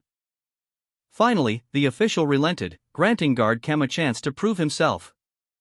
The official's final decree, "Then prove yourself." Adding a time limit to the challenge, the official declared, "I'll give you 4 hours." Guard Cam's face contorted in a silent scream, his eyes wide with desperate fury. The superior officer declared, "If you find Guard Cho, I will believe you. Otherwise, you will die for this." The superior officer, his face bloodied, glared intensely. A subordinate responded, "Yes, young master." The superior officer walked away, muttering to himself, "Now that I think about it, nothing has worked out ever since I took that fake in." He continued his internal monologue, "It's not likely, but if it was that bastard's doing." The officer wiped the blood from his face, his expression hardening. He concluded, "I will not forgive him." Guard Cam, desperate to clear his name within the 4-hour deadline, hurried down the steps of a grand building. He was met by his superior officer, who eyed him with suspicion. The officer's expression was one of barely contained anger. The officer's suspicion was palpable. Guard Cam felt a knot of anxiety tighten in his stomach. Suddenly, the superior officer grabbed Guard Cam by the throat. The force of the attack causing Guard Cam to choke and gasp. "Guard Cam," the officer exclaimed, his voice laced with fury. The officer's anger escalated. "I told you to keep an eye on him at all times. Are you disobeying me?" Guard Cam, struggling to catch his breath, protested his innocence. What do you mean?" "Of course not." The officer's suspicion remained. "Then what are you doing here? Are you cooperating with the fake?" The superior officer, his face contorted in fury, grabbed Guard Cam, his voice a harsh whisper. "Cooperating? What are you dash?" He then discovered a book in Cam's possession, his expression shifting to one of shock and disbelief. "What's this?" he exclaimed. The book, a worn volume, was opened to reveal its title, Wood Heartsword Transformation Technique. The superior officer's eyes widened in alarm. His gaze lingered on the title, his suspicion growing. He was clearly disturbed by the discovery. The title of the book, Wood Heartsword Transformation Technique, was clearly visible. The implications were unsettling. The superior officer's face darkened. He turned to Guard Cam, his voice low and menacing. "You?" Guard Cam looked on, his face a mask of fear and confusion as the superior officer's anger intensified. "Ah!" The superior officer's rage exploded. He roared, "Just what have you been doing?" The superior officer's face was a mask of fury, his eyes blazing with barely contained rage. While Guard Cam, his own face slick with sweat, stared up in stark terror. Two other guards, their faces etched with worry, watched from a distance as the superior officer's fury seemed to crackle in the air. The tension was palpable. Guard Cam's body trembled as he braced himself for the inevitable punishment. His eyes darted nervously around the room, searching for an escape that did not exist. He was dragged away, his fate sealed by the discovery of the forbidden book. Guard Cam, eyes wide with terror, was dragged across the polished floor of the opulent hall. His body leaving a trail of dust and scuffs as he was unceremoniously hauled away by several guards. The superior officer, his face a mask of furious displeasure, watched the scene unfold. A grim satisfaction settling over his features as Guard Cam's desperate pleas for mercy went unheard. With a final, violent shove, Guard Cam was sent sprawling, his body hitting the ground with a sickening thud. The superior officer turned away, his task complete. A young man with dark hair and a subtle smirk observed the aftermath from a distance. The words Guard Cam appeared in a thought bubble above his head, confirming his identity. A figure in dark clothing moved silently through a grand hall, their footsteps barely audible on the polished floor. A sudden burst of energy erupted, as a guard was thrown violently across the room by an unseen force. Guaro Cam appeared, a calm smile playing on his lips as he greeted the stunned guard. "Welcome," he said, the words hanging in the air as he materialized before the guard. Another figure, unseen before, appeared, observing the scene from a shadowed corner. "Explain yourself," she demanded. A guard, his face contorted in anger, muttered, "Damn it." The unidentified female observer nearby observed, her thoughts a quiet assessment. "Just looking at him ruins my mood." Guaro Cam, appearing calm and collected, smirked slightly. The observer's demand was curt, "Explain." The guard's irritation grew. Guaro Cam responded dismissively, "I don't have the time for this." He chuckled, "Ha." The guard's inner turmoil was evident. "I can't get rid of this anxiety eating away at my mind, damn it." He tried to maintain a facade of composure, stating, "I'm sure I made it clear from the beginning." With surprising speed, Guaro Cam launched a swift attack. A blur of motion that sent the guard sprawling to the ground. The unidentified female observer, her face partially obscured by shadow, issued a stark warning, "If you try anything funny." The enraged guard responded with a furious threat, "I'll kill you." Guaro Cam, seemingly calm amidst the tension, was questioned, "Did you say that?" He responded with a dismissive, almost nonchalant, "I can't recall." The observer's fury intensified, unleashing a torrent of insults. "You piece of shit." The scene shifted to reveal the observer confronting Guaro Cam and another man, demanding answers. "What did you do to the second son's guard?" Guaro Cam responded with a single, questioning word, "Who?" The observer pressed further, her voice laced with disbelief and suspicion. "Don't lie to me. You didn't hurt him, did you?" The injured guard, his face bloodied, muttered, as if, "You know how weak I am, and he's an expert martial artist." His words were laced with disbelief as he continued, "I know that. I know. So why is it that I feel so off?" Guaro Cam, a smirk playing on his lips, calmly responded, "Isn't that so?" The female observer's suspicion deepened as she thought, how could the third son, who has lost his martial arts, have killed him? The observer's gaze hardened, her suspicion growing. She pressed, "Don't you agree? What he just said." Another man, seemingly a superior officer, interjected, "Young Master Mok Jaeonwon cannot use martial arts at all the moment." The officer's words hung in the air, a sinister smile spreading across his face as he looked at the injured guard.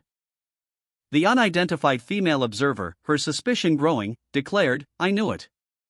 It was him."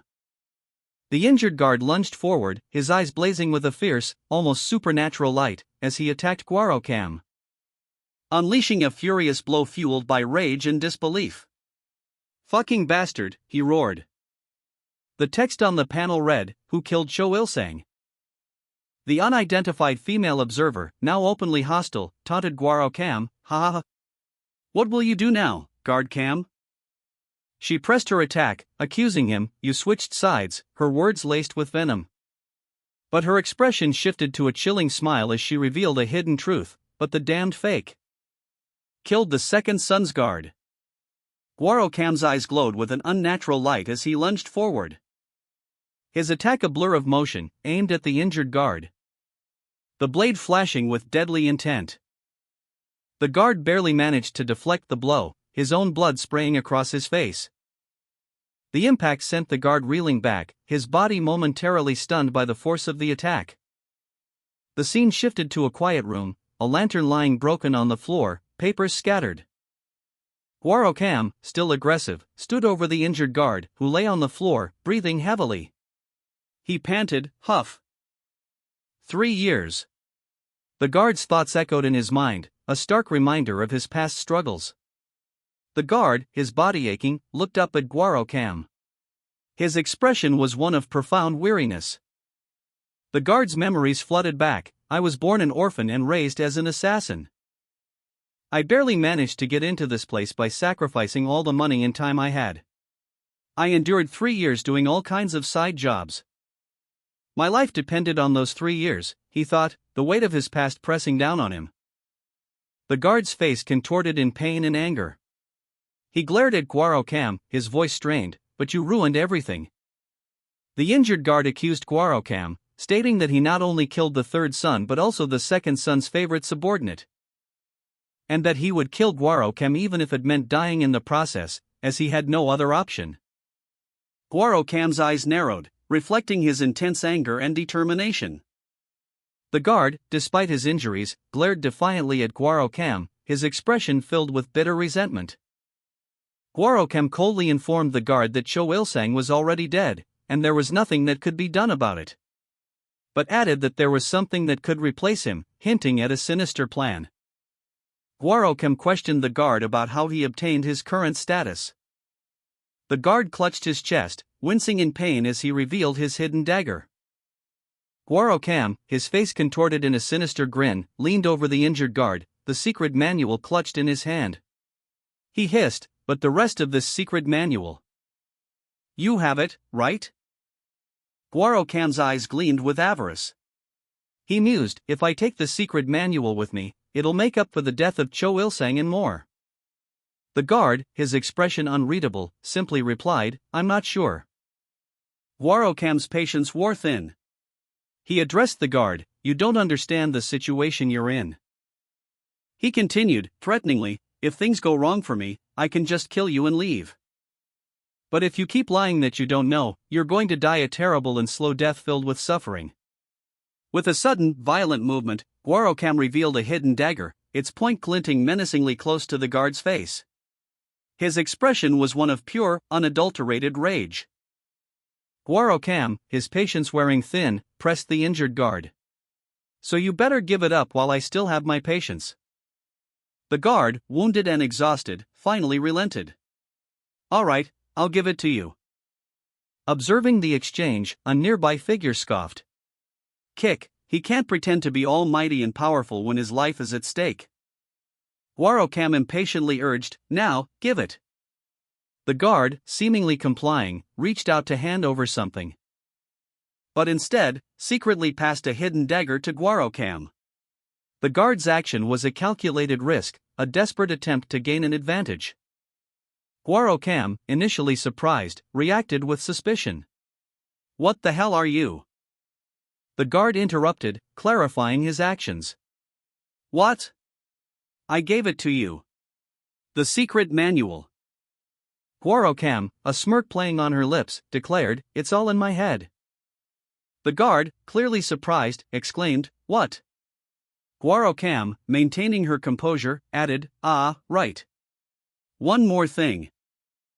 With a swift, almost imperceptible movement, the guard secretly passed a hidden dagger to Guarocam while seemingly handing over the secret manual. Guarocam, now possessing both the manual and the dagger, thanked the guard, saying, "Thanks, Guard Cam." A surge of purple energy erupted from Guarocam's hands as she activated the thought-shattering 8 technique. The guard, caught off guard, was overwhelmed by the sudden attack, his face contorted in pain as the first technique struck him. In a final, desperate move, the guard attempted to counterattack, but Guarocam was too quick, her movements a blur as she evaded his strike. Guarocam felt a surge of power, but also a strange drain. "My inner energy is being sucked away," he realized, the words echoing his internal alarm. The purple energy intensified, swirling around him as he focused his will. He channeled this energy, unleashing it in a focused attack upon the guard. The guard cried out in pain, "Qua," as Guarocam's technique took effect. "Cuck. I was wondering how and whom to use this on." Guarocam cackled, a triumphant glint in his eyes. But his victory was short-lived, the technique's energy continued to drain him. "But you just volunteered to be the test subject," he exclaimed, a hint of exhaustion in his voice. Despite the strain, a manic grin spread across his face. "I'm so grateful." "Ha," he laughed, his words laced with both relief and madness.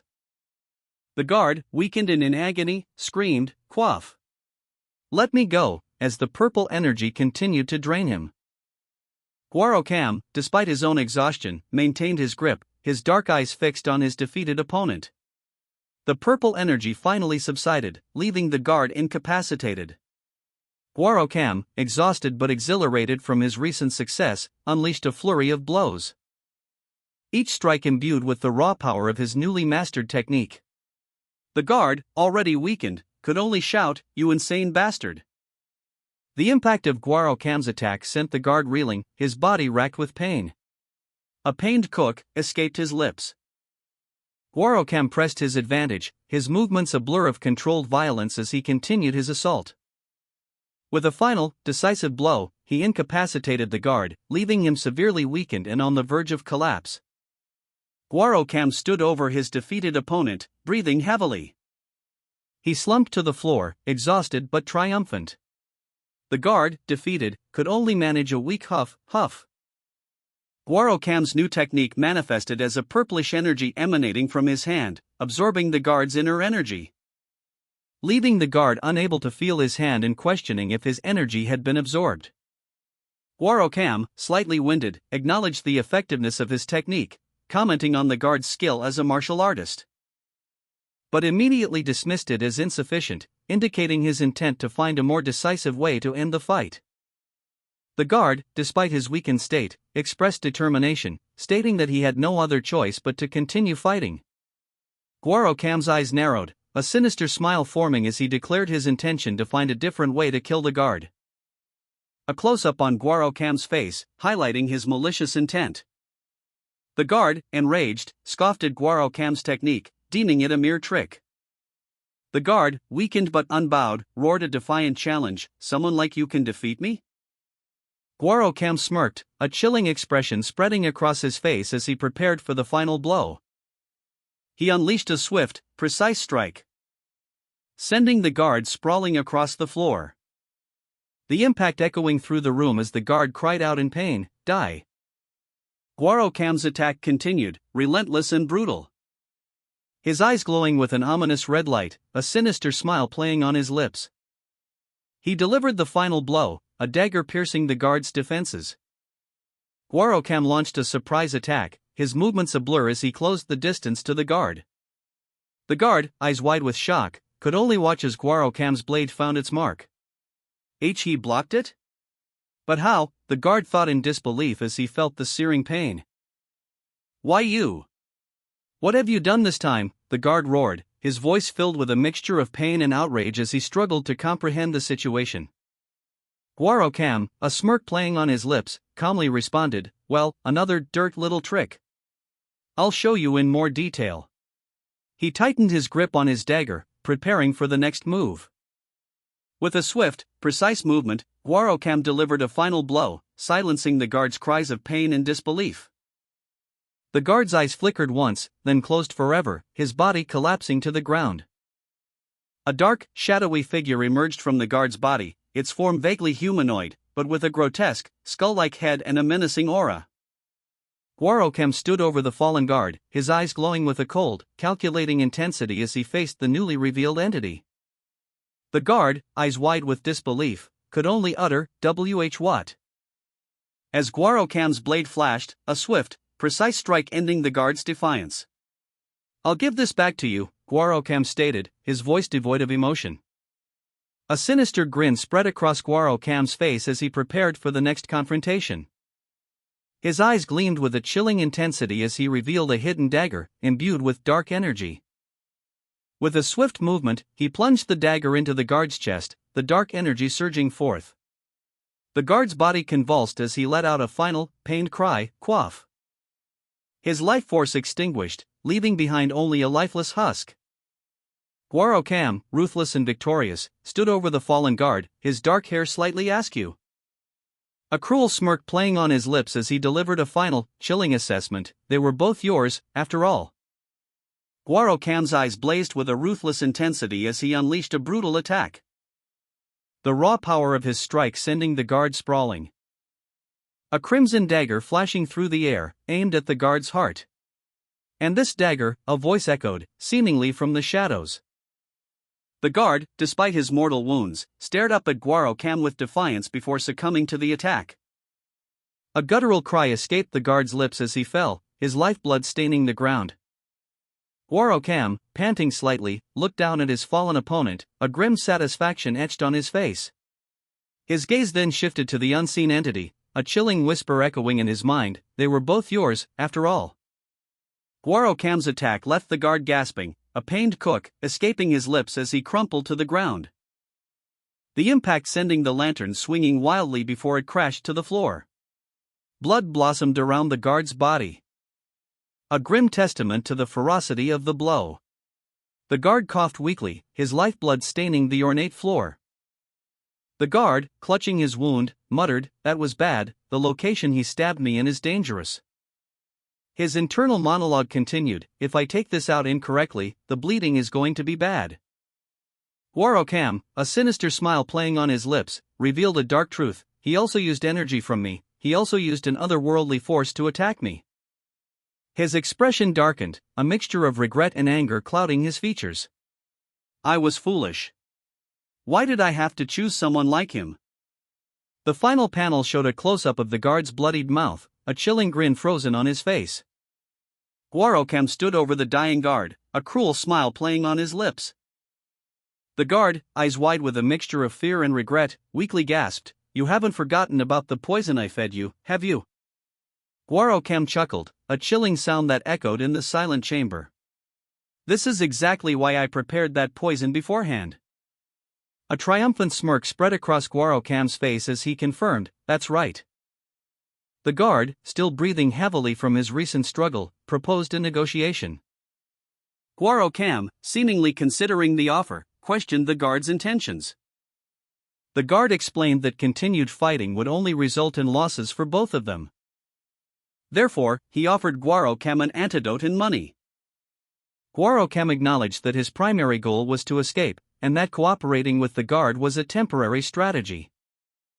He could always kill the guard later. As the guard, weakened and poisoned, attempted to hand over the antidote, Guaro Cam swiftly seized the opportunity, killing the guard with a decisive blow. Guaro Cam, victorious but wounded, coughed, a pained expression on his face. Something felt wrong. Despite circulating his chi, his body continued to worsen. Blood flowed freely from a wound on his hand, a stark indication of the poison's effect. The guard, poisoned by Guaro Cam's blade, gasped, his face contorted in agony. He was badly hurt, stabbed and cut, but the pain was intense. The guard's horrified words echoed in the room as he watched Guaro Cam's actions. Guaro Cam calmly explained that the guard's own blood, poisoned by his blade, was the cause of his suffering. The guard, confused and dying, could only cough weakly as he struggled to comprehend. Guaro Cam, a smirk playing on his lips, revealed a chilling truth: my blood is extremely poisonous. The guard, eyes wide with dawning horror, could only manage a questioning exclamation. Guaro Cam continued, his tone laced with a hint of dark amusement, listing the ingredients of the poisonous orb that had been used against him: pokeweeds, rasula, fennel flower, creeping fig, giant angelica, pheasant's eye, and crow dipper. Those are the ingredients for that poisonous orb you fed me, right? He explained the source of his potent blood: I ate all kinds of poisonous herbs growing up, so my blood turned poisonous. With a final, chilling question, Guaro Cam pressed, do you get it now? The poison guard, his body racked with pain, could only weakly register the finality of his situation. His last words, barely a whisper, were a defeated acceptance: I don't need it. The scene concluded with a close-up on Guaro Cam's face, his expression a mixture of triumph and grim satisfaction, as the guard's life ebbed away. The dying guard's eyes widened in horror as he saw the blood on Guaro Cam's hands, a chilling realization dawning on him. A stark image of his own demise reflected in his pupils. The antidote, a single, chilling thought echoed in his mind. His final moments were filled with the stark terror of his impending death, a silent scream trapped within his failing body. I'm gonna die, he thought, his breath hitching. Guaro Cam observed the guard's reaction with a detached curiosity, his expression unreadable. He casually asked, Huh? Why are you shaking? Feigning innocence, Guaro Cam continued, Are you cold because I opened the window? I opened it because I thought you might be feverish from the poison. He added, with a chillingly calm demeanor, You'll live a bit longer if your body temperature is lower. It'll slow down the spread of the poison.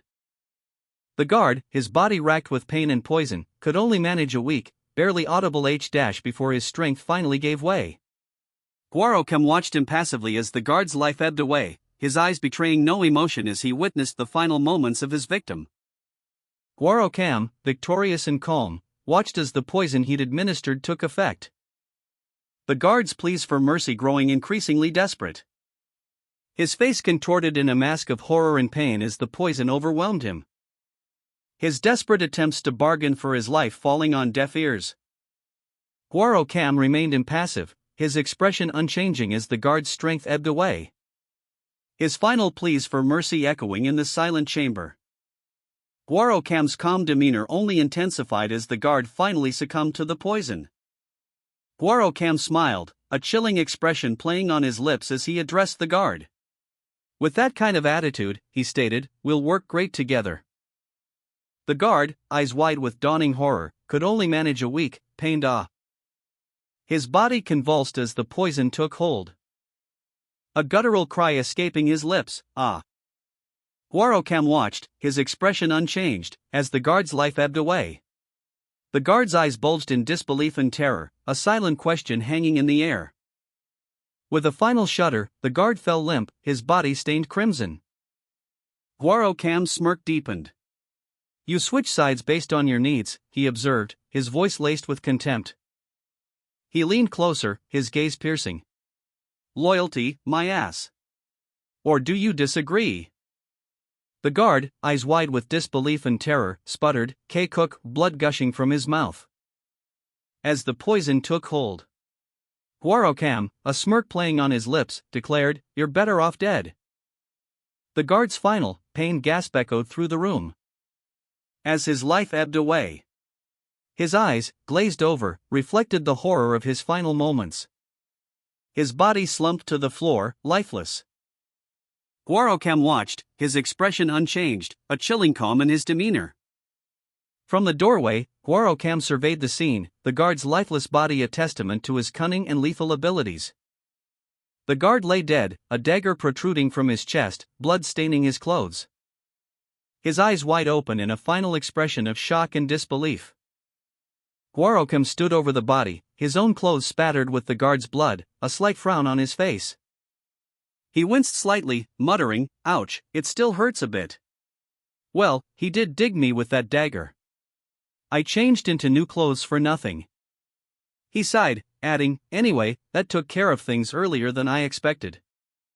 Guarocam looked down at his hands, a thoughtful expression crossing his face. He mused, "Should I call it luck? Well, I was going to kill him eventually anyway since he knew of my true identity." A sudden, dark thought clouded his features. He muttered to himself, "Should I kill Guard Gochan too?" Guarocam stood over the fallen guard, the air thick with the lingering scent of poison. A single word escaped his lips, barely audible, "No." He considered the implications of the guard's death. Despite the fact that the guard didn't know about the burned secret manual, Guarocam mused that he was still useful. "He's still useful to me too," he thought, a glint of calculation in his eyes. Guarocam addressed the surviving guard, his tone curt and dismissive, "You can get up now." The guard, still shaken, scrambled to his feet, muttering a hasty, "Yes, sir," in response. Guarocam's gaze shifted, noticing the guard's subtle movements during the fight. "How could I not have noticed when you kept moving away from your spot little by little during the fight?" he questioned, his tone laced with a hint of amusement. The guard stammered, Did I? I saw you scooching away because you were afraid of getting stepped on." Guarocam smiled faintly. "By the way, you know how to keep secrets," he observed, a hint of approval in his voice. "I'm liking you more and more," he added. The guard, relieved and slightly bewildered, mumbled a grateful, "Thank you." The scene opens on a sparsely furnished room, the aftermath of a struggle evident. A body lies still on the floor. Guarocam stands over the corpse, her expression unreadable. She asks a question, her voice barely a whisper, "Then shall I start?" Guarocam focuses her attention on the fallen guard, a faint purple energy emanating from her hands. She attempts to channel energy into him, but finds it futile. "I can feel the warmth of the inner energy, but it's no use," she thinks, her expression hardening. "Plus, this isn't what I wanted to check anyway," she mutters to herself, dismissing the attempt. A flashback shows Guarocam recalling a chilling sensation from earlier. "The cold, ominous energy I felt," she remembers, a sense of unease washing over her. The memory leads her thoughts back to the underground pavilion, where the source of that ominous energy likely resides. A chilling image of skulls engulfed in flames appeared, accompanied by the words, "The Death Chi." This was the same ominous energy Guarocam felt when he killed. Guarocam, his dark hair whipping around him, felt a surge of the same cold energy. He could feel it gathering around his energy core. His hand rested on the lifeless body of the poison guard, the chilling sensation was unmistakable. The intensity of the death chi intensified Guarocam's grim determination. It was the same feeling he experienced while murdering people, a sensation he found strangely alluring. Guarocam's thoughts turned to the means of collecting more of this potent, chilling energy. Guarocam's eyes narrowed, a chilling purple energy swirling around him. A sinister smile playing on his lips as the death chi pulsed within him. A thought echoed in his mind, "Do I need to kill more people?" Elsewhere, a woman with blonde hair addressed a large, skull-adorned man, saying, "Hey, monk." She continued, "I think I get why you let him control you." The woman gestured towards Guarocam, emphasizing, "That's a monster." Guarocam, seemingly oblivious to their conversation, focused on the death chi, manipulating it with his hands. The dark energy swirling around him intensified. A sweeping vista of a grand Asian-style city unfolds beneath a bright blue sky. The blonde-haired woman's thoughts are revealed. She reflects on guard Cam, expressing doubt about the veracity of his claims. First-rate guard John Yangpyeong, a stern-faced man in official attire, sits in a richly decorated room, listening intently. He and the blonde-haired woman discuss guard Cam's report, questioning the plausibility of his statements. The blonde-haired woman points out the inherent inconsistency in his actions. A close-up on a gleaming sword is shown. The blonde-haired woman's inner thoughts are revealed. She believes that being overly kind initially can lead to entitlement in others. Therefore, she plans to initially display strictness towards guard Cam, intending to later show leniency to teach him subservience. She believes that a show of initial cruelty is necessary before extending kindness. A young man with dark hair, a sly smile playing on his lips, looked over his shoulder. His expression hinted at a plan unfolding. He listened intently as someone else spoke, a statement about the necessity of a certain nice act to stand out. A simple "I see" was the response, followed by a comment on unexpected wisdom. Meanwhile, in another room, a tense scene played out. A man in official garb presented a sword to the young man from the previous panel. The young man responded with a dismissive chuckle. The older man, seemingly a guard, observed the young master's actions, noting his talent for handling people and the necessity of the test he had just administered to guard Cam. Suddenly, a burst of chaotic energy erupted, signaling a significant problem. A guard, Han Sang, rushed in, breathlessly announcing the emergency. The young master, his calm demeanor momentarily disrupted, asked urgently, "What? What is it?" Guard Han Sang, breathless and alarmed, exclaimed, "Jiang-woon." The young master, already concerned, looked up sharply, questioning, "What?" He was shown a sword, and his expression turned grim as he asked, "Why?" An older guard observed the scene, his thoughts summarized as, "If that was his attempt to prove his innocence, it's a rather foolish way of doing it." Another guard rushed in, interrupting, "That's not what's important." The third son. He revealed the shocking news. He's announced that it was you who was behind the murder attempt. The young master, Mok Jiang-woon, reacted with disbelief and fury, muttering, what? His anger intensified as he glared, the name Mok Jiang-woon echoing in his mind. The young master, wrongly accused of murder, reacted with furious intensity. He drew his sword, the polished steel gleaming in the dim light. A burst of energy erupting from the blade as he prepared to confront his accusers. News of guard Cam's attack on young master Mok Jiang-woon spread rapidly, causing shock and disbelief among the guards. The older guard reacted with alarm, his face etched with worry for the young master. The older guard questioned the motive behind Cam's actions, suggesting it might have been a misguided attempt to prove innocence, a foolish approach. However, another guard interrupted, stating that the true issue was the third son's announcement. That guard Cam was responsible for the attempted assassination of young master Mok Jiang-woon. The revelation left guard Cam speechless, his face reflecting a mixture of shock and disbelief. He could only utter a stunned, "What?" An older guard, his voice laced with worry, exclaimed, "What kind of slander? Guard Cam? What about guard Cam?" The other guards looked on, shocked and speechless, as the accusation hung heavy in the air. A close-up revealed the older guard's face, contorted in a grimace of disbelief and horror. The scene shifted to a different location, showing a large, opulent room. A figure lay sprawled on the floor, seemingly lifeless. A caption appeared, apparently, "He has gone missing." A furious voice cut through the silence, "Mok Jiang-woon." The camera focused on a man with dark hair, his face contorted in rage. He was clearly distraught. His anger escalating as he vowed, "I will not forgive him for this." Guards warned Mok Jiang-woon against taking any action, lest he inadvertently confirm the third son's testimony against Cam. But Jiang-woon, seething with barely controlled rage, retorted that inaction was unacceptable. His fury intensified as he imagined the third son's smug satisfaction at the current situation. and he vehemently rejected the idea of remaining passive. An older guard, observing Jae-young-woon's volatile state, suggested that the others handle the situation. Meanwhile, the news of Guard Cam's alleged assassination attempt reached Jae-young-woon. Jae-young-woon considered the implications of this revelation, realizing that if true, resolving the situation might be easier than anticipated.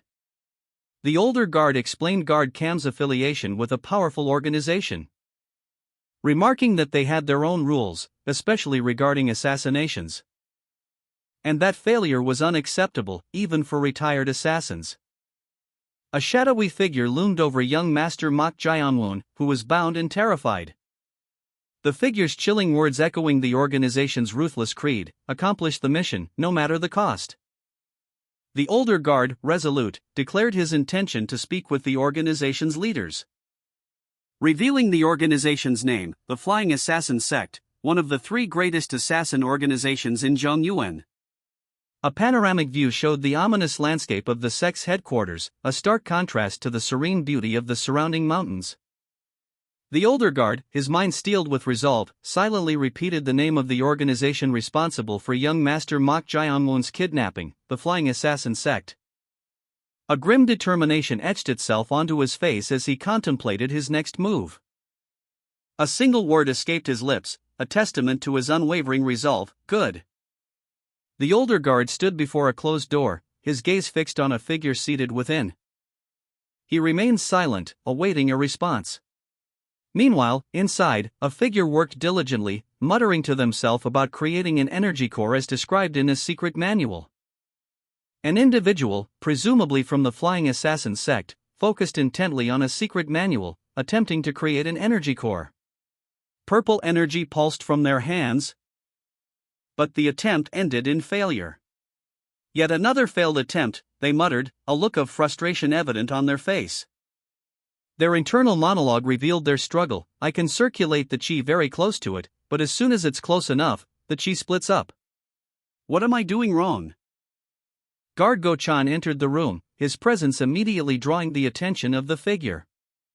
The figure explained their predicament: I'm trying to create an energy core, but the chi keeps dispersing. Do you have any idea why? Guard Go-chan, initially surprised, smirked. Oh. So this little dude who didn't know anything about martial arts until yesterday. Aha, is that so? Was able to sense chi overnight? And he even circulated it? The figure from the Flying Assassin Sect remained silent, a thoughtful expression on their face. The older guard exclaimed in frustration, bullshit. His face contorted in a mixture of anger and disbelief. He then softened his expression slightly, whispering to the young master, if I said that, I'm sure he'll beat me up. The young master, seemingly unfazed, asked, check? How? The young master explained, it's nothing much. I will just be imbuing your body with my own chi to see why it's scattering. Here, please. The older guard, seemingly hesitant but ultimately agreeing, said, yeah, let's not piss him off. He's still a kid, and kids always want to act like know-it-alls. Don't mind me and just focus on chi circulation. The young master closed his eyes, concentrating deeply. A surge of purple energy erupted from the young master, engulfing the older guard, causing the older guard to exclaim in shock, and no way. The young master began to check the older guard's chi, causing the guard to exclaim in surprise, he's actually doing it. A wave of energy pulsed outwards as the young master continued his examination. There was no blockage anywhere, it was a smooth flow. The young master muttered to himself, this would only be possible if an internal martial arts master with profound chi massaged his acupoints every day. He then looked at the older guard and asked, are you telling me he's really a genius? The older guard, startled by the revelation, could only stammer, what? He continued, I just felt a strange energy, something cold and creepy. A surge of purple energy erupted from the older guard as the young master's examination concluded. The older guard recoiled in shock as the energy subsided, leaving him visibly shaken. A strange energy dispersed, leaving the older guard and the young master both feeling its effects. The young master questioned the older guard, asking if he had felt it too. The young master pressed for honesty, inquiring if an energy core could be created under these circumstances. The older guard confirmed that he had sensed something strange and foreign near his energy core, but couldn't identify it. He explained that he had no idea what it could have been. The young master, realizing the cold energy was the problem, wondered what to do. She contemplated the possibility of having to give up martial arts. The older guard observed that the dispersed chi was strange and didn't seem to originate from chi circulation. The young master concluded that it was the complete opposite. The older guard, still shaken by his earlier encounter with the strange energy, downplayed his experience to the young master. "Ah, it's just my hypothesis, you don't need to pay it any mind." The young master, however, remained pensive, muttering to himself, opposite, opposite. His thoughts turned to the nature of the energy. "Now that I think about it, normal chi is warm, but this death chi is cold." He then conceded, "No, I think you're right." The young master, having reached a conclusion, declared, "I'll try circulating my chi in the opposite direction." As he began to circulate his chi, the older guard, alarmed, shouted, "Master! Stop! You'll end up with chi blockage if you dash." But it was too late. A surge of energy caused the older guard to violently expel blood. The young master, despite the unexpected outcome, remained calm, silencing the guard with a hushed, "Shadash." A shadowy figure, a woman with crimson eyes, loomed over the injured guard, silencing him with a bloody cloth gag. Her expression was one of sinister amusement. The words "be quiet" appearing starkly against the backdrop of the guard's blood-soaked clothing. The young master's eyes glowed with an unnatural red light. The woman's voice echoed in his mind, "Kukuk, the fool. He's going to end up killing himself testing out his stupid ideas." She explained the nature of their pact: if a familiar spirit touches their human, it causes pain; however, if the human dies by other means, the contract is nullified. The young master, eyes closed, seemed serene despite the chaos. The woman continued her explanation. "But if the human dies of other means, then the contract between them will be nullified." The woman, her smile widening, addressed the young master, "Seems like we'll be free earlier than we expected, monk." As the young master's life force ebbed, a monstrous, crimson entity emerged from his body, its form a horrifying testament to the power of the contract's dissolution. The familiar spirit, now free from its contract, manifested as a monstrous, crimson entity, its many eyes burning with malevolent energy. It loomed over the young master's body. Its rage palpable as it hissed a chilling threat, "I'll rip you to pieces myself." Meanwhile, at the Blessing Flower Hall, a new figure arrived. A woman, elegantly dressed, presented a plate of meat to the guards. Introducing herself as Shaman New Moon, hailing from the Phoenix Pavilion. She carried a staff, a symbol of her shamanistic power. News of the death of their most renowned shaman reached the onlookers, prompting a question: why had only one person been sent to address such a significant loss? The speaker's youth was noted, adding to the intrigue. And the mysterious object she carried raised further questions. The deceased shaman, Myo, lay in state, his body prepared for a ritual. Myo's corpse was deemed essential for the ritual, as it would aid in tracking down the spirit responsible for his death. A discussion ensued regarding the identity of disciple Myo, and her apparent higher rank than Myo Shin. Before proceeding, a crucial matter needed clarification, prompting an inquiry as to what this matter entailed. The familiar spirit's eyes glowed menacingly as the words "the third son" echoed in the air. A surge of dark energy emanating from its form. Meanwhile, a woman, seemingly of high status, confessed, "To be honest, I didn't like you." But added, "But I've changed my mind." Her expression was one of cold calculation and subtle malice. The familiar spirit, seemingly responding to the woman's change of heart, simply replied, "All right." Its full form revealed, a powerful aura surrounded it. The familiar spirit clenched its fists, a surge of dark energy crackling around its hands, all. A high-ranking official, his face contorted in agony, writhed in pain. As a cloaked figure, their one visible eye glowing red, prepared a talisman. The figure, empowered by the Northern Emperor's decree, began to inscribe a charm to repel evil spirits. With a swift motion, the figure channeled energy into the talisman. The energy surged, forming a powerful arc of light. The figure focused their power, readying for the next step. The talisman was thrust forward, striking the official with a burst of energy.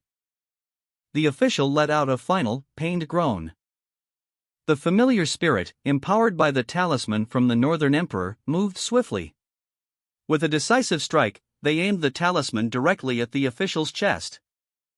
A surge of energy erupted, binding the official within a cage of crackling power. The official's body convulsed as the talisman's power took hold. A torrent of shadowy tendrils emerged from his body, writhing and twisting in agony. The horrifying spectacle left the observing woman of high status speechless. As shadowy tendrils continued to writhe, a grotesque display of the talisman's power. Finally, the shadowy mass coalesced into a single, monstrous form, before collapsing into nothingness. Leaving behind only the exhausted form of the official, his body drained of its unnatural power. The text on the screen declared, "The target is..."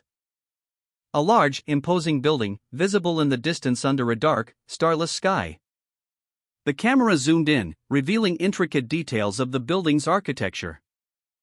A burst of energy emanated from within the building, a bright light streaking across the darkness. The woman of high status watched intently, a look of anticipation on her face as the energy surged. Her expression shifted slightly, a hint of surprise in her eyes as the energy subsided. Numerous spectral hands appeared around her, swirling and moving with an eerie grace. The spectral hands converged, striking the familiar spirit, who fell to the ground unconscious. The narrative focuses on Mok Jae-woon, the third son. The narrative focuses on a figure cloaked in shadow, their voice echoing with authority as they declare, "The Northern Emperor has bestowed upon me a talisman, and guides my hand to write a charm to repel the evil spirits." With a swift movement, the cloaked figure unleashes a surge of emerald energy. A wave of power that strikes with brutal force, leaving a crimson splatter in its wake. The impact is labeled Swift Decree. A woman of high status, adorned in a vibrant red kimono, watches with a mixture of surprise and apprehension as spectral hands emerge from the chaos, engulfing the familiar spirit, subduing it with an eerie silence. The scene shifts to show the familiar spirit rendered unconscious, its body limp under the weight of the spectral assault.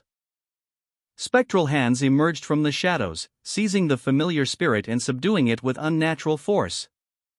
The woman of high status watched, her apprehension growing with each passing moment as the spectral assault intensified. The familiar spirit was thrown violently to the ground, its form convulsing as the spectral energy dissipated, leaving it unconscious and vulnerable. The woman's eyes widened as she witnessed the scene, muttering the words "reverse murder" in disbelief. Another individual, observing from a distance, echoed her sentiment, questioning the nature of this reverse murder. A dialogue ensued, clarifying the mechanics of the reverse murder. Every time a specific action is taken, a third party suffers the consequences. A swift, focused attack followed, leaving the attacker momentarily stunned. Spectral hands emerged from the shadows, their ethereal grasp tightening around the familiar spirit. Subduing it with an otherworldly force, a pained groan escaped the spirit's lips as it fell unconscious. A woman of high status, witnessing the scene, felt a thrill course through her. Just imagining the reverse murder filled her with an overwhelming sense of joy. "Just imagining it makes me overjoyed," she thought. Meanwhile, a cloaked figure, presumably Shaman New Moon, emerged, a wicked grin spreading across their face. They craved more power, more victims for their dark ritual. The woman's eyes widened, her expression shifting from glee to apprehension as she sensed a growing darkness. More spectral hands appeared, this time surrounding the woman, their icy grip tightening. She whispered, "More." The shaman raised their staff, a surge of dark energy crackling around it, preparing to unleash another wave of spectral power. "More," they hissed. From the shadows, spectral hands erupted, their icy grip seizing the familiar spirit. Subduing it with unnatural force, its form rendered limp and unconscious. The woman of high status watched, her apprehension growing with each spectral manifestation. A silent scream trapped behind her fearful expression as Shaman New Moon's power intensified. Shaman New Moon's voice echoed, cold and cruel, as he addressed the familiar spirit, inferior creature. The words hanging in the air like a venomous curse. The woman of high status, her composure crumbling, reacted with a desperate attempt to escape. The woman of high status, bleeding profusely, was flung backwards. A trail of crimson marking her desperate flight from the spectral hands that had subdued her familiar spirit. Her enraged expression captured in a close-up as she uttered, "How dare they?" Shaman New Moon, his dark silhouette framed against the chaos, sneered, "Try to mess with my prey?" The woman's desperate struggle against the shaman's power was short-lived, ending with her falling to the ground, a crimson stain blooming across her elegant red dress. The woman of high status, bleeding profusely from a wound across her torso, fell to the ground. Her red dress was stained crimson. As she weakly spat out a defiant, "Screw off." Spectral hands, emanating from the Shaman New Moon, lashed out, ensnaring the woman, pulling her further into the swirling vortex of dark energy. The familiar spirit remained unconscious on the ground. The spectral hands tightened their grip, their power overwhelming the woman's desperate struggle. Shaman New Moon, his eyes burning with malevolent intensity, watched the scene unfold. A faint smirk played on his lips as he unleashed another wave of dark energy, a violent explosion that sent the woman flying. The impact sent the woman crashing into a nearby wall, leaving her unconscious and severely injured. A pained groan escaped her lips as the scene ended. A woman of high status, her face etched with worry, cried out, "En New Moon, are you all right?" The scene showed her fleeing, pursued by two figures in traditional garb. As Shaman New Moon, his face obscured by a dark veil, coughed up blood. His eyes, however, glowed with an unnatural red intensity. "I am possible," he muttered, his voice strained. The text box revealed a critical detail: it deflected reverse murder. A revelation that seemed to surprise even him. He continued, "That isn't a yellow spirit." New Moon gasped, his breathing heavy. Huff, huff. The woman, now visibly shaken, clutched a decorative fan. She addressed someone unseen, "Madam, I believe." Shaman New Moon, his face still hidden, clenched his fist, a spark of energy igniting within his palm. "I'm going to need more payment for this," he declared. A woman of high status questioned the shaman, "What do you mean you need more payment?" The shaman coughed and explained, "That's what I mean. I'll need at least 1,000 silver niang." The woman reacted with disbelief. 1,000? Are you serious? You already took 500, and that's enough to get you a ton of rice. You want 1,000 more? The shaman responded, "This is not what I was expecting. I'll need to take that much since I'll have to risk my life for this." The woman, now concerned, asked, "Are you telling me it's that dangerous?" The shaman confirmed, "It's an evil spirit of a very high rank.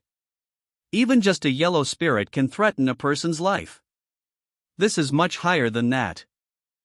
A sudden burst of fire erupted from the wheel of a cart nearby. Shaman New Moon, his back to the viewer, stood before a large wooden wheel, his dark cloak billowing slightly. A speech bubble above him declared, "A yellow spirit is a disaster." He continued, explaining that most shamans are incapable of handling anything above a yellow spirit, unless they possess his level of skill. The woman of high status, her face etched with worry, agreed to pay an additional 1,000 silver niang. However, she insisted that he have a solid plan to eliminate Mok Jianwun. The woman's expression hardened, her eyes narrowed in determination. The shaman then revealed that, like spirits, shamans also have ranks.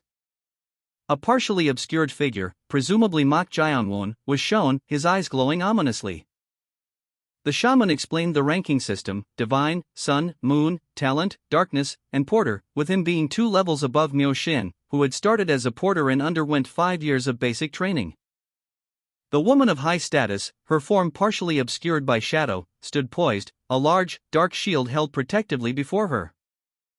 Her gaze sharp and intense, one eye glowing with an unnatural light, the other a fiery red. A subtle smirk played on her lips. The woman's expression shifted as she spoke, her voice laced with suspicion. Huh? I thought he was much older than that, though. Was I lied to? A close-up on a man's eye, wide with shock and fear, conveyed his sudden realization. As he was overcome with a wave of intense emotion, punctuated by a series of exclamation points. The woman, her back to the viewer, revealed a dark, shadowy energy emanating from her arm. On top of that, I'm one of the only 3 shamans of the Phoenix Pavilion. The scene shifted to a dark alleyway, where a woman in a flowing robe was pursued by shadowy, clawing hands. The woman of high status, now revealed as a shaman, stated that her pavilion handles familiar spirits. The shaman confidently strode into a room, her movements sharp and decisive. She declared that the 3rd son would not survive the coming ordeal. A close-up on the shaman's face revealed a chilling certainty. She confidently asserted, never. An exterior shot showed the Phoenix Pavilion at night, its many windows glowing faintly. The scene transitioned to a dark, almost abstract image, suggesting a shift in the narrative. The scene opens on a lavishly decorated room. A body lies sprawled on the floor, while a bound, muscular man sits slumped against a chair. A woman of high status, dressed in rich red robes, stands observing the scene with a confident, foreboding air. A shaman, New Moon, sits cross-legged nearby, seemingly meditating. Meanwhile, the woman of high status takes a drag from a long pipe, her expression one of disdain. She mutters to herself, expressing annoyance at the interference of others. She continues her internal monologue, explaining that if the 3rd son had died during his chi circulation, it would have been a death not caused by another's hand, but by his own. She adds that his death would have also harmed her. A burst of purple energy erupts from the shaman, New Moon. The woman of high status reacts with a sharp expression, her eyes widening in alarm as she senses something amiss. She holds a small, sharp object in her hand. She exclaims in shock, recognizing the presence of death chi and yin chi.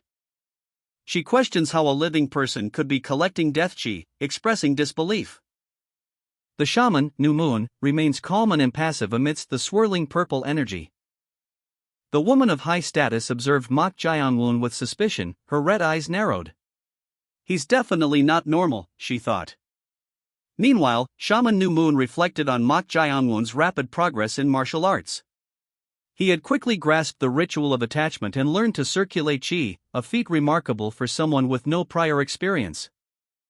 And now, even more alarmingly, he was collecting death chi while still alive. Shaman New Moon admitted to herself, despite her initial reservations, I hate to admit it.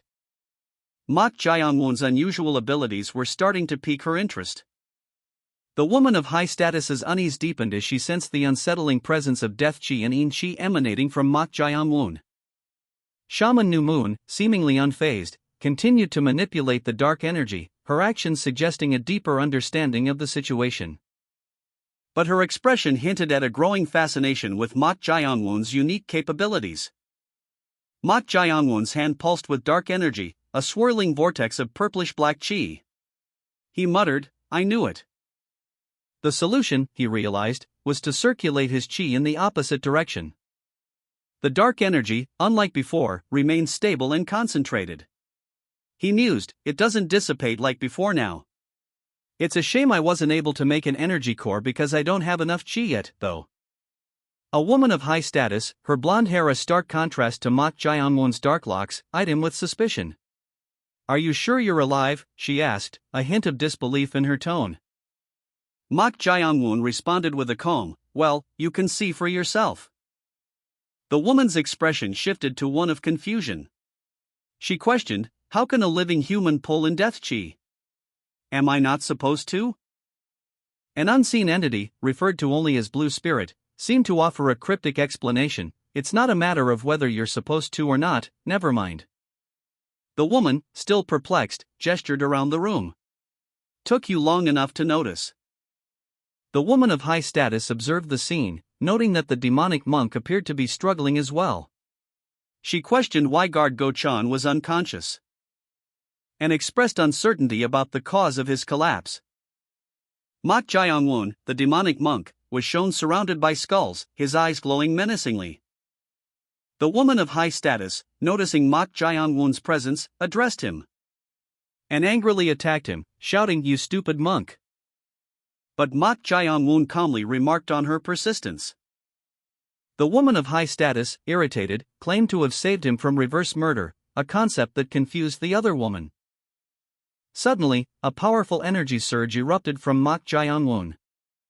The woman of high status, her expression a mixture of anger and confusion, stood before Mok Jae-won, a pipe clutched in her hand. As a surge of powerful energy erupted from him, causing her eyes to widen in shock, leaving her speechless and questioning the nature of the event. The familiar spirit observed, commenting on the predicament Mok Jae-won found himself in. As Mok Jae-won himself seemed equally bewildered by the sudden energy surge. The energy dissipated, leaving behind a trail of dark residue on the floor. The woman of high status, still reeling from the event, voiced her disbelief and frustration, questioning who would dare to bind such a powerful entity as a familiar spirit. The woman of high status, witnessing the strange energy surge around Mok Jae-won, gasped, murmuring, "What is this?" The familiar spirit, observing the scene, calmly identified the source, a spirit of the mountains. It further specified the nature of the spirit, revealing it to be a mountain-piercing shelled beast. The scene shifted to Mok Jae-won, visibly shaken by the experience, being escorted by the shaman New Moon through a grand doorway into a room where a powerful woman of high status awaited, her expression a mixture of confusion and apprehension as she observed a swarm of insects, seemingly connected to the energy surge Mok Jae-won had experienced. The energy dissipated, leaving behind a lingering sense of unease. The narration explains that mountain spirits are known as Shini, and sea spirits as Morio. For a long time, these spirits have been blamed for disasters and troubles. A terrifying Kaima-morio, a hybrid mountain and sea spirit, is depicted, associated with death and skulls. The image shows various sea creatures, further emphasizing the Kaima-morio's nature as a hybrid spirit. One of these spirits is identified as the mountain-piercing shelled beast. Shaman New Moon, her familiar spirit at her side, stands ready, a dark energy emanating from her. The shaman New Moon, alert and watchful, peered into the darkness, her gaze falling upon a monstrous avian creature with a serpentine tail. A chilling aura emanated from it. The creature's single, malevolent eye glowed with an ominous red light. The text read, "It looks like a bird but possesses the tail of a snake. It calls forth insects to bring mayhem." Swarms of insects began to descend from the creature's shadowy form. As text appeared, "It is a very dangerous and lethal being." Shaman New Moon stood her ground, facing the approaching threat. Shaman New Moon walked through a room infested with insects, their legs crunching on the creatures. She reflected on the nature of shamanic relationships. There is no friendship between shamans. Perhaps it is because we all dance so close to death. Despite this, she stated that she wasn't saddened by the death of her disciple. However, she found it unpleasant to see a familiar face ruined by an evil spirit. Surrounded by menacing insects, Shaman New Moon stood vigilant. The scene shifted to reveal the shaman's focus on Mok Jae-won, her third son. Her gaze intense, her expression grim. The shaman New Moon focused intently, his fingers glowing with an ethereal purple light. As a monstrous, shadowy bird with crimson eyes descended from the heavens, its wings spanning the width of several buildings. The creature's ominous presence filled the air. The ominous words, "Become food for my spirit," echoed in the minds of those below. A woman of high status, accompanied by a hulking, skull-faced guard, emerged from a grand building, her expression a mixture of fear and determination. A young man in dark robes followed closely behind. Below, a horrifying collection of insects writhed in a large container, their many eyes gleaming menacingly.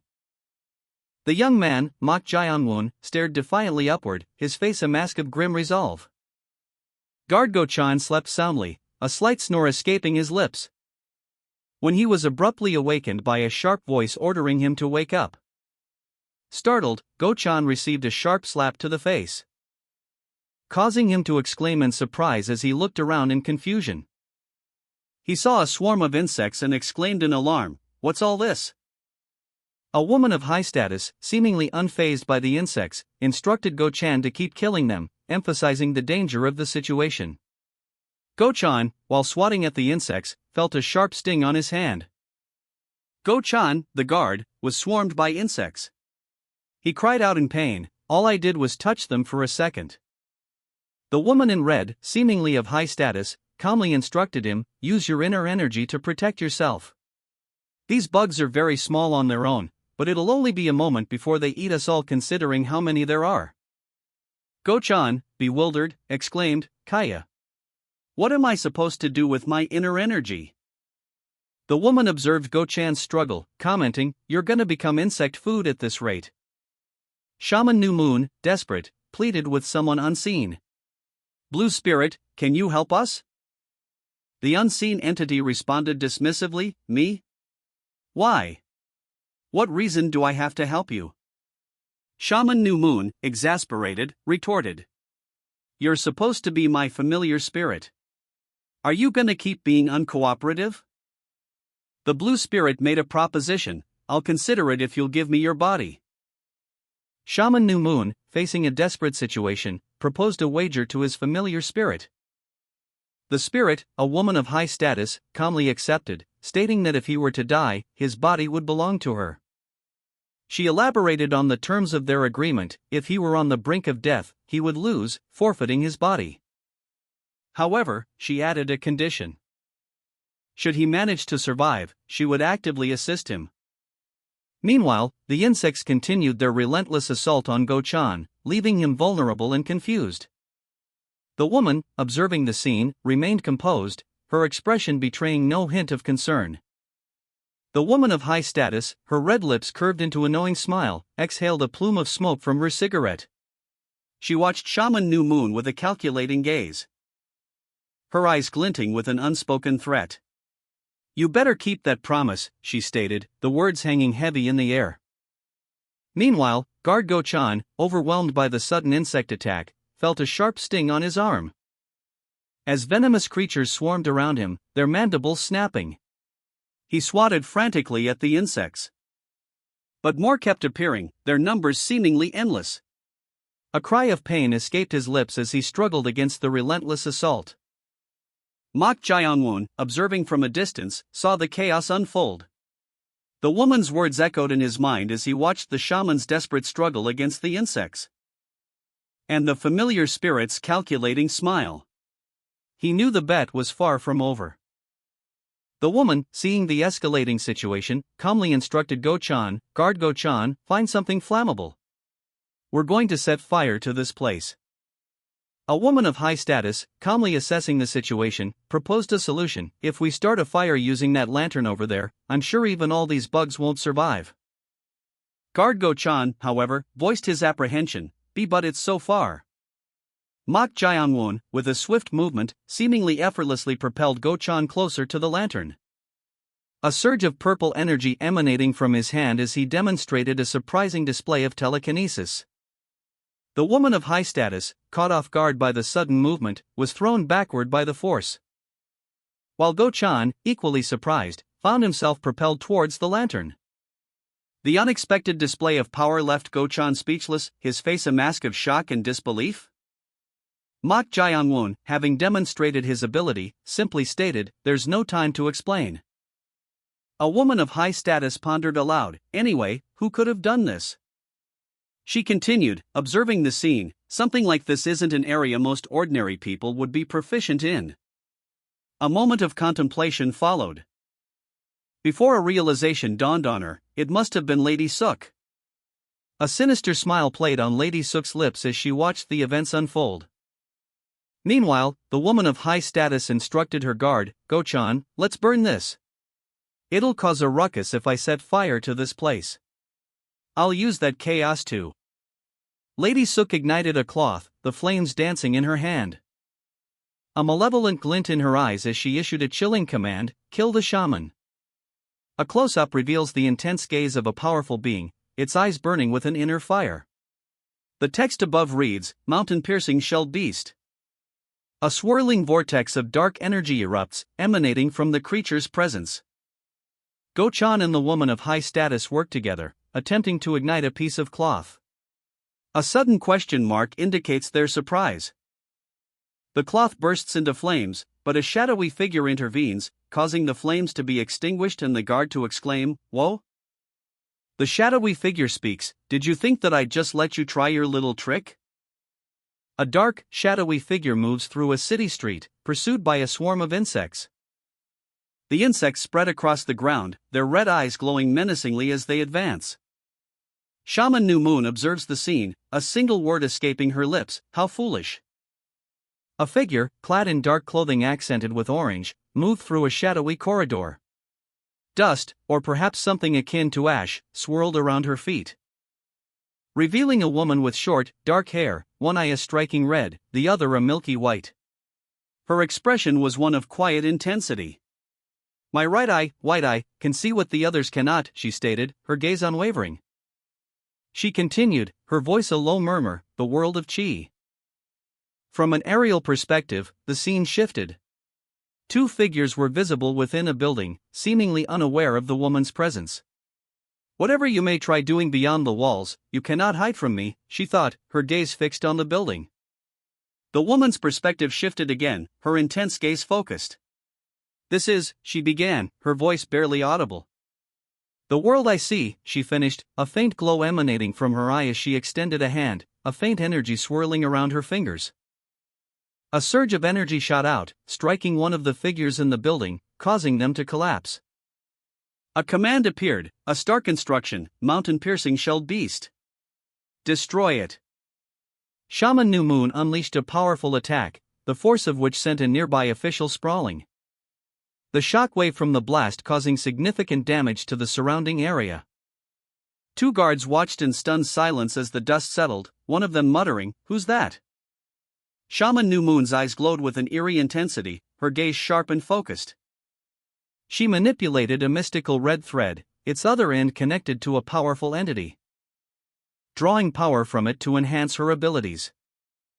With a whispered incantation, "Guide my hand to write a charm to repel evil spirits," Shaman New Moon began to write a powerful charm. Shaman New Moon unleashed a wave of energy, striking down her unseen target with a powerful blast. The force of the attack sending the victim sprawling to the ground, their body convulsing from the impact. A charm, imbued with dark energy, materialized above the fallen figure. Meanwhile, guard Go-chan and an unseen companion watched from a distance, Go-chan's hand instinctively reaching for his hidden dagger. His eyes wide with alarm as he prepared to intervene. He muttered an exclamation of fear. Shaman New Moon, observing the scene from afar, held a glowing charm, a sinister smile playing on her lips. The text on the charm read, "Lightning upon this chaotic world." The charm pulsed with energy, the words "swift decree" appearing above it. The energy from the charm surged forth, striking Go-chan and his companion. The two guards were thrown back by the force of the attack. The dagger flew from Go-chan's grasp, propelled by the raw power of the charm's energy.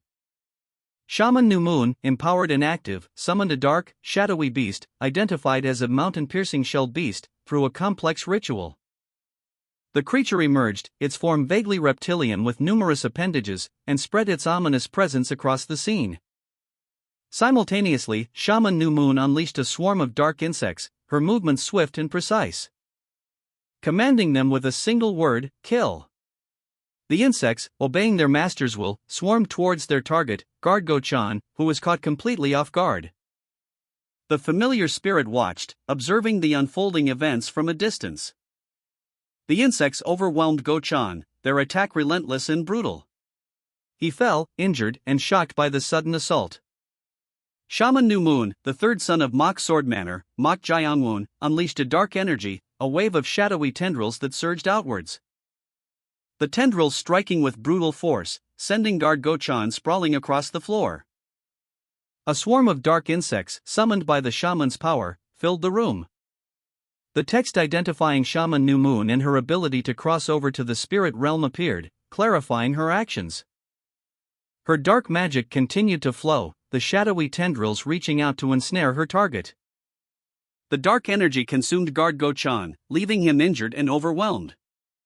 More dark insects emerged from the shadows, their red eyes glowing menacingly. The insects swarmed towards their target, their movements swift and relentless. A swarm of dark, beetle-like insects, their eyes glowing red, surged forward. A dark, shadowy entity descended upon a room, its presence immediately overwhelming guard Go-chan, who lay injured on a bed. The shadowy form pulsed with dark energy, its tendrils reaching out to ensnare the guard. As shadowy tendrils tightened their grip, inflicting agonizing pain upon him as swarms of insects emerged from the darkness. The insects swarmed over Go-chan, their bites adding to his torment as he succumbed to the attack. Mak Jae-won, her identity now revealed, observed the scene with a calculating gaze. She mused that subduing the guard proved easier than anticipated, questioning if her initial assessment of the familiar spirit as a green spirit was inaccurate. A dark, avian-like creature, seemingly an extension of her power, perched on her shoulder, its eyes glowing menacingly. She received confirmation from the creature, a silent acknowledgement of success. "Yes, yes. You did great. Let's go now," she stated, her tone devoid of emotion. Mak Jae-won, her identity now revealed, surveyed the scene. Guard Go-chan lay injured, incapacitated by a swarm of insects. A chilling testament to Shaman New Moon's power. "He'll be eaten up by the swarm of bugs if we just leave him be," she observed, her tone devoid of emotion. Shaman New Moon, her eyes glowing with an unnatural light, reflected on the recent events. This quest was nothing. She mused, a hint of something dark and unsettling flickering in her gaze. The dark energy emanating from Shaman New Moon pulsed, taking the form of a shadowy, insect-like creature, which then descended upon the helpless Go-chan, further intensifying his suffering. The swarm of insects, controlled by Shaman New Moon, continued their relentless assault, their mandibles tearing into Go-chan's flesh. Shaman New Moon's eyes burned with a cold, calculating intensity. The image shows guard Go-chan, his body riddled with wounds and insects crawling over his bloodied clothing. His injuries are severe, suggesting a brutal attack. More insects, seemingly controlled by an unseen force, swarm around his feet, further emphasizing the extent of his injuries. Blood stains the ground around him. Shaman New Moon, her eyes glowing with an unnatural light, is shown wielding a dagger, her expression one of grim determination. Blood stains her hands and clothes, indicating her direct involvement in the attack. A close-up on Shaman New Moon's face reveals a look of exhaustion and perhaps a hint of regret, as she seems to be struggling to maintain control over her powers. A dark, feathered object is visible near her shoulder. The perspective shifts back to Shaman New Moon, her eyes still glowing, as she seems to be channeling her power, the insects still swarming around her. Her expression is one of intense focus. The insects, now seemingly under her complete control, descend upon Go-chan, inflicting further injuries. The scene is violent and chaotic. The final panel shows Go-chan collapsing, his body limp and lifeless, the insects having seemingly drained his life force. The attack is complete. Shaman New Moon, her eyes blazing with an unnatural light, unleashed a torrent of crimson energy. The blood-red tendrils snaking out to ensnare and impale guard Go-chan. As insects, summoned by her power, swarmed around the dying man, feeding on his life essence. The aftermath of the attack was brutal, a stark crimson stain spread across the floor, surrounded by the scattered remains of the insects. Mak Jae-won, her face partially obscured by shadow, observed the scene from a distance, a chilling calmness in her eyes. Mak Jae-won, hidden in the shadows, watched in disbelief as the scene unfolded before her. The familiar spirit also witnessed the gruesome event. Guard Go-chan lay dead, his body riddled with wounds. Blood cascaded down his lifeless face, a grim testament to the power unleashed. The crimson stain spread across his clothing, a stark contrast to the dark hues of his uniform. Shaman New Moon, her eyes glowing with an unnatural light, stood over the fallen guard, her breathing ragged but triumphant. A wave of exhaustion washed over her, but a sense of grim satisfaction lingered. She had successfully eliminated her target. With a swift, decisive movement, she vanished, leaving behind only the chilling aftermath of her actions. Shaman New Moon, her dark hair whipping behind her, launched a swift attack. A shadowy, phoenix-like creature erupted from her, its wings a blur of motion as it hurtled towards Go-chan. The creature's impact sending Go-chan sprawling to the ground. Above him, the words mountain-piercing shelled beast appeared, identifying the summoned entity. The beast roared, "Yuwa," its dark form filling the panel as it prepared to strike. The shelled beast unleashed a devastating attack, its power overwhelming. Mak Jae-won watched from a distance, the scene unfolding before him in a blur of motion and dark energy. He was left covered in the shelled beast's dark energy. Shaman New Moon, despite her success, found herself in a difficult position. I can't use the bugs to attack him anymore, she thought, realizing her previous tactic was no longer viable. She knew she needed a stronger approach. I need to cast a strong spell on him, she resolved, her expression grim. With a determined focus, Shaman New Moon prepared her next move, whispering the incantation, Spirit Power Commanding Method. Shaman New Moon, exhausted but resolute, focused her energy, drawing power from within. She began the incantation for her thought-shattering 8 techniques, a powerful spell. Unleashing the first technique with a fierce surge of energy. A blinding flash of light and power erupting from her hands. As dark tendrils of the ritual of attachment snaked out, aiming to bind her target. A swift, precise strike that cut through the air with deadly intent. And with a final, decisive movement, she summoned a dark, powerful entity, a creature of immense power. The unexpected appearance of the creature caused Shaman New Moon to recoil in surprise, her eyes widening in shock. Leaving her breathless and exhausted from the exertion of her powerful spell. Shaman New Moon stood amidst the aftermath of his spell, his foot resting on a writhing mass of insects and a centipede. The ground was stained with blood. A grim testament to the power he had just unleashed. He muttered, finally, "It's quiet." A smirk played on his blood-stained lips, but his eyes held a flicker of unease. Suddenly, a guttural screech echoed through the chamber. A shadowy, clawed appendage emerged from the darkness, its single red eye glowing menacingly. Mak Jae-won, startled, cried out, "What? Mountain-piercing shelled beast!" The shaman's familiar spirit, bound to him by a crimson thread, recoiled in horror as the beast's presence manifested fully. The thread snapping taut as the creature's power surged. The familiar spirit gasped, thrown violently to the ground. A searing pain shot through the familiar spirit. A sudden onset of pain, it thought, realizing. The pain the beast felt was being transferred to it through their shared connection. Terror gripped the familiar spirit as it cried out, "What is happening to?" The familiar spirit's eyes glowed with an unnatural intensity, reflecting the agony it was enduring as the summoned beast's pain was transferred to it. Shaman New Moon watched in surprise as dark energy swirled around the beast, a chilling realization dawning on her: the beast was absorbing the demonic chi. Mak Jae-won, equally alarmed, witnessed the horrifying spectacle, his eyes widening as he processed the implications of the beast's actions. The red thread connecting the familiar spirit to the beast pulsed violently, a testament to the immense power being transferred. Shaman New Moon, her face etched with disbelief, muttered, "No way." She understood the danger. Demonic chi is harmful to living beings, and this entity was absorbing an immense amount of it.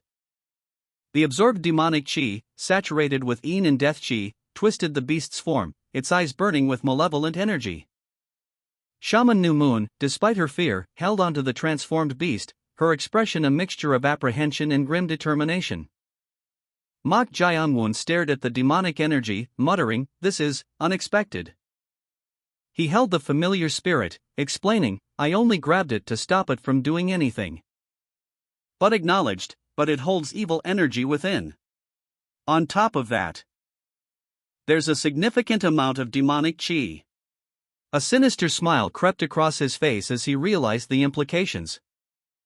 The demonic energy pulsed within him, a dark glow emanating from his core. He stated, "It's a lot more than the energy he absorbed from killing others." He continued, "When I kill people, it's enough to create an energy core." He exclaimed, "It's enough to create an energy core right now." Shaman New Moon, witnessing this, desperately tried to intervene, shouting, "Stop."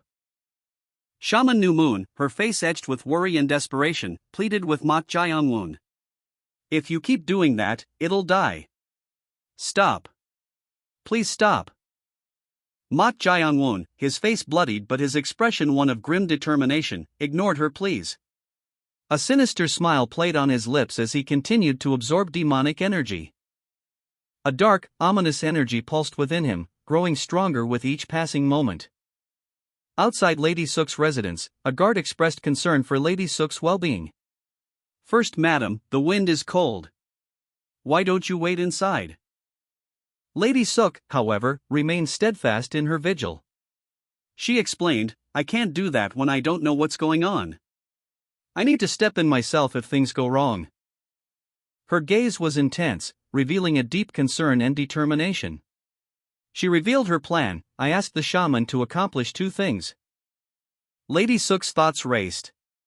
One of her objectives was to eliminate Mok Jae-won.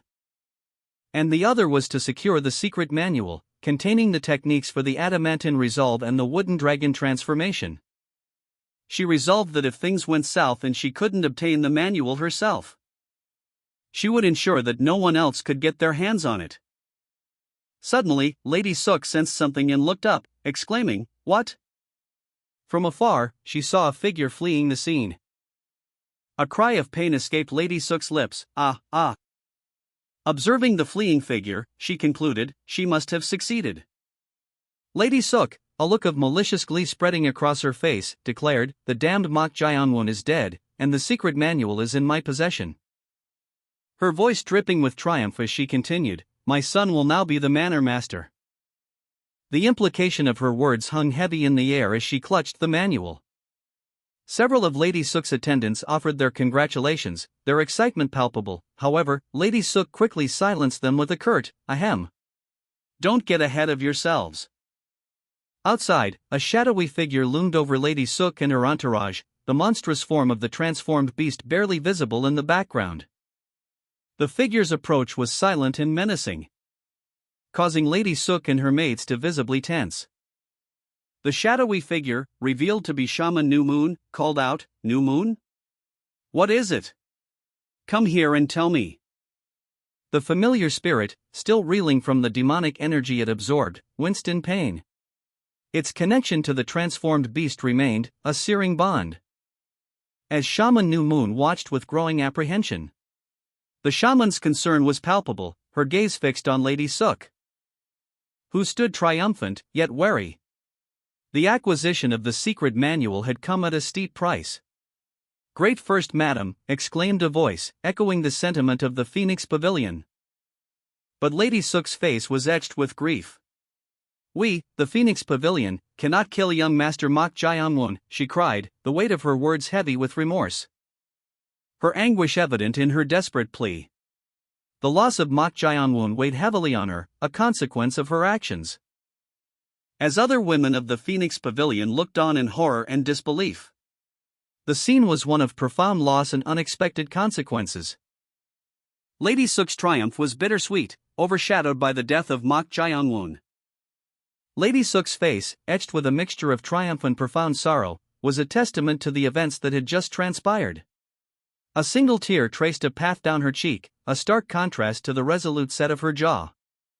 The familiar spirit, its form racked with pain, seethed with barely contained rage. "Cunning bastard, he's the devil himself," it hissed, the words a venomous whisper. Its agony deepened as it continued, "To make me do something like this." The demonic entity controlling the spirit issued its command, "Expose Lady Suk with your own words." The familiar spirit, its one visible eye now glowing red, recoiled in horror. A single tear escaped, and a whispered question hung in the air, "Sorry." The unseen entity pressed its advantage, its voice cold and calculating, "What's wrong? You said you'd do anything to save your little spirit. Even if I were to kill you, she'd just send someone else after me. Someone from this Phoenix Pavilion you're a part of." The entity's final words hung heavy in the air, "That's why I'm telling you to expose her." The familiar spirit, trapped and desperate, could only utter a single, despairing word, "Then." A sinister figure, eyes blazing crimson, loomed over a younger woman. The text box declared, "The Phoenix Pavilion and Lady Suk will become enemies." The younger woman, her face partially obscured, confessed, "By doing this, I've made myself a traitor of the Phoenix Pavilion." However, she declared, I have no choice. With a desperate cry, she revealed, you said that young Master Mach was possessed. The sinister figure responded, you requested that we exterminate the spirit and kill young Master Mach. But the younger woman countered, but from what I've seen, young Master Mach is not possessed. Finally, she pleaded, so please do not ever make such a request. The familiar spirit, betrayed and burdened, cried out in anguish.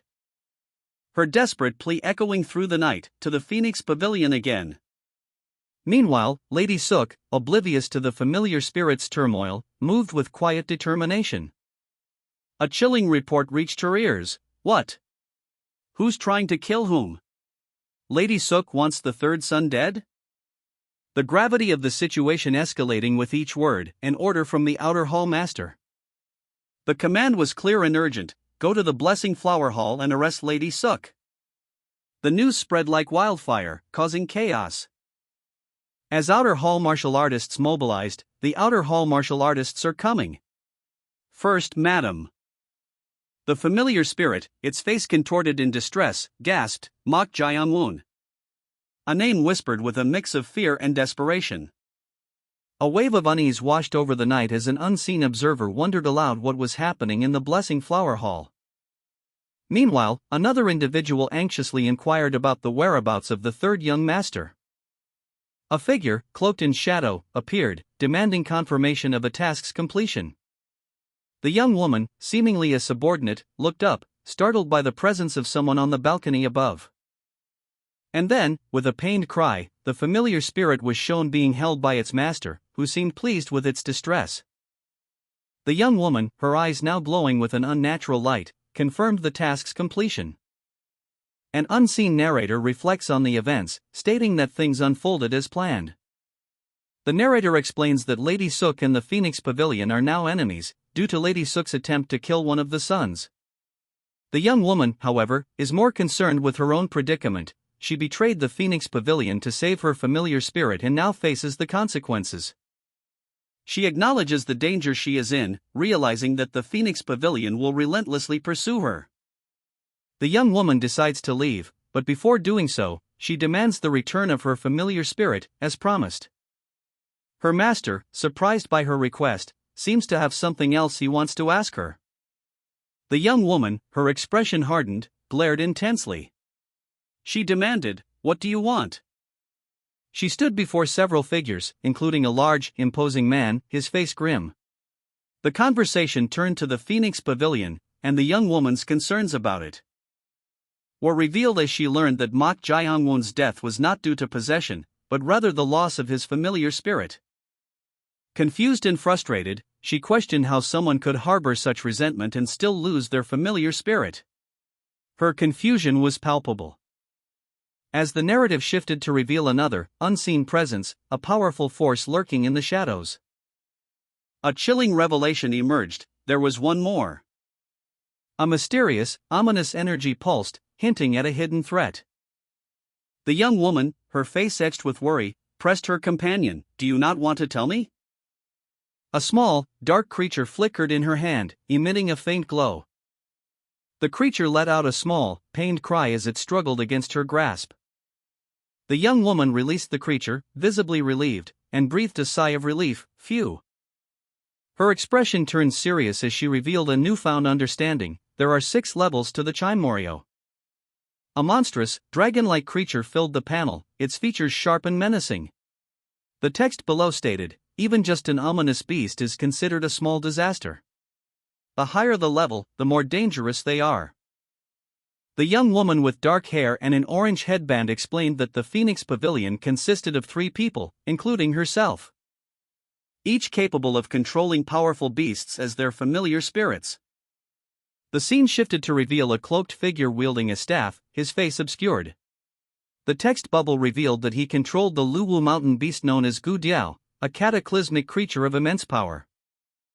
The young woman continued, identifying the other member as the Phoenix Hall Master. She expressed uncertainty about the Hall Master's Chimoreo, but was certain it was among the highest levels. A young man with dark hair and a contemplative expression was shown, pondering aloud whether the beast was a sacred or divine beast. The young woman immediately dismissed this, stating that such creatures only existed in legends. A young woman, seemingly a member of the Phoenix Pavilion, pondered aloud, noting that only a select few have ever bonded with a sacred beast as their familiar spirit. She speculated that such familiars are likely mythical or demonic beasts. Another woman offered a book, stating it contained information on the subject. The recipient thanked her. The conversation turned to the Phoenix Hallmaster and the nature of their familiar spirit. One woman questioned if it was a divine dragon. Another noted that even the mountain-piercing shelled beast possessed significant chi. One of the women expressed a desire for a high-level Chimorio. Suddenly, a voice announced, good job, by the way. Here's your spirit. The young woman from the beginning of the conversation received her familiar spirit, a dark, shadowy avian creature, which she cautiously received. A young woman, clutching a dark, shadowy familiar spirit, mumbled a quiet thank you to the imposing figure behind her. The figure, seemingly unimpressed, responded curtly, no thanks? Louder. The figure then dismissed the young woman with a curt, all right, you can leave now. A nearby observer muttered to himself about the figure's personality. The young woman, now outside, clutched her familiar spirit tightly, a look of distress on her face as a dark energy pulsed from the creature. She smiled, a glint of triumph in her eyes, whispering, what a lucky day. Meanwhile, elsewhere, Lady Sook was being escorted by guards, her face contorted in anger. A voice stated, she'll be watched by the people here. She can't do anything to me now. A different individual, seemingly reflecting on past events, internally mused, all the chi that entered me when I had the mountain-piercing shelled beast. Their hands glowed with purple energy, a red core forming in their chest. They declared, it's enough to create an energy core right now. Now! A young woman, her face partially obscured by shadow, clenched her fist. Dark energy pulsed around her hand. A surge of power coursing through her veins. I'll be able to learn martial arts, she thought, a determined glint in her eyes. And more. A sense of anticipation filled her, though a hint of apprehension lingered. From a nearby window, two figures observed her. One, a man, voiced his concern, are you sure it'll be all right? The other, the young woman from earlier, responded curtly, what? The man continued, his tone laced with worry, that shaman, she probably has a grudge against you now. The young woman, unfazed, simply replied, well, a promise is a promise. The man pressed further, his anxiety palpable, aren't you worried? What if she tries to get revenge or? One of the Phoenix Pavilion members conceded, well, you're right. However, he expressed doubt, adding, but I don't think she'll be able to do anything. Sorry? Another pavilion member looked on with a questioning expression. A third member, seemingly unconcerned, smirked thoughtfully. Meanwhile, a voice declared, it's time for you to fulfill your part of the promise, too. The scene transitioned to an outdoor nighttime setting, under a crescent moon. A young woman, cloaked and carrying a staff, walked towards a distant village, silhouetted against the night sky. Suddenly, a dark, crow-like familiar spirit emerged from her hand, letting out a pained cry, Manhwa. A voice, laced with doubt, whispered, I wouldn't be surprised if it died right now. The young woman, her face etched with determination, clutched her familiar spirit, a dark entity, murmuring, Mok Jianmun. Her eyes blazing with a newfound intensity. She declared, I'm backing off for now, but soon, I will come back and... A voice boomed, you seem to be promising yourself revenge. The young woman, fueled by a burning desire for vengeance, leaped away, leaving a trail of dark energy in her wake. Her familiar spirit trailing behind her like a dark shadow, as she disappeared into the misty forest. The young woman gasped, her breath hitching in her chest as a strange, powerful energy surged through her. A feeling so potent it sent shivers down her spine. Reverse murder. She thought, her eyes wide with disbelief. The words echoing in her mind as the reality of her situation crashed down upon her. No way. I can't believe this, she muttered, her voice barely a whisper. A torrent of questions flooding her consciousness. How could someone possibly harbor such an evil and ominous entity? The young woman stood, her familiar spirit clinging to her, a dark, ominous presence now a part of her being. Her eyes reflecting the turmoil within. Below her, the lifeless body of her victim lay still, a stark reminder of her newfound power. A crimson stain blooming across the floor, a testament to the brutal efficiency of her revenge. A wave of dark energy erupted from her, a violent expression of her newfound power. A scream escaping her lips as she embraced the darkness that now consumed her. Blood splattered across the panel, obscuring the young woman's face as she clutched at her injured eye. Her expression a mixture of pain and grim determination. The crimson stain spread, mirroring the chaos within her. She staggered, her body trembling with the exertion of the dark magic she wielded. A crimson moon hanging ominously in the night sky above. The body of her victim, a woman in a flowing red dress, floated down from above. The young woman watched, her gaze fixed on the lifeless form. A dark energy pulsed around her.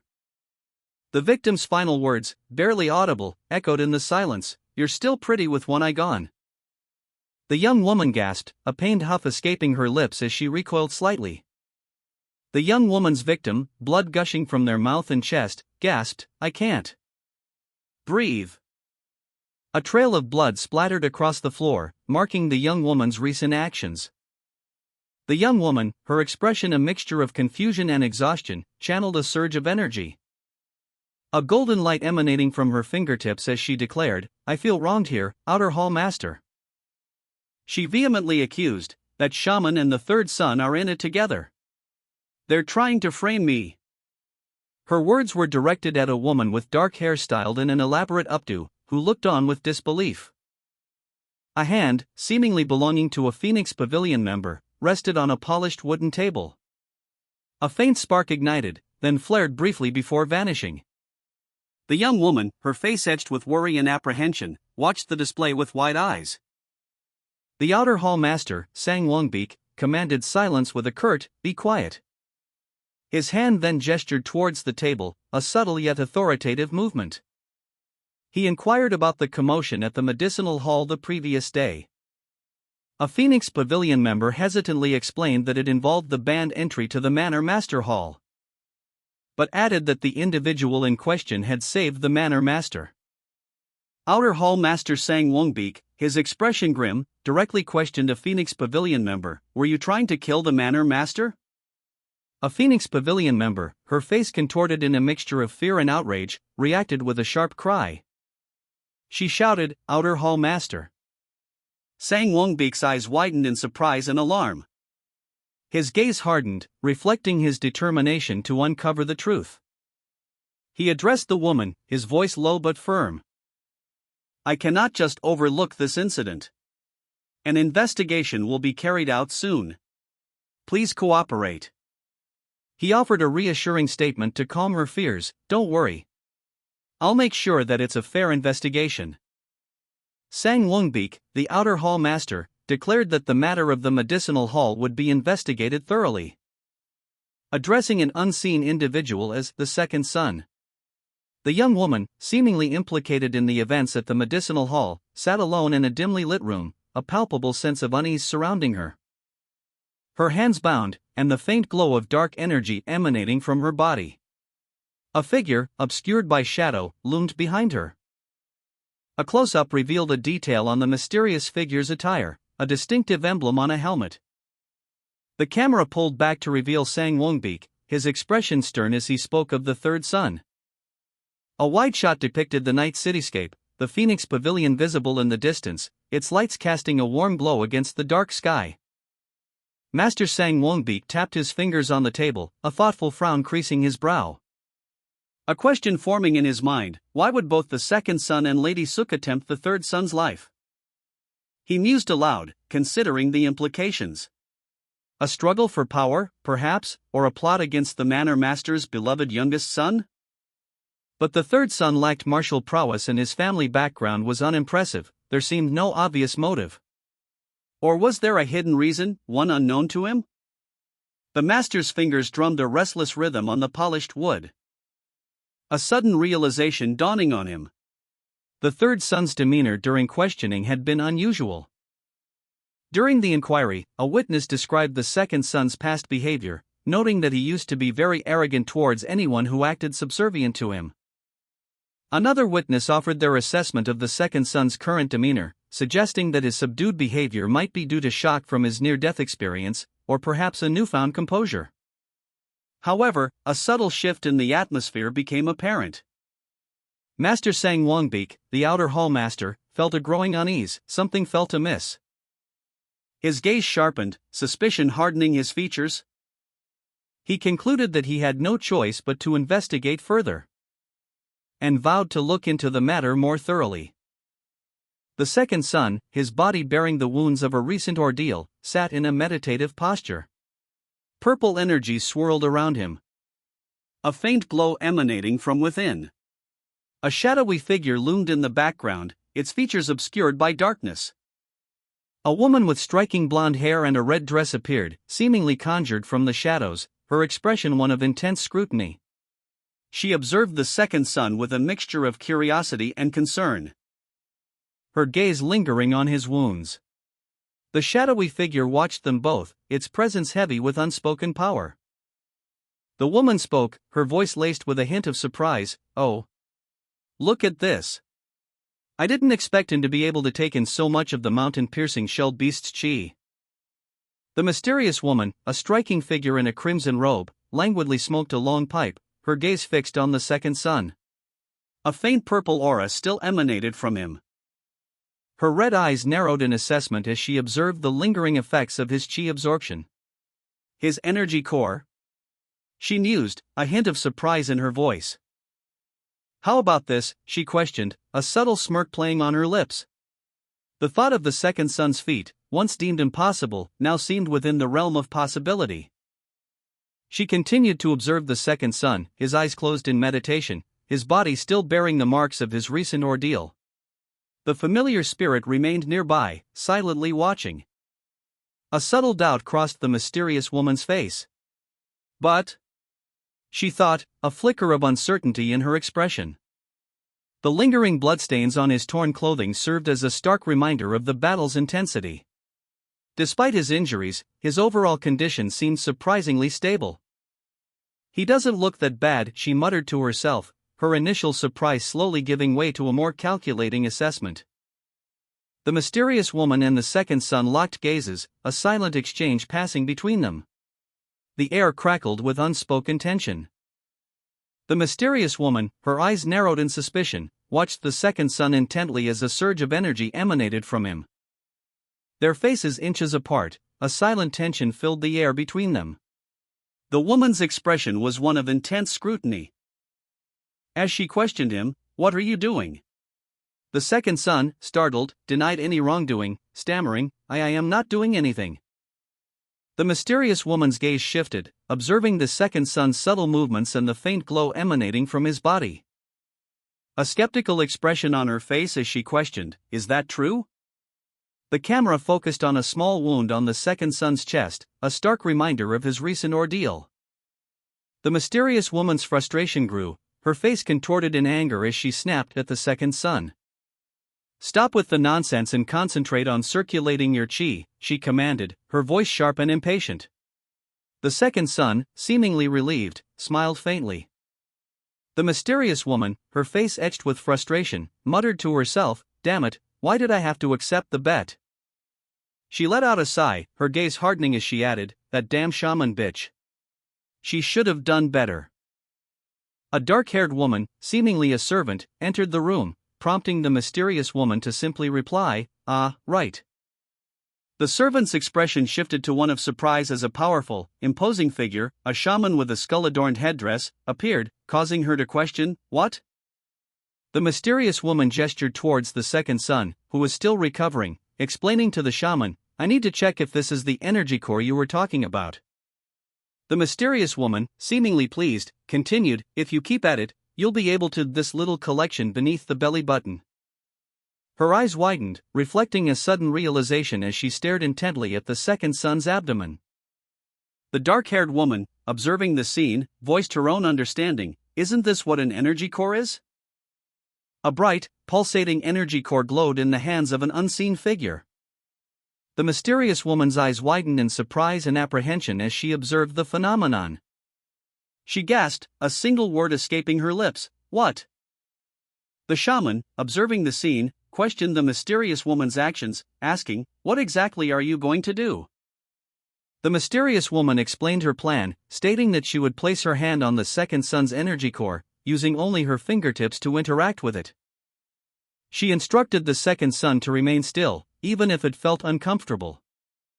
With a determined expression, she gently placed her hand on his chest, a surge of energy erupting from the contact. The shaman watched with concern, questioning, "What are you doing?" The mysterious woman attempted to interact with the second sun's energy core, but her hand wouldn't go in. She questioned why, prompting the shaman to suggest he try. But the shaman's attempt also failed, causing a burst of energy from the second sun's core, leaving the mysterious woman to wonder if the second sun's transformation into a familiar spirit was the cause. As she touched his forehead, a small spark of energy appeared, leading the second sun to question if his new status as a familiar spirit was the reason for the energy core's resistance. The shaman, seemingly exhausted from the ordeal, slumped back in his chair. As the mysterious woman observed him, a look of concern on her face. The mysterious woman, with a confident smirk, focused her energy, a glowing orb forming at her fingertip. It pulsed with power as she touched the shaman, causing him to cry out in pain and surprise. "It works on him," she declared. Observing the scene, the mysterious woman scoffed, "Tsk. He's being so dramatic." She then calmly assessed the situation, concluding, "Anyway, it doesn't seem like a problem on my end." The shaman, exhausted and concerned, questioned the mysterious woman, "Then is there no other way to check?" The mysterious woman's eyes narrowed, a hint of something hidden in their depths. "Well, there is."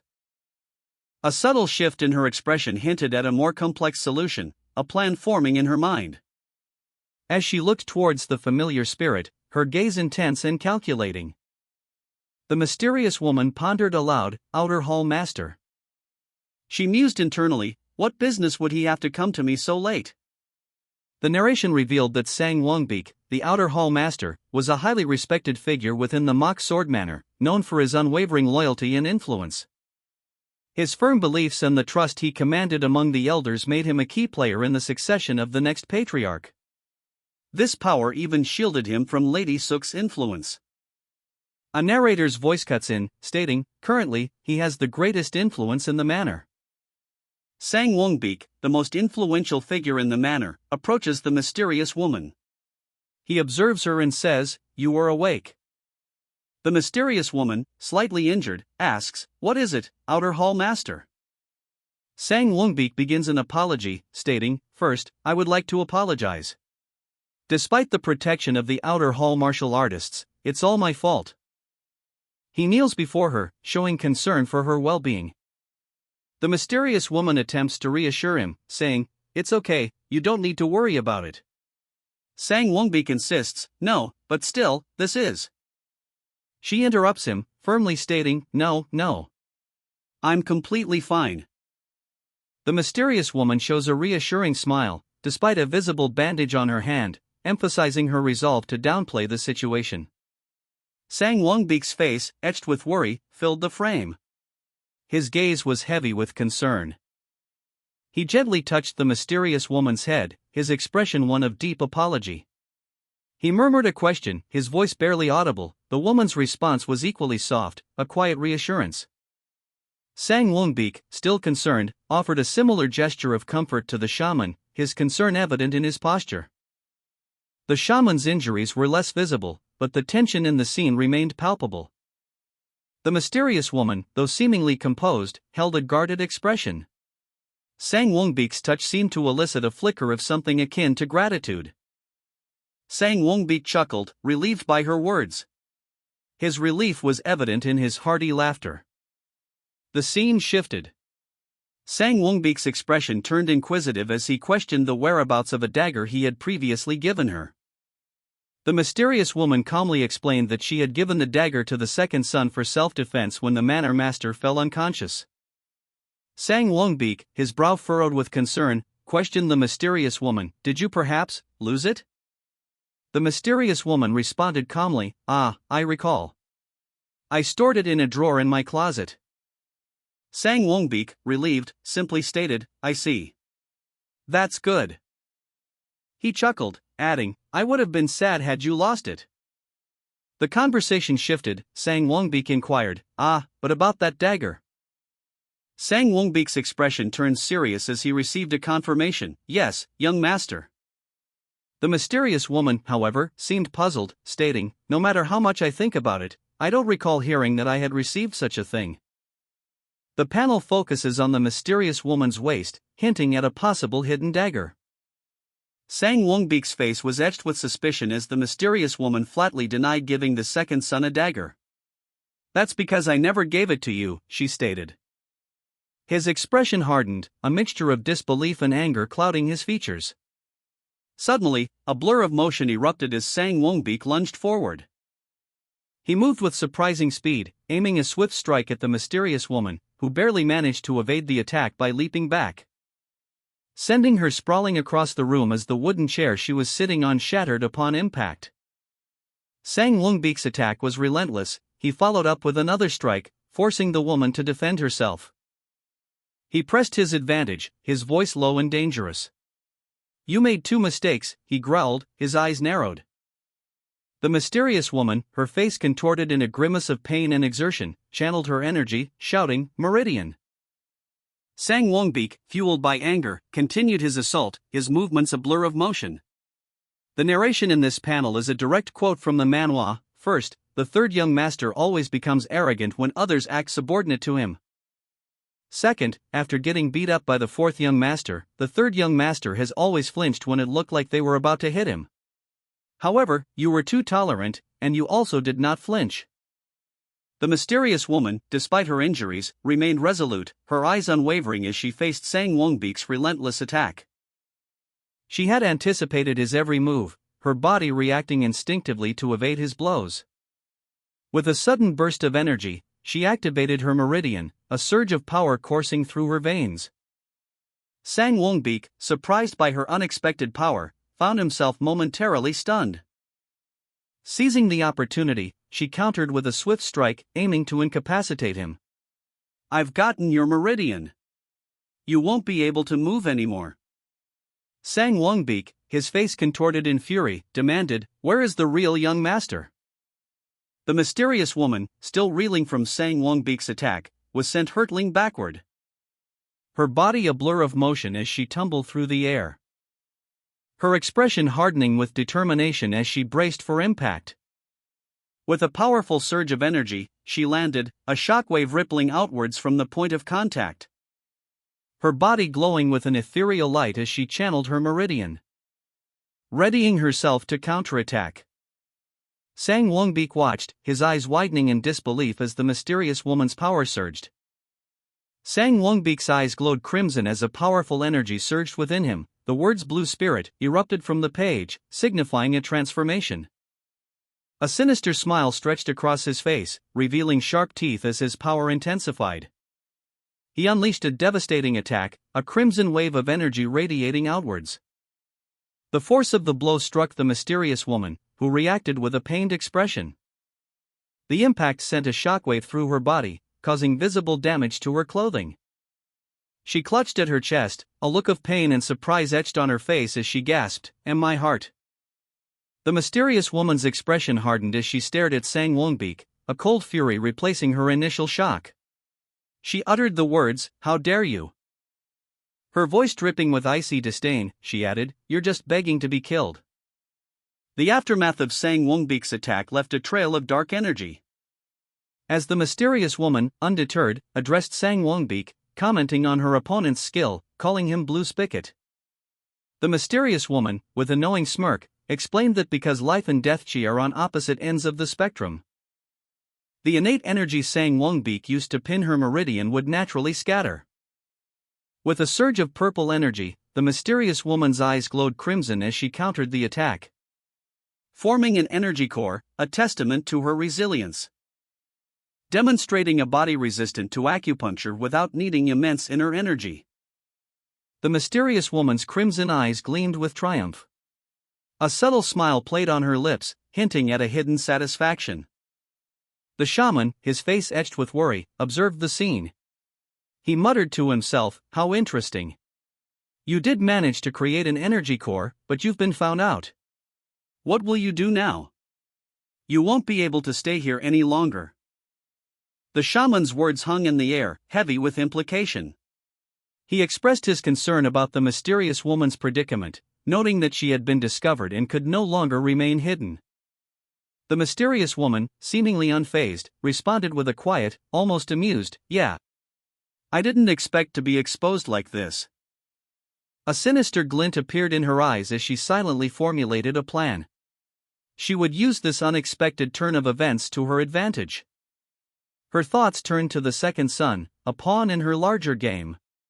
She would possess him, using his body to further her own ambitions. The mysterious woman's plan solidified. With a confident smirk, she declared, "Ha! You're basically a demon yourself." The shaman, witnessing this exchange, was left speechless. He wondered, who is he talking to? The shaman's face contorted in agony, sweat beading on his brow. A guttural cry escaping his lips as an unseen force racked his body. "Kung," he roared, the sound echoing the turmoil within. His eyes widened in disbelief as a searing purple energy pulsed beneath his skin. "What? What is happening?" he gasped, his voice strained. The shaman's mind raced, desperately trying to understand the source of this sudden, overwhelming power. He observed that the person in front of him looked exactly like the third young master, but he was resistant to acupuncture. A chilling realization washed over him. "Something is grabbing onto my heart, but I cannot sense its presence," he thought, a growing dread settling in his soul. A dark, ethereal energy swirled around him, a vortex of purple and black. A single, chilling thought pierced his consciousness. "Have I discovered what should have been left alone?" he wondered, his heart pounding in his chest. The shaman, overwhelmed by a surge of mysterious energy, felt himself consumed by shadowy hands. His face contorted in terror as he gasped, "Just." The mysterious woman, her eyes narrowed in concern, questioned him, "Who are you?" She revealed his identity, the third young master of the mock sword manor. The sun set over a landscape of rolling hills and lush green valleys, revealing a sprawling town nestled amongst the mountains. The scene was peaceful, a stark contrast to the events that had recently transpired. A man, his footsteps echoing softly on the stone path, noticed something amiss. "Something's off," he mused, sensing a subtle shift in the atmosphere. He continued his walk, his thoughts turning to the destruction he'd found in his room upon waking. "When I woke up, the bed was destroyed," he recalled, the memory still jarring. "And the outer hall guards are now a lot more polite," he added, noting the unusual change in their demeanor. Just yesterday, they had treated him and his family like criminals. As he approached the main hall, 2 guards bowed deeply. "Welcome. The young master is waiting," one announced, their tone respectful and almost deferential. A guard, his face etched with concern, muttered to himself, "Just what?" Another guard, equally perplexed, responded, "Ah, all right. What is going on?" A third guard, having witnessed the chaos, rushed into the scene. His eyes widened in shock as he took in the destruction, exclaiming. He stumbled back, speechless, as the weight of the situation crashed down on him. Meanwhile, inside the palace, a mysterious woman stood before a powerful figure, a subtle aura of power emanating from her. The figure, seemingly unfazed, greeted her calmly, "Ah, you're here." The woman's expression shifted, a mixture of surprise and apprehension, as she responded, "What?" The outer hall master was dismissed, his departure marked by a simple "Yes, I'll be going." He bowed slightly before leaving the room. The attendant followed closely behind him. The mysterious woman sat calmly, enjoying her breakfast. The attendant, noticing her, commented, "Good timing. Breakfast just got here. Why don't you eat with me?" The attendant, upon seeing the state of the palace, exclaimed, Why, young master? What is going on? The mysterious woman gestured for him to sit, replying, Well, I'll tell you later. She then turned her attention back to the attendant, stating, I have something to ask you. The attendant, somewhat nervously, responded, Yes, what is it? A man, dressed in fine robes, sat at a table laden with food. He used chopsticks to eat, his expression thoughtful. A speech bubble above the panel read, The Mock Sword Manners Martial Arts? He seemed to be contemplating something, a small piece of food dropping from his chopsticks as he did so. A small, apologetic sound escaped his lips, sorry. Earlier, a figure in dark clothing landed heavily, creating a small shockwave. The impact was forceful enough to leave cracks in the stone floor. The mysterious woman, having attempted a move from a secret manual, frowned in concentration. She muttered, That's strange. She continued to practice, a look of confusion on her face. Her internal monologue revealed her frustration. I'm sure I did what the secret manual told me to. Why aren't my movements connecting with each other? The mysterious woman, in the midst of her practice, executed a complex martial arts movement. Her movements fluid and powerful, yet somehow incomplete. The woman herself seemed to sense this, a slight frown creasing her brow. As she exhaled a plume of smoke from her pipe. It's advanced, she muttered to herself, assessing her technique. Those movements are meant for a higher level of martial arts, she explained, addressing an unseen audience. That means it's for a higher level of understanding. The mysterious woman turned to address another person, her expression shifting to one of impatience. Isn't that a good thing? She asked, her tone sharp. Are you stupid? She snapped, her voice laced with disdain. You really don't know anything about martial arts, huh? She added, her eyes narrowed. You can't understand advanced martial arts without a basic understanding of martial arts, she continued, her explanation patient yet firm. What you are trying to learn is meant for a higher realm of martial arts. A flashback sequence showed a man practicing swordsmanship. It helps one surpass the level they are currently at by removing useless movements to increase efficiency, a voiceover explained, illustrating the principles of advanced martial arts. A series of instructional diagrams depicted a basic swordsmanship form. The accompanying text read, But what use would that be if you don't have the basics of martial arts down? The mysterious woman, elegantly smoking a long pipe, elaborated, in other words, it's useless without a basic understanding of martial arts. The second son, thoughtfully eating noodles, murmured to himself, It seems like I can't understand the adamant resolve without having the basics of martial arts down. The mysterious woman then questioned the second son, Why you want to learn the secret martial arts technique meant for the manner master? Is your goal to become the manner master? The second son, startled, reacted defensively, causing a small explosion of energy as he knocked over a teacup on the table. He explained, I just thought it'd be useful. The mysterious woman responded, It's not just useful, it's an amazing technique, it's known all over Murim. She cautioned, But it could be a problem for you in the future if you learn it. The second son, considering the implications, quietly stated, I'll just keep it hidden. The mysterious woman sighed, Phew, but I can't teach you basic martial arts. The second son, leaning forward, explained, The closest I've gotten is watching a few training sessions. The basic martial arts of the mock sword manner are unique to the family, the basic techniques of the manner, which are the 9 mock sword techniques and the early mock sword technique, were restricted to being taught only within the household, so only those who have the mock surname and are within the bloodline can learn them. The mysterious woman concluded, Then the people who know these techniques are the manner master and the other young masters. The second son pondered, Are they the only ones? A man in official garb sat at a table, a worried expression on his face. He was being served a meal. As he silently contemplated the situation. This is bad, he thought, he's enemies with the other young masters. And the attendant added, And it's pretty risky since he's not a true mock. The man sighed. Well, I have no choice then. He looked determined. And abruptly stated, Let's go. The attendant, clearly surprised, questioned, where to? The man responded, someone who will teach me these techniques. His resolve was firm. But the attendant worried, but young master, what if they find you suspicious?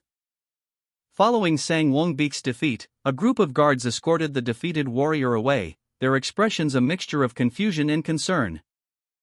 One guard, however, voiced his uncertainty, questioning their actions and the implications of what had just transpired.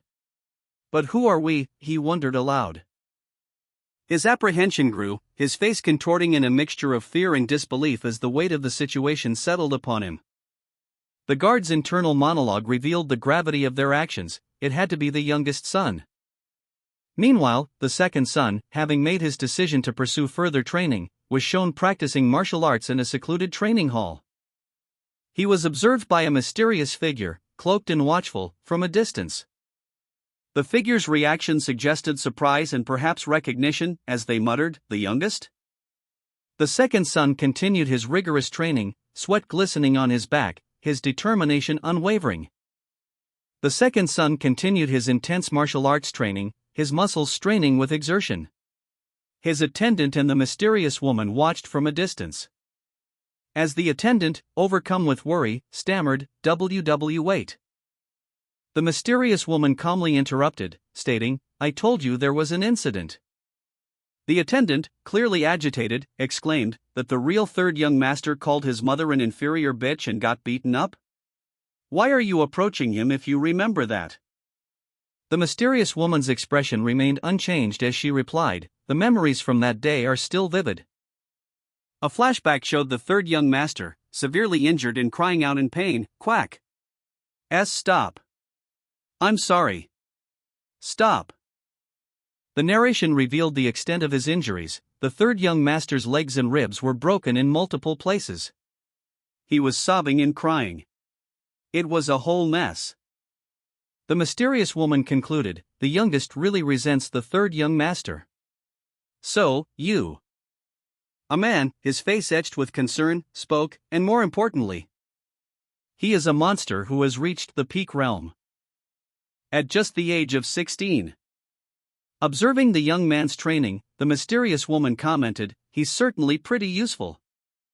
She continued, reflecting on his abilities, "There aren't many with an aura like his at his age." The mysterious woman watched the second son's intense training session and concluded, "A genius, if you will. If I were alive, I would have taken him in as my disciple." The mysterious woman, a hint of caution in her voice, warned, "Be careful. I can't use my full powers since the sun is up." The mysterious woman observed the second son, a subtle smile playing on her lips as she murmured, Meanwhile, the second son's attendant, clearly distressed, questioned aloud, "So we should just give up and find a different, huh?" The attendant's words were cut short as the second son continued his intense martial arts training, his focus unwavering. Sweat dripping from his brow as he pushed his body to its limits, performing a series of complex and demanding movements with precision and power. Suddenly, a surge of dark energy erupted from within the second son, causing him to grimace in pain. His face contorted in a mask of fury and determination as he struggled to control the overwhelming power. The mysterious woman approached, greeting him casually with a simple, "Hi." The second son, sweat dripping from his brow, continued his intense training. He pushed himself to the limit, his expression grim. A surge of dark energy coursing through his veins, causing his hair to stand on end. He gasped, overwhelmed by the sudden power. A look of shock and confusion replacing his determination. The unexpected power surge left him reeling. The mysterious woman approached, her gaze fixed on the second son. She spoke, her voice soft yet commanding, "You?" Observing him with a mixture of curiosity and concern. The second son, still struggling to control the dark energy within him, looked up, startled by her presence. Later, the mysterious woman is shown holding a book titled Woodheart Sword Transformation Antique, a knowing smile playing on her lips. She seems pleased with the second son's progress and the book suggests a potential path for him to further develop his abilities. A mysterious woman offered a book to the second son, her words a simple question: "Want this?" He hesitated, voicing his uncertainty: "How would I know if it's real or not?" The woman gestured dismissively towards a group of onlookers, stating, "Check for yourself, then." The second son, intrigued, took the book and began to examine it. As he did, a surge of energy pulsed from his arm. A visible shock rippling through his body as he felt the power within the ancient text. Realizing the truth of its contents, "It's real, these are definitely all the principles to advance your martial arts." He continued to read, a growing understanding dawning on him: this is definitely the Manor Master's secret. A single word escaped his lips as he absorbed the profound knowledge within the book: "Ah." The second son, still somewhat bewildered by his recent enlightenment, examined the book of martial arts secrets given to him by the mysterious woman. He frowned, noticing some pages were ripped out. The mysterious woman, observing his concern, casually adjusted her hair with a self-assured smile. The second son's frustration grew as he realized the extent of the missing information. He muttered to himself, "This bastard." The mysterious woman questioned him, "Where did you get this? Is that important?" She then calmly asserted, "What's important is that I have it right now." The second son, his anger flaring, exploded in a furious outburst: "Then why did you come to see me?" His face contorted in rage as he unleashed his fury. He declared, "I'm the Manor Master now. You better give up on your dreams." The mysterious woman, a smirk playing on her lips, challenged the second son. "Is that what you wanted to say to me?" Enraged, the second son roared, "Get the hell out of here." He lunged forward, aiming a powerful blow at the woman, but she effortlessly deflected his attack, sending him sprawling. The attendant watched in shock as the book dropped to the ground. The second son, regaining his composure, stated, "I'm here to negotiate." He picked up the book, explaining, "Because I couldn't care less about becoming the Manor Master." The mysterious woman's expression shifted to one of surprise. The second son's unexpected declaration left him visibly unsettled. She chuckled, "Ah, is that so? You're not interested in becoming the Manor Master?" The mysterious woman questioned the second son, "Do you not believe?" The second son responded with a swift, powerful punch, sending the woman reeling backward, the force of the blow creating a shockwave of energy. The shaman, witnessing this, cried out, "Master?" He watched in horror as the second son's attack sent the mysterious woman flying. The second son's fiery energy crackling around his fists as he declared, "Did you really think that I would believe that?" He then revealed a devastating truth: "Seems like you've forgotten what happened 2 years ago." The second son, still radiating power from his recent victory, stood over the defeated mysterious woman. He loomed, a figure of righteous fury. His back to the viewer, his powerful physique a testament to his strength. The heat of his inner power was still palpable. He declared, "Then I'll help you remember." His words hung in the air, a chilling promise as he prepared to inflict further punishment. The mysterious woman, defeated and exposed, could only utter a desperate plea, "So you can never try anything with me ever again." The second son's face contorted in a grimace of barely controlled rage. His hand, stained with the mysterious woman's blood, reached out to her, a grim reminder of his victory. The defeated woman whispered, barely audible, "Peak realm, huh?" Her final words, a testament to the power she had underestimated, were met with the second son's cold assessment, "He's definitely."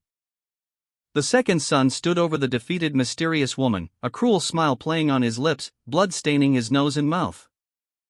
A stark contrast to the grim determination etched on his face moments before. The word "different" appeared in a thought bubble above him, suggesting a shift in his perspective or understanding. The defeated woman lay on the ground, her body still radiating residual energy. A voice, cold and accusatory, echoed above her, "Seems like you've forgotten what happened 2 years ago." The second son, his face contorted in fury, approached her.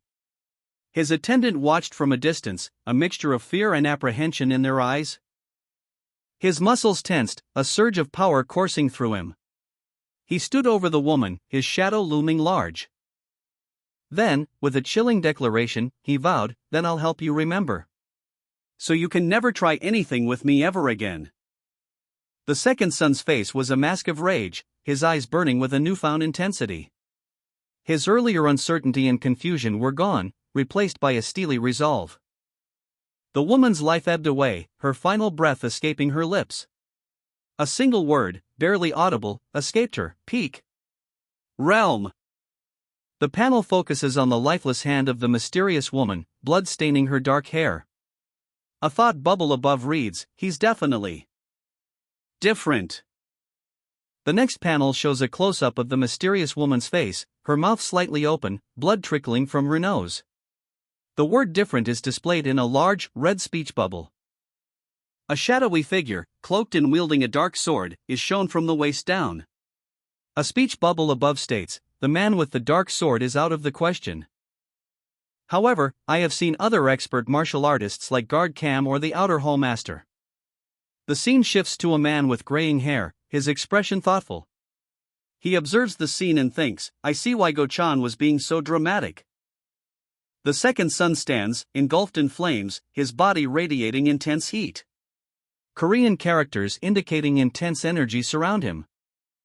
The flames intensify, highlighting his powerful and resolute stance as he looks down at the fallen mysterious woman.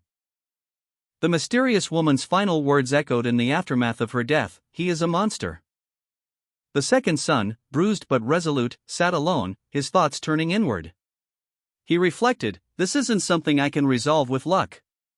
My reaction time can't keep up with him." He considered the possibility of learning martial arts, questioning if it would help him avenge his grandfather. Is that wrong? If I learn martial arts, will I be able to avenge my grandfather? He wondered, a fierce determination hardening his gaze. The second son tasted his own blood, a grim smile playing on his lips. His opponent observed, "You've got quite the punch." The second son's opponent, his face contorted in anger, declared, "Seems like you need more punches. Will you get it together once I've beaten you enough?" The second son stood defiant, his resolve unshaken amidst the looming threat. His opponent, seemingly acknowledging the second son's resilience, conceded, "Well, I think it's only natural that you wouldn't trust me." The second son, resolute in his decision for revenge, ripped at his clothing, a surge of anger coursing through him. His face contorted in a grimace of determination as he questioned the mysterious woman's words, "Really?" The woman, a cruel smile playing on her lips, responded with chilling indifference, "That's a shame." The second son, fueled by his burning desire for vengeance, declared his intent to pursue martial arts training, stating, "I guess I'll just give the secret manual to Lady Sook or our second brother." A powerful image of the second son's focused training montage flashed across the page, showcasing his dedication to mastering martial arts. Meanwhile, the mysterious woman pondered the implications of the second son's actions, wondering, "I wonder what would happen if either Mok Yang or Mok Yunpyeong were to become the manor master." She then turned her gaze towards the second son, questioning his prospects for survival. "Will those two let you live in peace?" Finally, the narrative shifted to focus on the second son, highlighting his status as the manor master's most beloved successor candidate. The second son, his face contorted in exertion, strained against an unseen force. A guttural cry escaping his lips as he asked, "Are you threatening me?" A mysterious woman, her expression unreadable, responded with a chilling smirk, "Doesn't it sound like a threat to you?" The second son's eyes widened in alarm, as he felt a surge of power he couldn't comprehend. His eyes reflected the intensity of the unknown power coursing through him. The mysterious woman, her expression unreadable, addressed the second son with a single, chilling word, "You." The second son, overwhelmed by recent events, could only stammer a question in response, "Who are you?" The mysterious woman's gaze shifted, her attention drawn to something beyond the second son.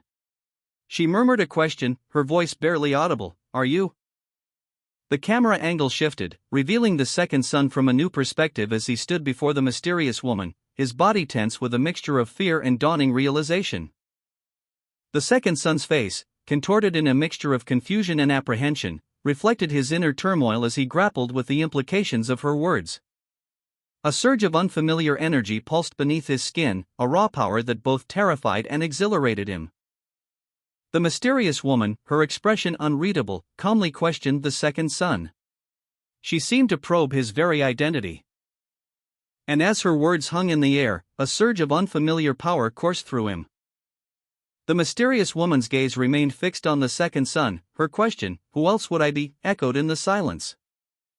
The second son, overwhelmed by the sudden influx of power, struggled to comprehend what had just transpired. The mysterious woman's words hung in the air, a challenge to the second son.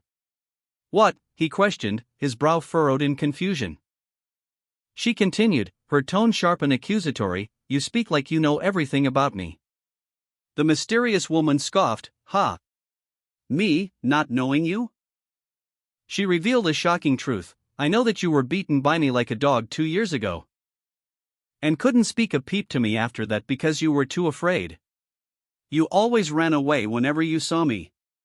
Isn't that you?" The second son's eyes widened in shock as the mysterious woman added, "Other than the fact that we're half-brothers, and that incident from 2 years ago." Her gaze was intense, unwavering.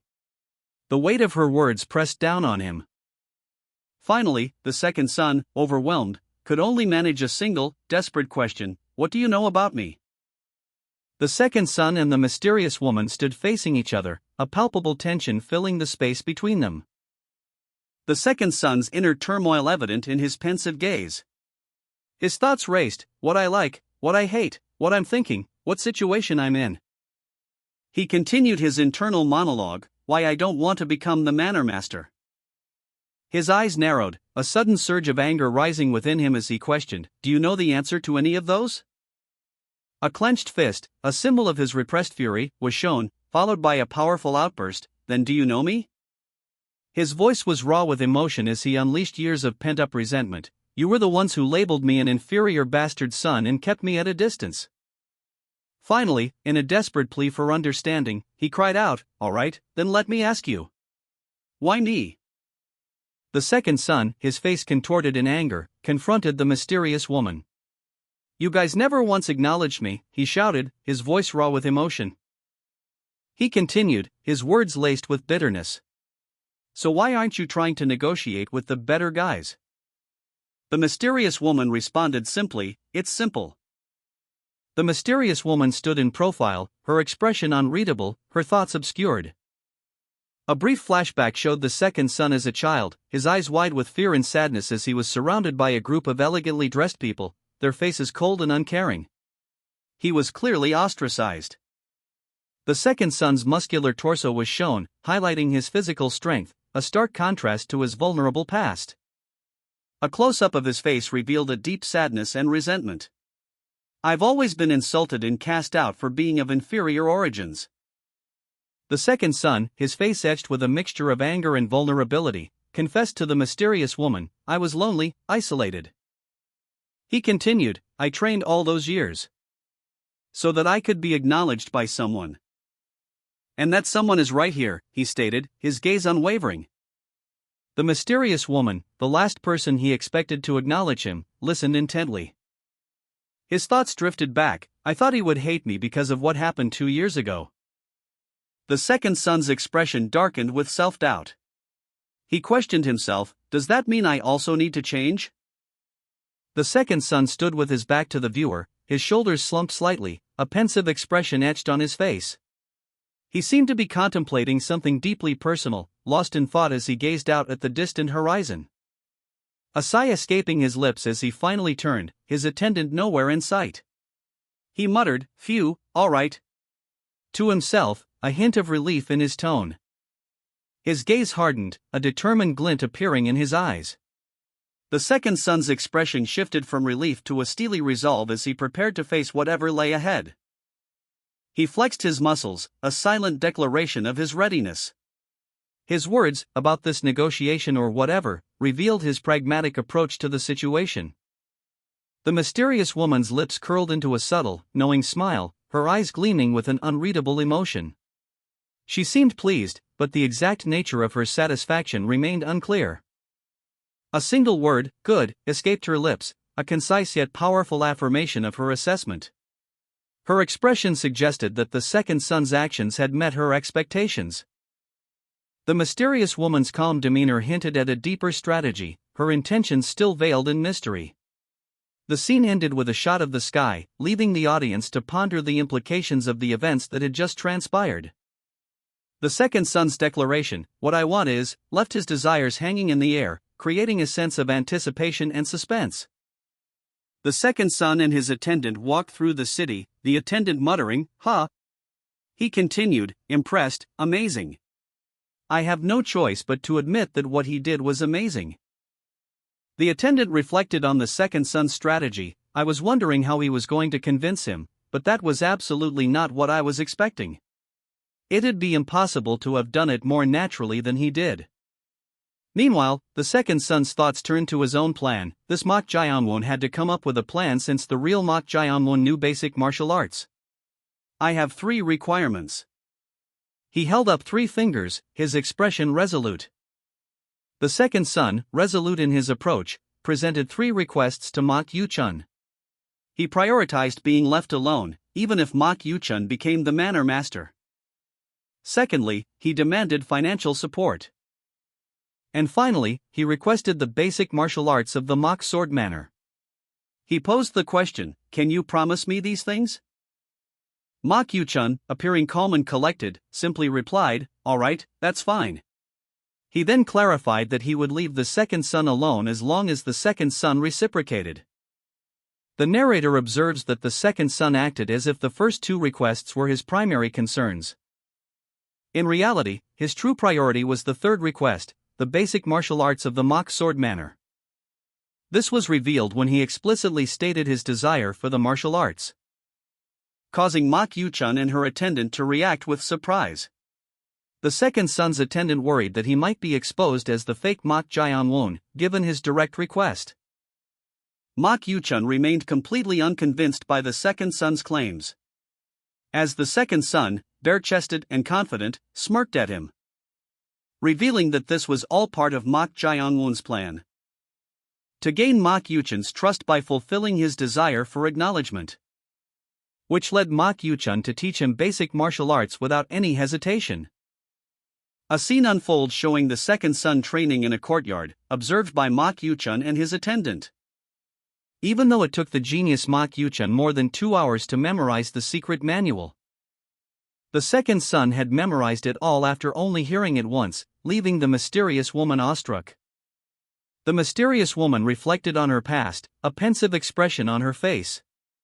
She thought to herself, "I think it was a good thing that I ended up with him, even though it wasn't what I had wanted initially." Mok Yu-chun, the second son's instructor, approached, his face a picture of calm approval. He offered a simple compliment, "Well done, young master." Mok Yu-chun continued, his tone laced with a hint of surprise and mild disapproval. He stated, "I was really impressed.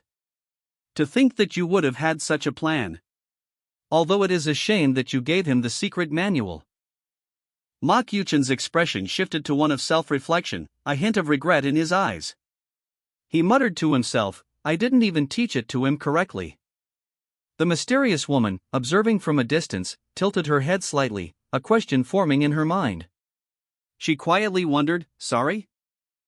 Mok Yu-chun, his thoughts still troubled, walked away, leaving the mysterious woman standing alone on the steps. He continued to ponder his actions, a new thought crossing his mind. He questioned himself, should I have kept that to myself? Mok Yu-chun, his face partially obscured, looked away pensively. He silently reflected on his actions, a dark background emphasizing his internal conflict. Mok Yu-chun's expression shifted to one of concern as he considered the potential consequences of his actions. He had altered the martial arts teachings he gave the second son, making subtle changes every 13 or 14 characters. He had done so cautiously, fearing discovery, but ultimately succeeded in his modifications. Mok Yu-chun's lips curled into a slight smile as he recalled his success, but a hint of worry remained in his eyes. He knew he had taken a risk by simplifying the teachings, aware that the second son might have been given the wrong manual, potentially leading to chi deviation or even death. Ma Yuchen's apprehension was palpable as he considered the gravity of his actions and the potential repercussions. A shadowy, demonic presence manifested, its form vaguely discernible amidst swirling darkness. The ominous text, "This bastard is," hung heavy in the air. A question mark formed in the mind of an unseen observer. What? The mysterious woman, her expression unreadable, observed the unfolding events from a distance. Another thought bubble appeared, this time asking, about it? The ominous word, "the devil," appeared in fiery letters, suggesting the nature of the dark presence. Ma Yuchen, his face etched with worry and apprehension, whispered, "Nothing." He continued, his voice barely audible, "Nothing at all." The scene shifted to a dark, mountainous landscape under a starless night sky. The scene opens on a sprawling mountain range at night, a grand pagoda nestled amongst the peaks. A shadowy figure, cloaked and masked, stands before a burning brazier. Only their glowing red eyes are visible. The panel shows a title card, Shaman Reflection. A staff slams into the ground, sparks erupting. The shaman's reflection is shown, but it is distorted and demonic. A speech bubble appears, "We have not heard from New Moon." The shaman, now fully possessed, stands revealed, surrounded by a blue, ethereal aura. A title card appears, Phoenix Pavilion Master. The Phoenix Pavilion Master reflects on the shaman's failure, stating that she hasn't fulfilled her mission and has betrayed Lady Sook, exposing her in the process.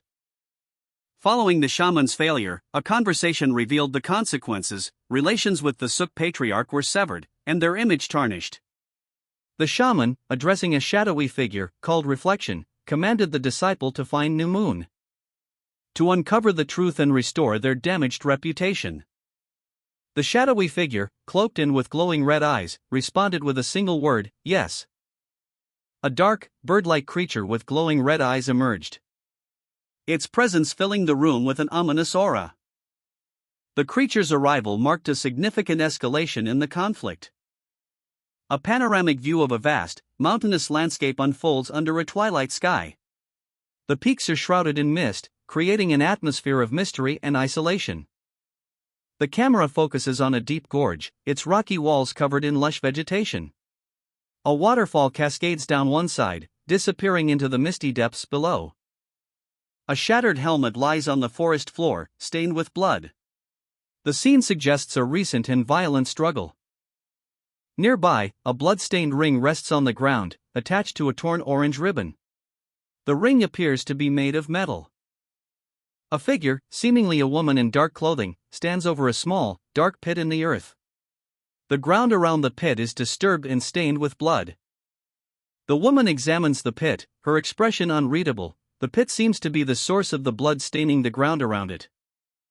A dark, metallic object, similar to the shattered helmet, is partially visible within the pit, further obscured by shadows and vegetation. A burst of golden flame erupted, leaving behind only scattered embers. As a hand reached out, delicately picking up a charred piece of paper, revealing a shadowy figure cloaked in darkness, its eyes glowing menacingly. The text on the fragment read, "New Moon is one of the top 3 most powerful shamans within the Phoenix Pavilion. Despite that, she faced such a cruel death."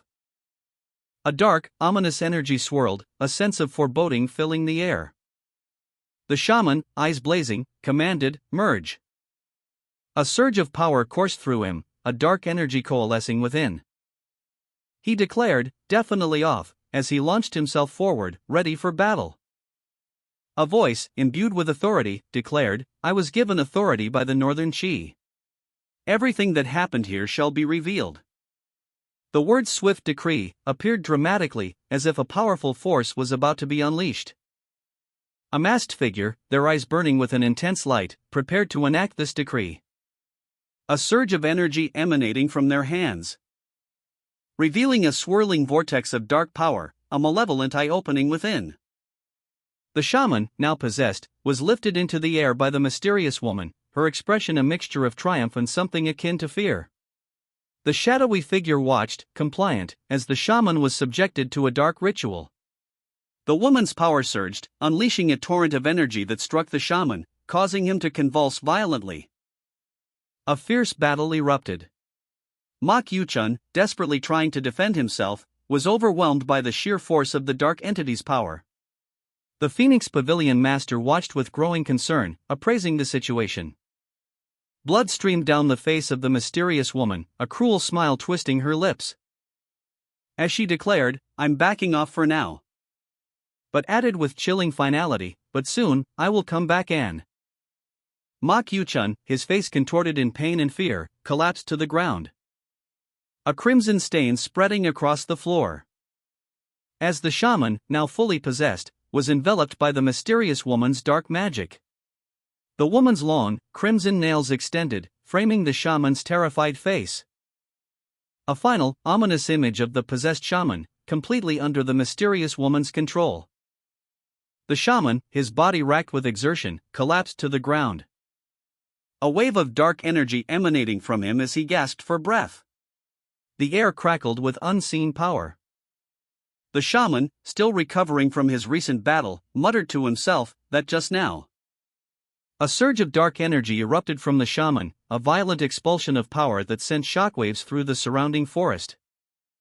The trees themselves trembling as the dark magic manifested.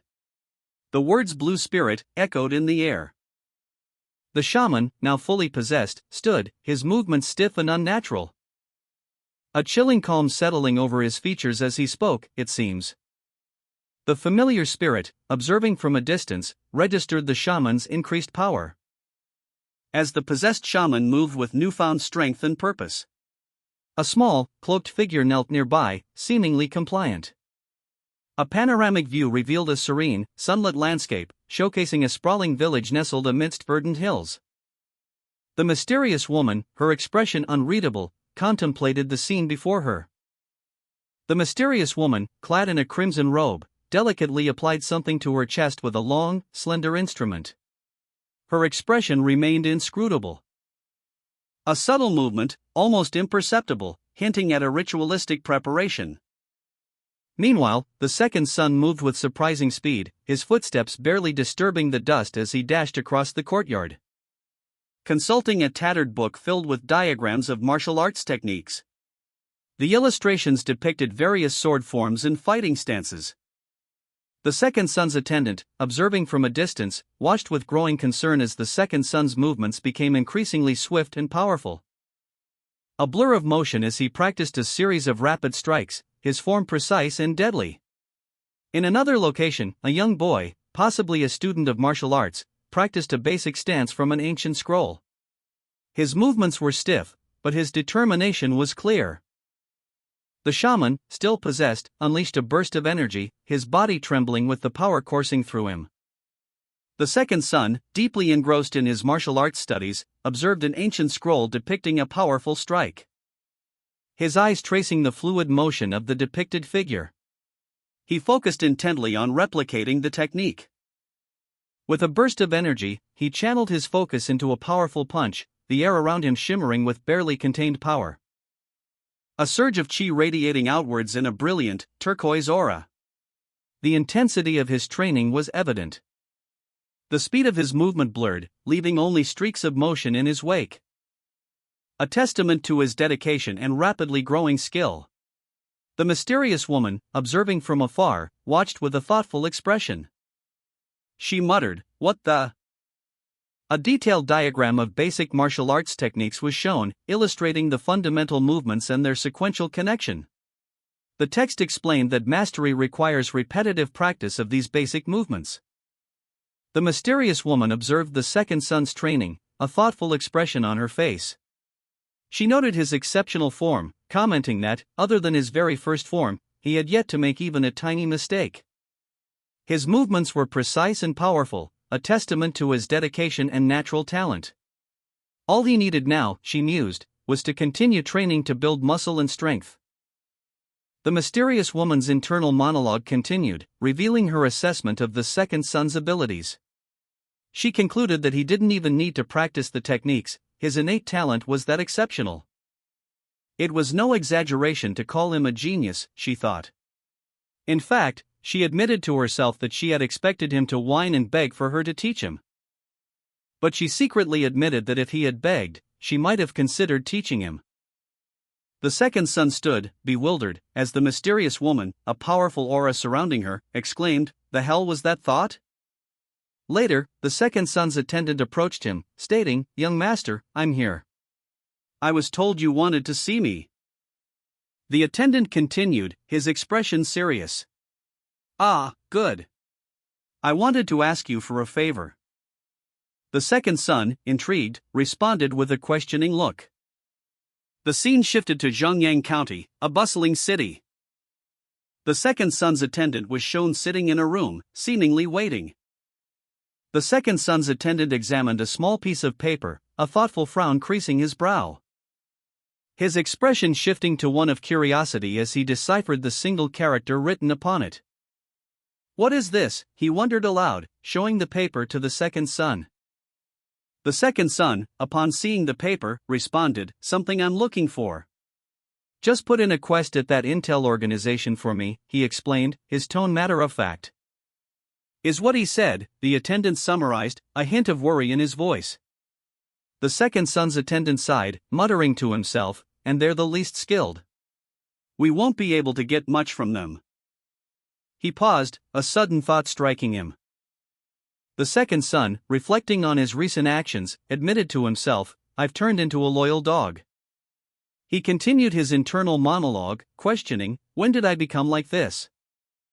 Despite his self-deprecating thoughts, he added, "Well, I say that." But ultimately concluded, "But I don't really mind." A flashback sequence began, revealing a pivotal moment in his past.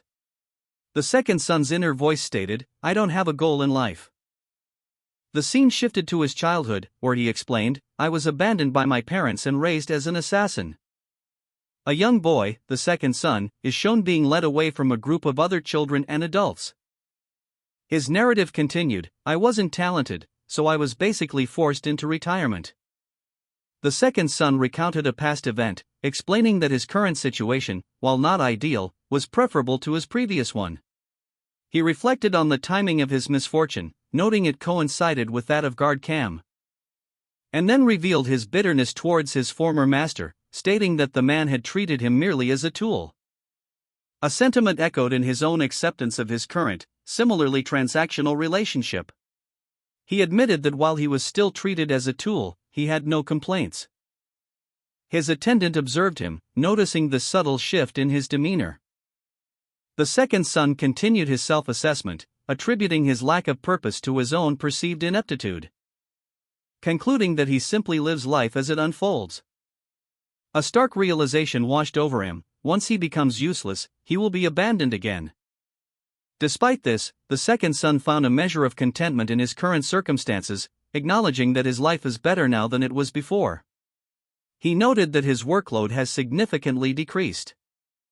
The Phoenix Pavilion master voiced his concerns: "I am worried about where he might run off to, and his demonic activities, though." He continued, acknowledging his own vulnerabilities, "I'm also threatened by poison, but..." The second son, seemingly unfazed, simply shrugged and muttered, "Phew, whatever." With a resigned sigh, he added, "I'll just do as I'm told." The scene shifted to reveal pavilion owner Guac, bursting into uproarious laughter, "Oh ha ha ha ha." He greeted someone off-panel, his laughter echoing, "Ha ha ha. I'm sorry for making you wait." The panel revealed pavilion owner Guac, his identity confirmed as the Eternal Orchid Pavilion informant. An attendant whispered to Guac, "I heard he was from one of the branches of the house sect, but man, he's already drunk midday." The second son, weary and resigned, simply sighed, "Ha. It's fine. Just take the quest." He sat passively as the pavilion master looked on with concern, silently questioning the second son's unusual compliance. The pavilion master's worried inquiry, "What are you doing?" hung in the air. Pavilion owner Guac, jovial and welcoming, interrupted, introducing a newcomer, "Ah, this is our newcomer."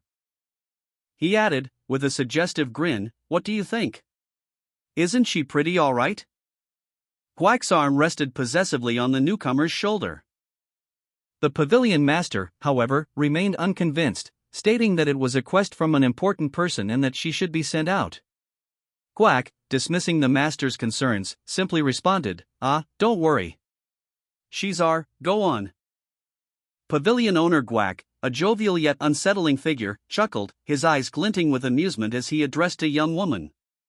He stated that she should wait for him, adding that this was a reminder for her. His words hung heavy with unspoken implications. Meanwhile, a tense scene unfolded elsewhere.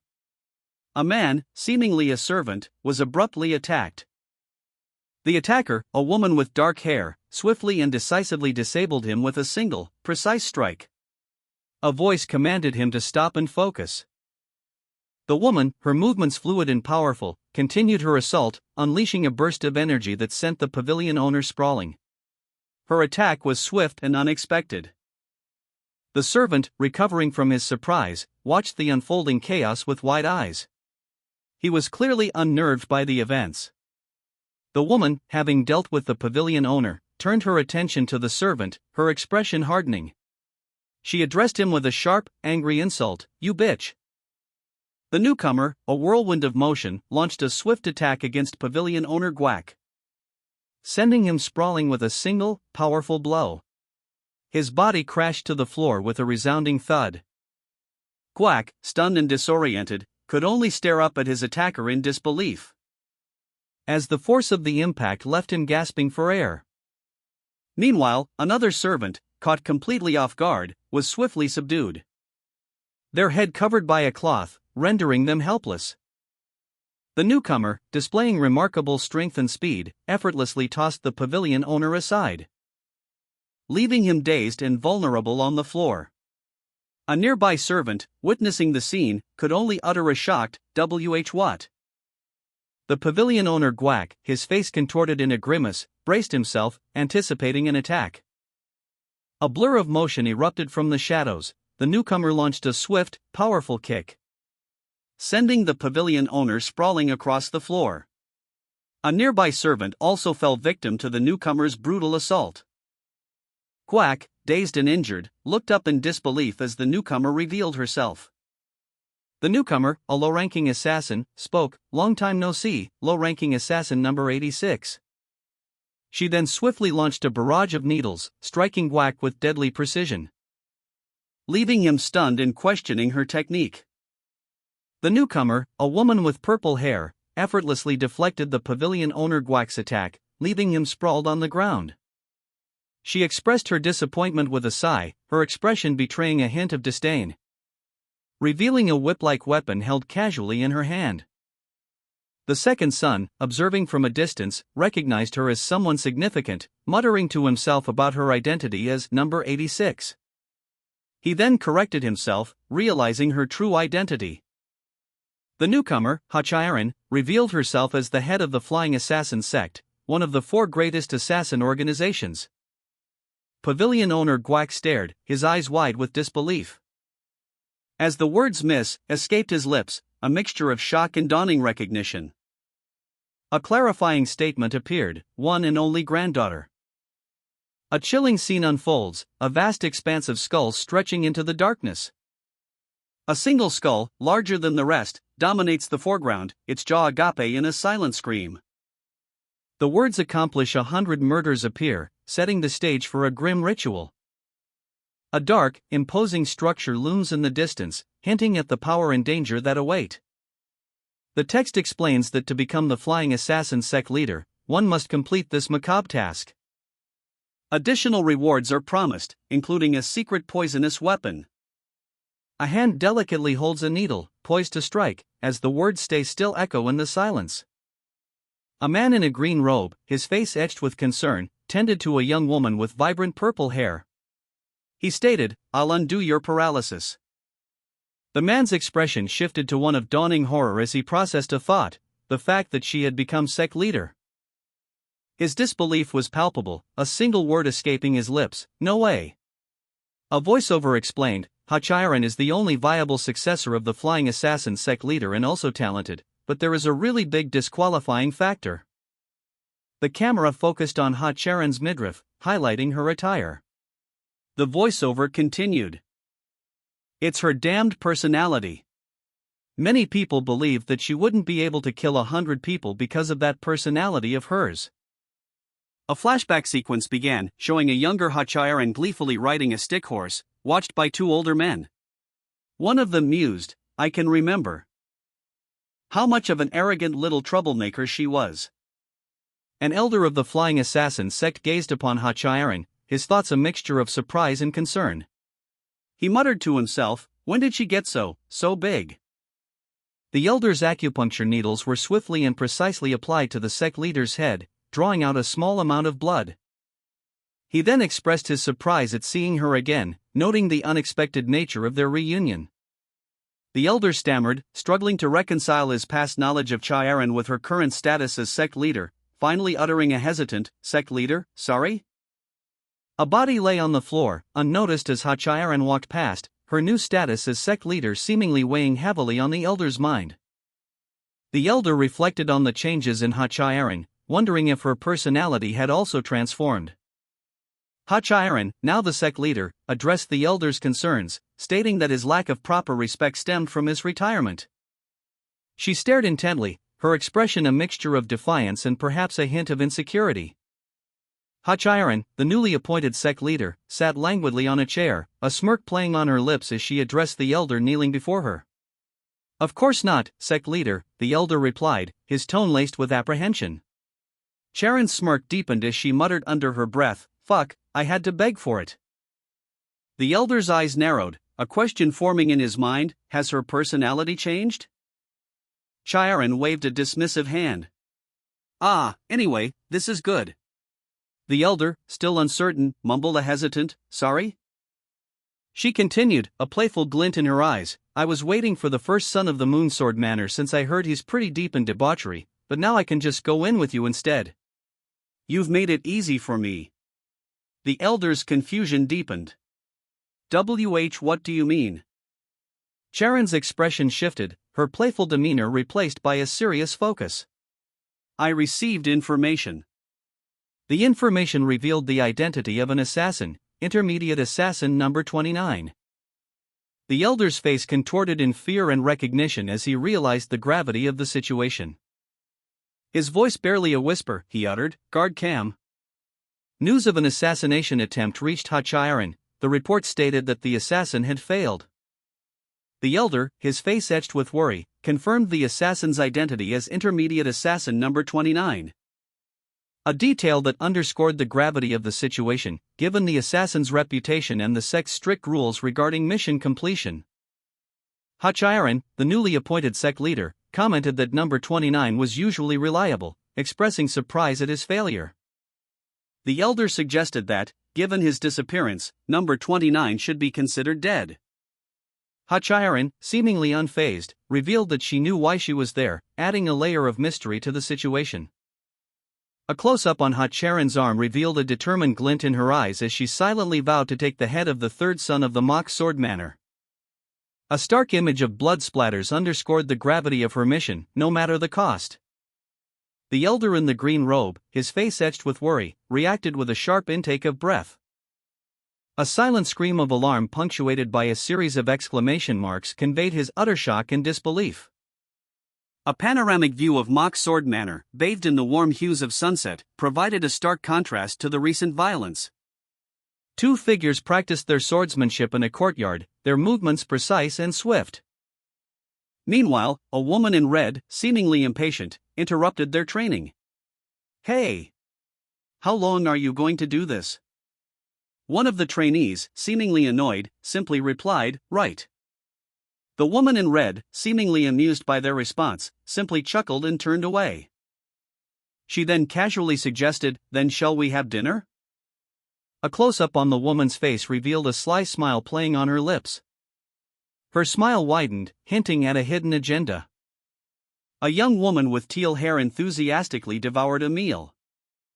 Meanwhile, Hachiren, her dark hair neatly styled, perused a book. Her brow furrowed in concentration as she read. A sudden realization struck her. Cool. That's it.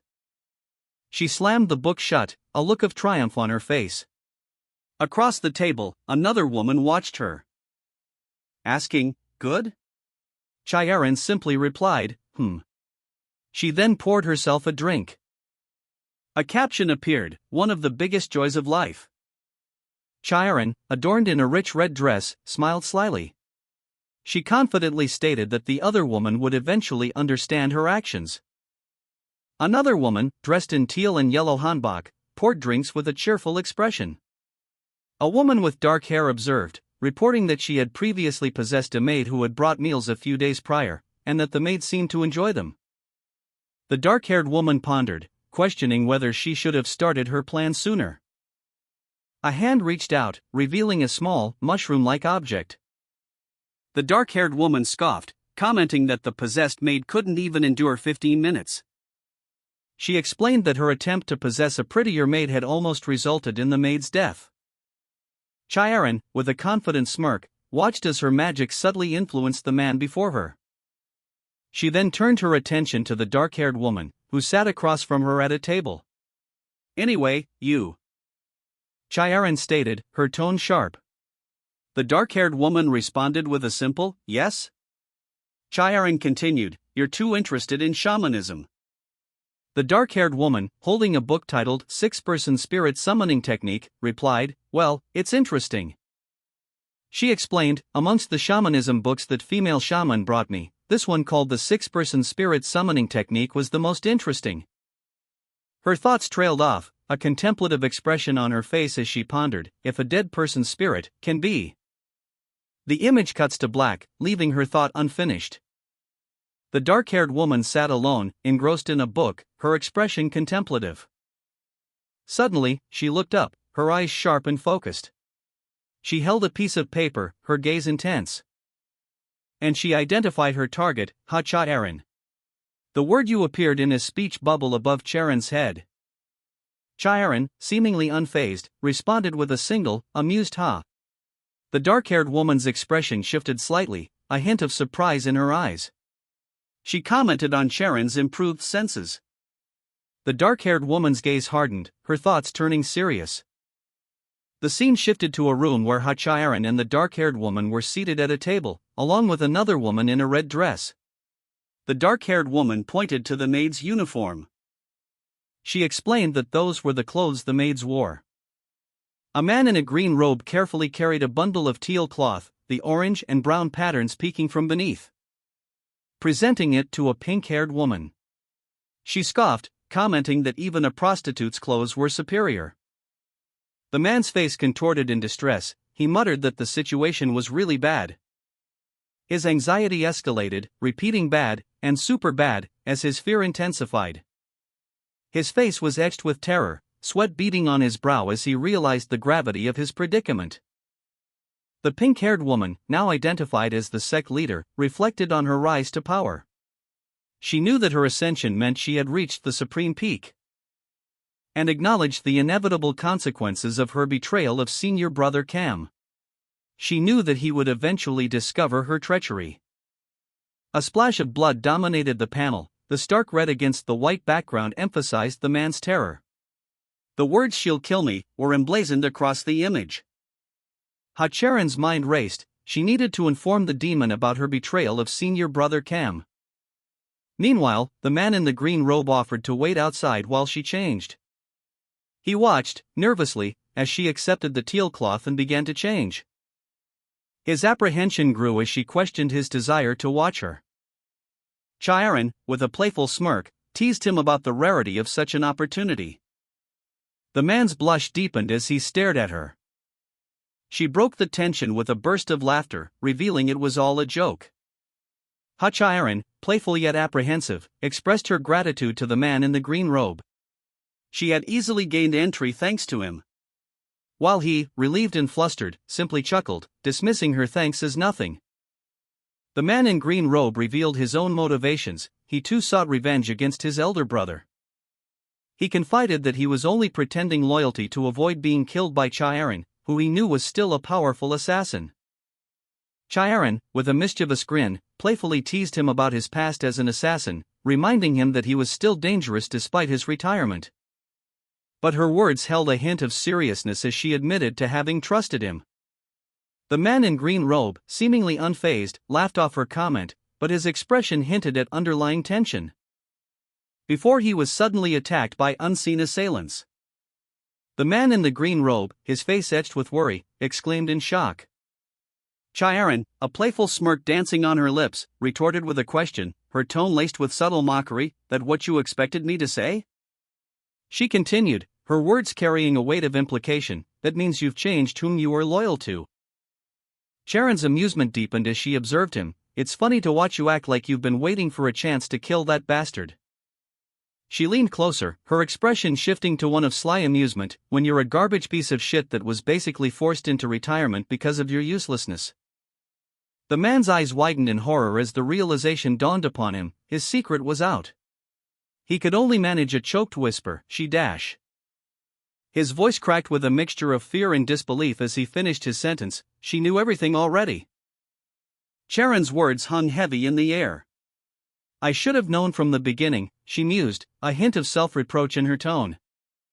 She continued, her voice laced with disdain. You didn't change at all despite getting older, huh? You're still just as stupid and pathetic. Charon's smirk widened as she pressed her advantage. Don't you know the concept of learning? Her voice hardened, the playful mockery replaced by cold fury. This is why I believe that incorrigible pieces of shit like you should just die. The man in the green robe visibly flinched, a bead of sweat trickling down his temple. Charon's eyes gleamed with triumph as she watched his fear. The man's eyes darted around, his face a mask of terror. His internal monologue raced. Where did things go wrong? Is it because that demon killed the real third son? The truth crashed down upon him, a crushing weight of guilt and betrayal. Because I betrayed senior brother Cam. The man in the green robe confessed, no, I actually know the real reason. It's because I'm weak. That's why I'm in this situation. Chiron pressed further, her expression unwavering. You killed young Master Mach to avenge Mr. Cam and killed yourself, okay? The man's confession hung heavy in the air. In the end, Chiron lunged, a swift, decisive strike ending the man's life. This is how I die. The man's body dissolved into dust, leaving only the lingering silence of his final confession. Chiron lunged forward, her movements a blur as she unleashed a powerful strike against the man in the green robe. The force of her attack sending splinters of wood flying through the air. A precise blow that shattered his defenses and left him reeling. The man in green robe crashed through a nearby door, his body collapsing in a heap. Chiron stood poised, her blade gleaming, a faint smile playing on her lips. As a nearby guard, Go-chan, looked on in awe, muttering, Guard Go-chan. The guard's expression shifted to one of concern as he questioned, Were you in danger just now? Chiron, seemingly unfazed, offered a nonchalant smile.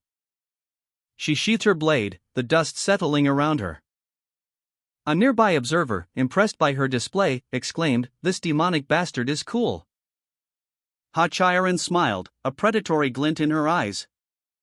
She effortlessly sheathed her sword, the action precise and controlled. A silent command, Guard Go-chan, issued with a subtle gesture. Go-chan, overcome with relief and awe, laughed, tears streaming down his face. For the first time, he felt genuine fear for Chiron's safety, a fear now replaced by overwhelming admiration. Chiron smirked, a hint of mischief in her expression.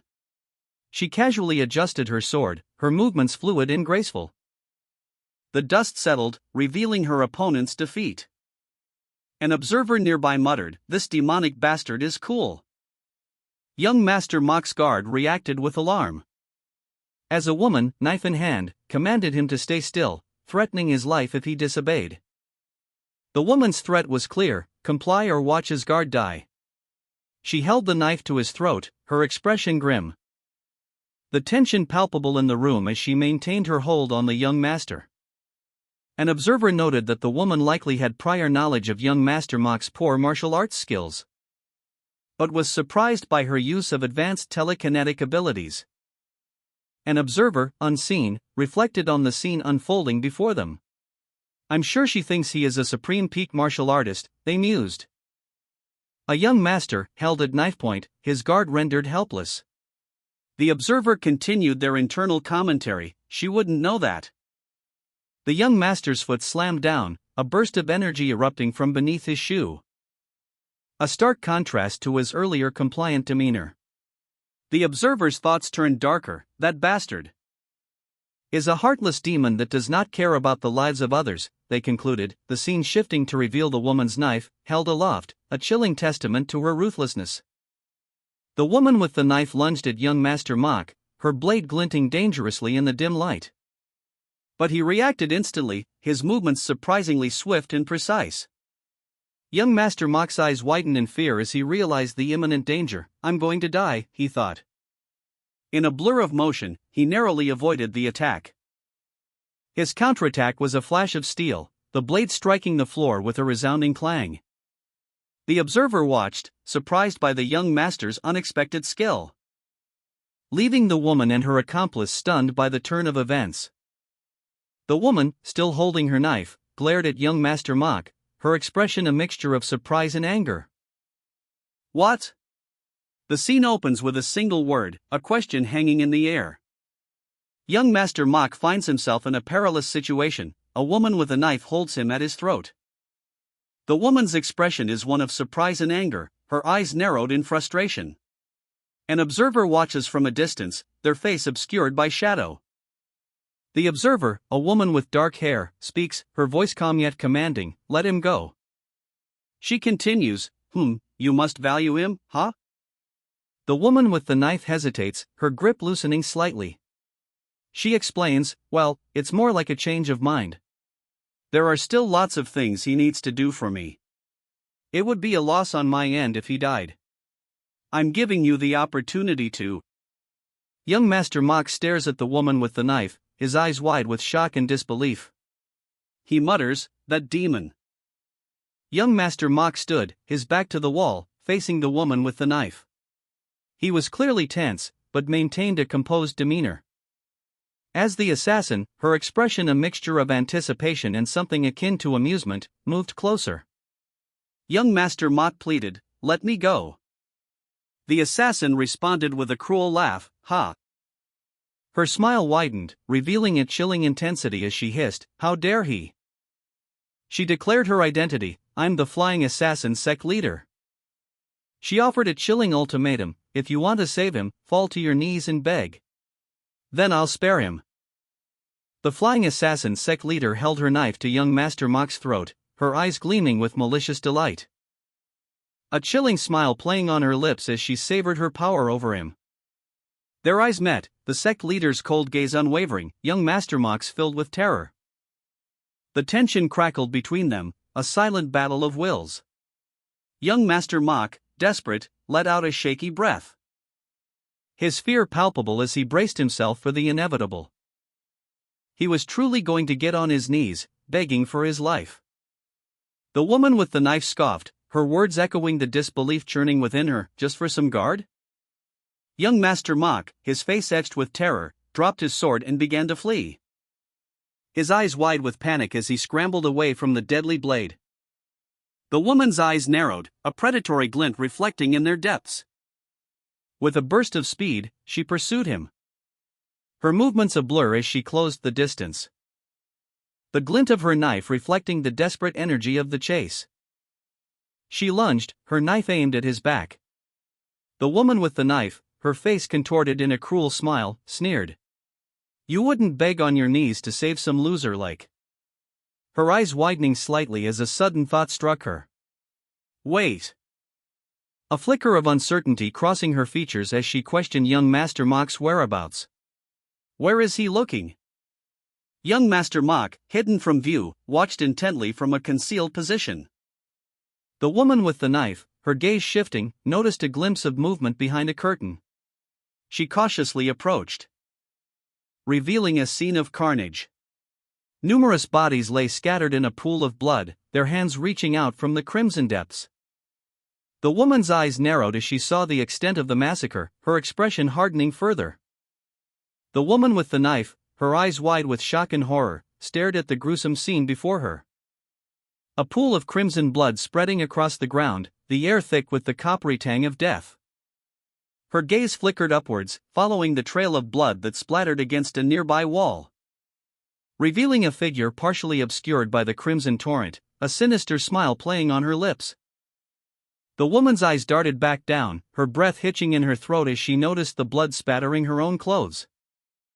A realization dawning on her that she was in grave danger. A violent, crimson energy erupted from the unseen figure, sending shockwaves through the air. As woman with the knife was thrown backwards, narrowly avoiding a fatal blow. The woman with the knife, her face contorted in a grimace, brought her blade down with brutal force. The sharp edge connecting with her target's throat in a spray of blood. Young Master Mok watched from his hiding place, his heart pounding in his chest. The woman, having dispatched her foe, turned swiftly, her eyes scanning the room. She sensed something, a subtle shift in the air. But found nothing. Nothing's there, she muttered, her suspicion growing. A voice echoed in her mind, I knew it. Your peak realm. The voice continued, explaining, humans at that level can feel the aura of spirits. The woman with the knife, her eyes wide with shock and fear, stared up at the figure above her. Young Master Mok, his expression unreadable, descended swiftly, dagger glinting in the dim light. The words, aren't you forgetting something, echoing in the air as he moved. With a blur of motion, young Master Mok lunged, his dagger aimed at the woman's exposed side. The woman barely reacted before the blade connected, a sharp hook escaping her lips as she was thrown back. Her knife clattering to the floor as she crashed into a nearby wall. Young Master Mok, having just defeated the woman with the knife, launched himself backward, propelled by an unseen force, leaving a trail of fiery sparks in his wake as he soared through the air. The man in the green robe, caught completely off guard, could only watch in stunned silence as the attack unfolded. His mouth agape in disbelief as he registered the speed and power of young Master Mok's maneuver. The woman with pink hair, having narrowly escaped young Master Mok's attack, looked up in astonishment, whispering, I'm saved, as she realized she had been rescued from certain death. Meanwhile, a new figure appeared, their presence marked by a strange energy that only the woman with pink hair could sense. She muttered to herself, what's going on, as she struggled to comprehend the unfolding events. But young Master Mok, having seemingly effortlessly defeated the woman with the knife, found himself propelled backward. The woman with pink hair, her eyes wide with a mixture of fear and triumph, declared him weak. A cruel smile stretched across her lips as she observed him. Her eyes, glowing with an unnatural light, reflected her intent. She internally assessed his abilities, concluding that he was far from the peak of his power, and resolved to finish him quickly before he could attempt another strange maneuver. With a burst of speed, she prepared to deliver the final blow. Her cold declaration echoed in the air, I will kill him. The woman with the knife, having declared young Master Mok weak, lunged forward. But before her attack could land, a powerful force propelled young Master Mok backward, leaving the man in the green robe speechless, as he watched the unfolding events with wide eyes. That's, he thought, stunned. The mysterious woman prepared to strike, her expression grim. The air crackled with anticipation. That's not a smart move, she sneered, her eyes blazing with power. The woman with the knife, undeterred, countered with a defiant shout, you're wrong. The woman with the knife lunged forward, her attack a blur of motion. Young Master Mok, caught off guard, was sent reeling backward by the force of her assault. As the mysterious woman prepared to deliver the killing blow, the man in the green robe watched, his expression one of shock. It was revealed that the woman's weapon was a specially crafted tool, capable of only one use, but designed to kill even the most skilled martial artist. Young Master Mok, paralyzed by the weapon's effect, could only watch in horror as the mysterious woman approached. The weapon itself, a ritualistic object imbued with immense power, glowed ominously. The weapon, it was explained, was specifically designed to pierce those with immense inner energy. A declaration appeared, stating, therefore, it is not affected by inner energy. The woman with blonde hair, eyes wide with shock and a bead of sweat trickling down her temple, reacted with a gasp. The woman with purple hair smirked, a cruel glint in her eyes, and shouted, die. Young Master Mok, his face etched with fear, was impaled by the weapon. The man in the green robe watched in horror as the weapon pierced young Master Mach. His body propelled backward by the force of the impact. And he fell, his eyes wide with disbelief. The purple-haired woman's expression shifted to one of concern as she watched young Master Mach fall. The woman in red, her eyes wide with a mixture of fear and determination, stared at the scene before her. A young woman with purple hair, equally shocked, mirrored her expression. As details of the attack became clear, young Master Mach, impaled by a strange, ornate weapon. The weapon, now embedded deep within his chest, glowed with an eerie light as he collapsed. The impact of the blow sent him sprawling, the weapon remaining firmly lodged. He fell, a silent scream escaping his lips as he tumbled down the steps. The woman who had thrown the weapon landed gracefully, her expression unreadable. Her face, partially obscured by blood spatter, betrayed only a hint of grim satisfaction.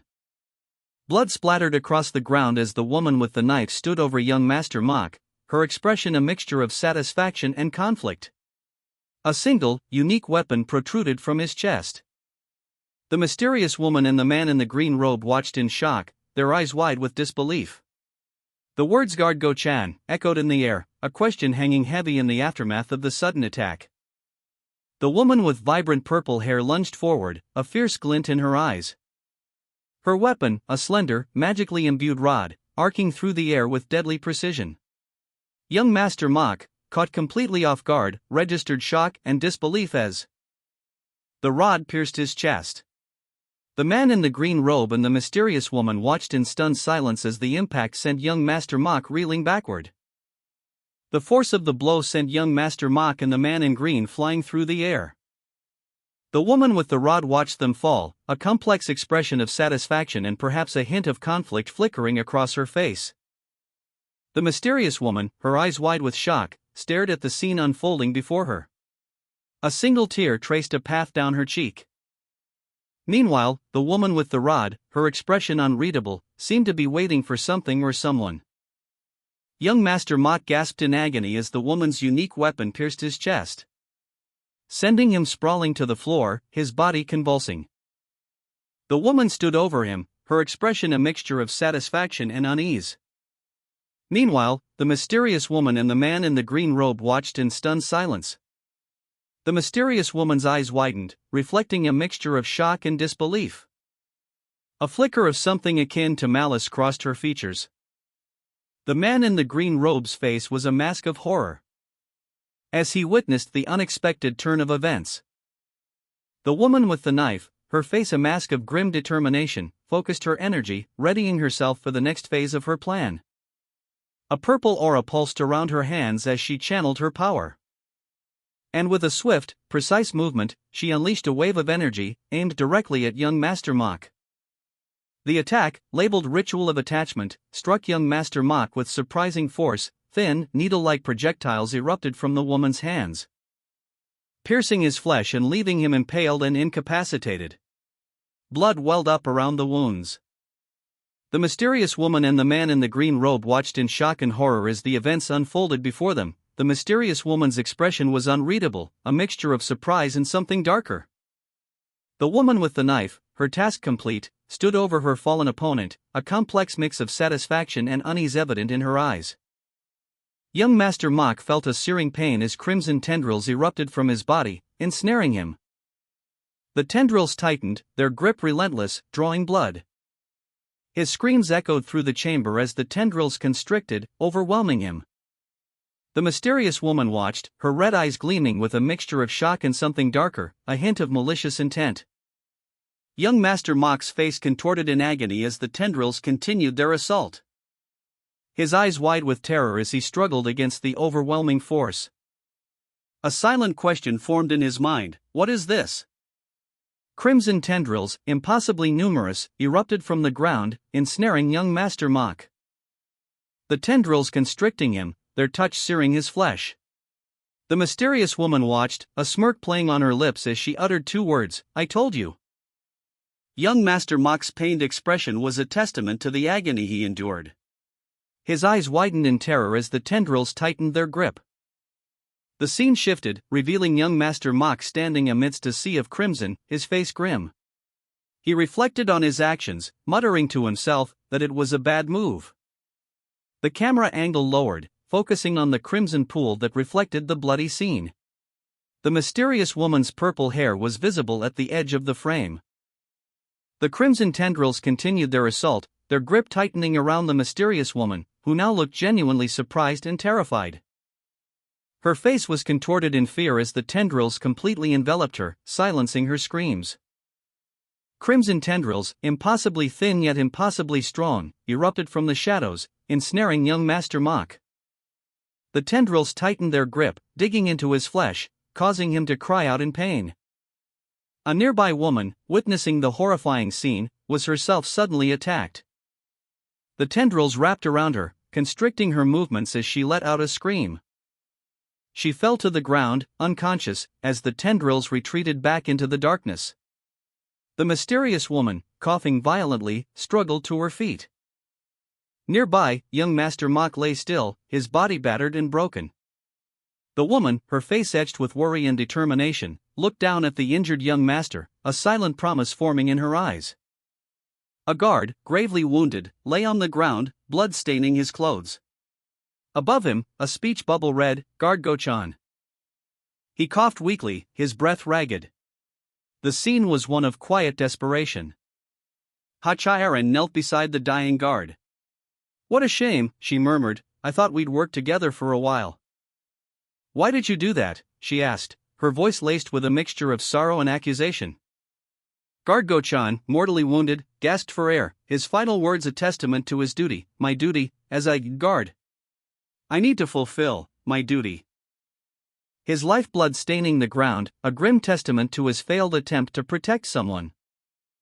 Ha-Chaerin, overcome with sorrow, knelt beside him. She whispered, "You tried to protect me. I can't betray you." The weight of his death settled upon her, a stark reminder of her own isolation. She looked down at the lifeless body, a single word escaping her lips, "One." Go-chan's dying breaths revealed a poignant truth, "All my life I had been abandoned by others." His final words offered a glimmer of hope amidst the despair. In the end, there was one person who didn't abandon me. A bloodstain marred the wall, a grim testament to recent violence. Guard Go-chan lay dead, his face contorted in a final expression of grim determination. His lifeless body, stained crimson, spoke of a valiant, if ultimately unsuccessful, defense. Ha-Chaerin's eyes, reflecting the setting sun, held a profound sadness.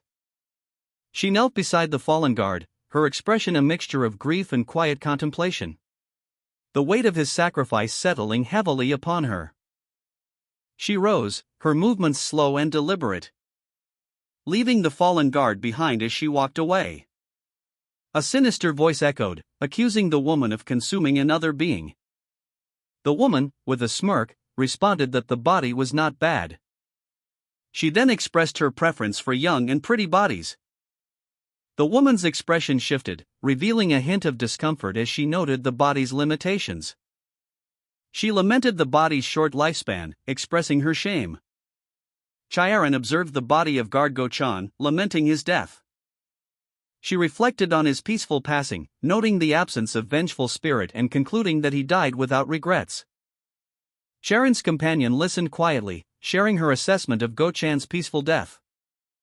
Chaerin, still grieving Guard Go-chan's death, reflected on the events. According to the six-person spirit summoning technique, she mused. A vengeful spirit is born from strong hatred, but they can also be born when they die in a place full of death chi and regrets. Chaerin's eyes widened. Since my energy core is made up of death chi, she thought, a sudden realization dawning on her. I'm sure I'll be able to make a vengeful spirit out of him if I use my death chi. Chaerin's eyes burned with determination as she prepared to confront her enemy. Chaerin, her eyes wide with grim determination, muttered to herself, a way that would work. She looked down at Guard Go-chan's lifeless body, a plan forming in her mind. Intending to use his death to fuel her vengeful scheme. The text above her reads, "The fruits of Buddha's teachings, the seeds of knowledge." She continued her incantation, the text reading, "As today is the 28th day of the month, let the spirit of this week help me. Sharon's eyes glowed with an eerie purple light as she focused her death chi. The text reads, "Let this be a symbol of my spiritual discipline. The ultimate principle underlying all phenomena and the cultivation of the mind." A surge of energy emanated from her hands as she channeled her power. The energy coalescing above Go-chan's corpse. The text reads, "Where all things are interconnected." With a final, decisive gesture, Chiron completed the ritual. The text reads, "Detach yourself and once again step foot on this earth." Chiron, exhausted but resolute, channeled her energy, her dark hair splayed around her as she focused intently on the ritual. A swirling orb of ethereal energy coalesced before her, pulsating with an otherworldly light. The orb intensified, a beam of crimson energy shot out, striking the corpse of guard Go-chan. A silent question hung in the air, "Is it done?" Chiron and another woman watched as a faint light emanated from Go-chan's body, confirming the success of the ritual. The woman's face registered a mixture of surprise and concern as she observed the process.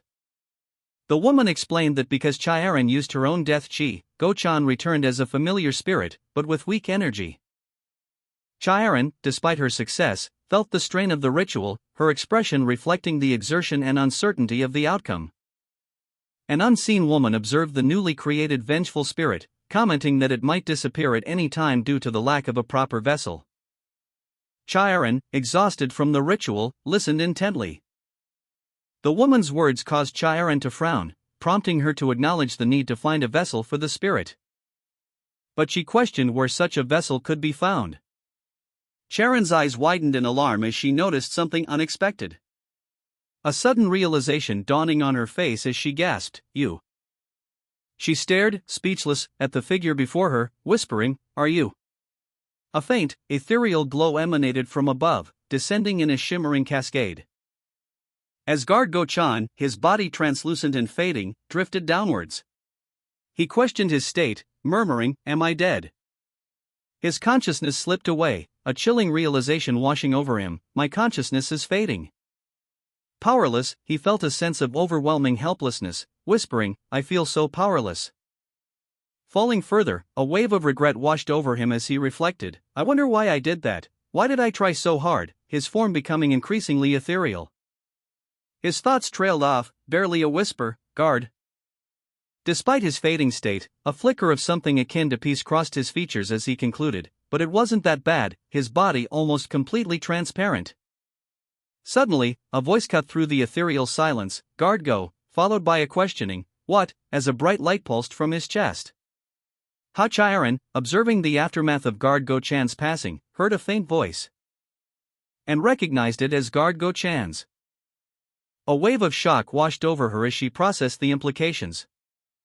Guard Go-chan, seemingly alive, questioned his own survival. A voice, calm yet firm, addressed guard Go-chan, instructing him to listen closely. Revealing that she had used her death chi to tether his soul to the realm, making him her familiar spirit. However, his energy was too weak, threatening his existence. Forcing her to place his spirit into the first available body she could find. Chiron gasped, sweat beading on her brow. As the unidentified woman explained, "But we had only one extra body." She paused, her expression unreadable. Before continuing, "So, I had to put you in that assassin's body." Charon's eyes widened in shock. "What?" The unidentified woman's hand rested on Charon's chest, a faint glow emanating from her palm. As Go-chan's spirit, now inhabiting the assassin's body, appeared, his face contorted in a mixture of shock and disbelief. From within the assassin's body, guard Go-chan cried out, "Please let me out." Go-chan continued his desperate plea, "Young master, please change my body back." Chiron, witnessing the situation, reacted with horror, exclaiming, "Isn't a woman's body a bit too much?" The unidentified woman calmly explained the consequences, stating, "Then you'll vanish. And even if I were to get another body, I'd have to kill her." Chiron, visibly shaken, gasped, "Ah." Chiron, grappling with the implications, muttered to herself, "Ugh, it's just as he says. Forget the body, he'd have to face the flying death school who'd hear about the death of their head." Overcome with despair, Ha-Chaerin cried out, "Aren't I completely trapped then?" The unidentified woman responded simply, "Count your blessings." Chaerin, eyes wide with shock, watched as a shadowy figure emerged from the room, leaving her to wonder, who? The unidentified woman, her crimson dress billowing, calmly explained the limitations of the body transfer, stating that even she couldn't inhabit the assassin's body. As the resulting distress caused Chaerin to cry out in terror, "You are trapped in the assassin's body." Go-chan felt a profound sense of disorientation. He confessed, I don't know who she is." But the chilling reality of his spectral state became undeniable as he realized, "But I can definitely feel it now that I become a ghost." A stark difference in his status compared to his previous life weighed heavily on him. Meanwhile, Go-chan, now a spectral entity, watched from afar as the unidentified woman glided away, leaving him alone and vulnerable. The scene ended with Go-chan alone, his predicament unresolved. The unidentified woman's words hung heavy in the air, "It's enough to hallucinate a sea of blood." Her gaze fell upon Ha-Chaerin, and a question formed in her mind. "That kid, he's been beside this whole time? Just what kind of kid is he?" The unidentified woman addressed Go-chan, now inhabiting the assassin's body. "What are you making that ghastly expression for, newcomer?" "You should be thankful to have obtained a body." Go-chan, trapped in the assassin's body, responded weakly, "But I'm a man though." The unidentified woman scoffed, "TSK, you still think like a mortal. Shouldn't you be happy that you've risen from second-rate to ascendant for free?" She turned to Ha-Chaerin, her expression hardening. "We confirm it then?" A swift kick launched towards Ha-Chaerin's face, the force blurring into a streak of motion. As Chaerin's eyes widened in terror, the impact sent Chaerin sprawling, her body tumbling. A pained ugh escaping her lips as she landed hard on the ground. The unidentified woman observed Chaerin's reaction, commenting, "Young master, just what? You certainly have changed." Chaerin, now on her feet, launched a powerful kick, the force leaving fiery trails. A move so precise and powerful that she herself was surprised, muttering, "Come to think of it, that wasn't my movement at all." That was something only an ascendant master could pull off. The unidentified woman, amused, watched Go-chan and Chaerin. Go-chan, still inhabiting the assassin's body, insisted, "No, but I'm still a man." Chaerin, unimpressed, retorted, "No, why would I do that? Not going to get all giddy when no one's watching, Even touching yourself all over the place while you're at it?" The woman interrupted, suggesting they settle with that for now. She promised to transfer Go-chan back when the opportunity arose later. Chaerin, seeking reassurance, asked if that was a promise. The woman confirmed with a nonchalant, yeah. Suddenly, Ba-kyan, a servant, urgently announced Go-chan's presence from the inner chamber. Go-chan, startled, questioned what the matter was. A guard burst into the room, breathlessly announcing good news. The guard continued to deliver the good news to Chaerin. News spread rapidly, the hallmaster had awakened. Chaerin, eyes wide with surprise, reacted to the announcement, while another individual, seemingly unfazed, observed the unfolding events. A brief, excited exclamation followed. Gu, the Taoist master of the ghostly spirit pavilion, stood silently under the night sky. His thoughts turning to the orderly wooden sword hall he remembered from Taoist master Shua's memories. A woman, her face partially obscured, spoke of Mok Jae-won, the one who dared to trifle with their ghastly spirit pavilion. A place where he resides. A hand, adorned with a dark band, gestured, emphasizing the gravity of the situation. This was no ordinary job. A shadowy, winged figure emerged from a dark, red-tinged landscape. Its presence ominous and powerful. The figure seemed to be descending into a rocky chasm. This was the domain of the ghost's will. Gu, observing through the eyes of the Diao, initially intended to observe the sword hall, but was surprised to witness such an extraordinary event. The domain of the ghosts will acted as a barrier. A masked figure, his eyes glowing red, pondered his predicament. He would be instantly caught if he approached. Gu, seemingly in deep thought, uttered a single word, "Hmm?" Within Gu's hands, a spectral image materialized, showing Mok Jae-unwon's domain. A cry of Yua echoed from within the scene. As a concerned voice asked, "Oh my, young master, are you okay?" Mok Jae-unwon, seemingly unfazed, replied, I'm fine. I'm not drunk." A servant urged, "Young master, we have to leave now." As Mok Young-ho, the first young master, stated, "I got it. I'll be on my way." A servant informed him, "The other young masters are gathering since the hallmaster has woken up." Gu reacted with surprise, muttering, "All the other young masters are gathering, huh?" Guard Go-chan, seizing an opportune moment, formulated a plan. He mused, he'll have to go to the hallmaster, so I can kill him when he's alone. If I separate that azure ghost spirit from him using my familiar, Gu Diao, I can finally carry out my plan. Mok Young-ho, seemingly unfazed by the unfolding events, quietly reflected. This is troublesome. Mok Jae-unwon, after a brief exchange with a guard, expressed relief. The guard had shared some good news, causing a moment of distraction for Mok Jae-unwon.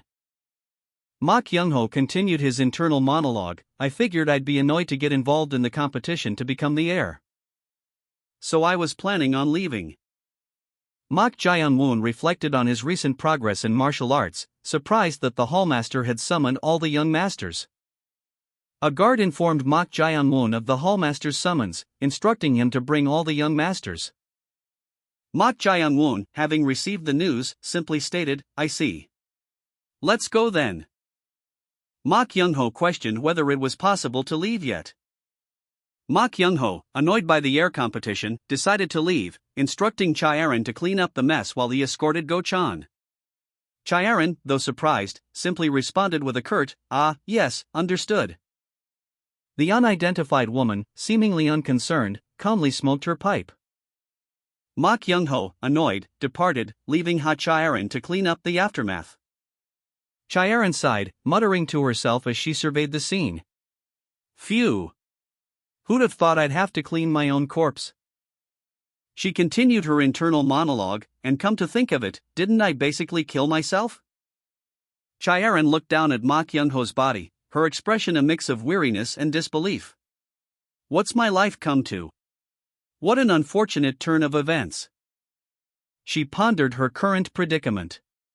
How did I even end up in this body? Two big problems, too. Sharon's frustration mounted as she grappled with the implications of her situation.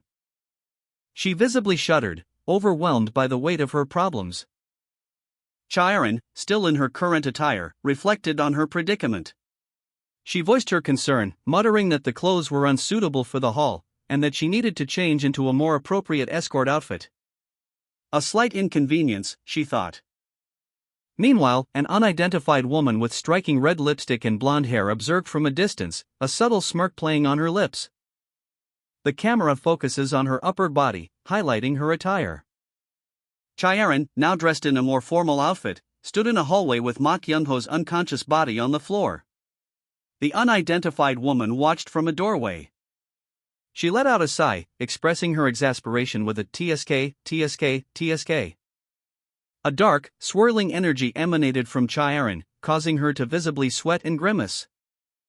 Finally culminating in a whispered confession, "I want to die." A blonde woman, seemingly aloof, sauntered down the steps, casually responding to a man's inquiry with, "Just looking at an idiot." Meanwhile, a man with dark hair, seemingly surprised, looked on as two other men stood nearby.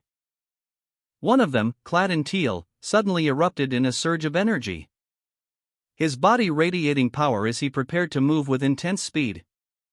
The blonde woman, observing the scene, commented to her companion, "Oh, he's somehow survived."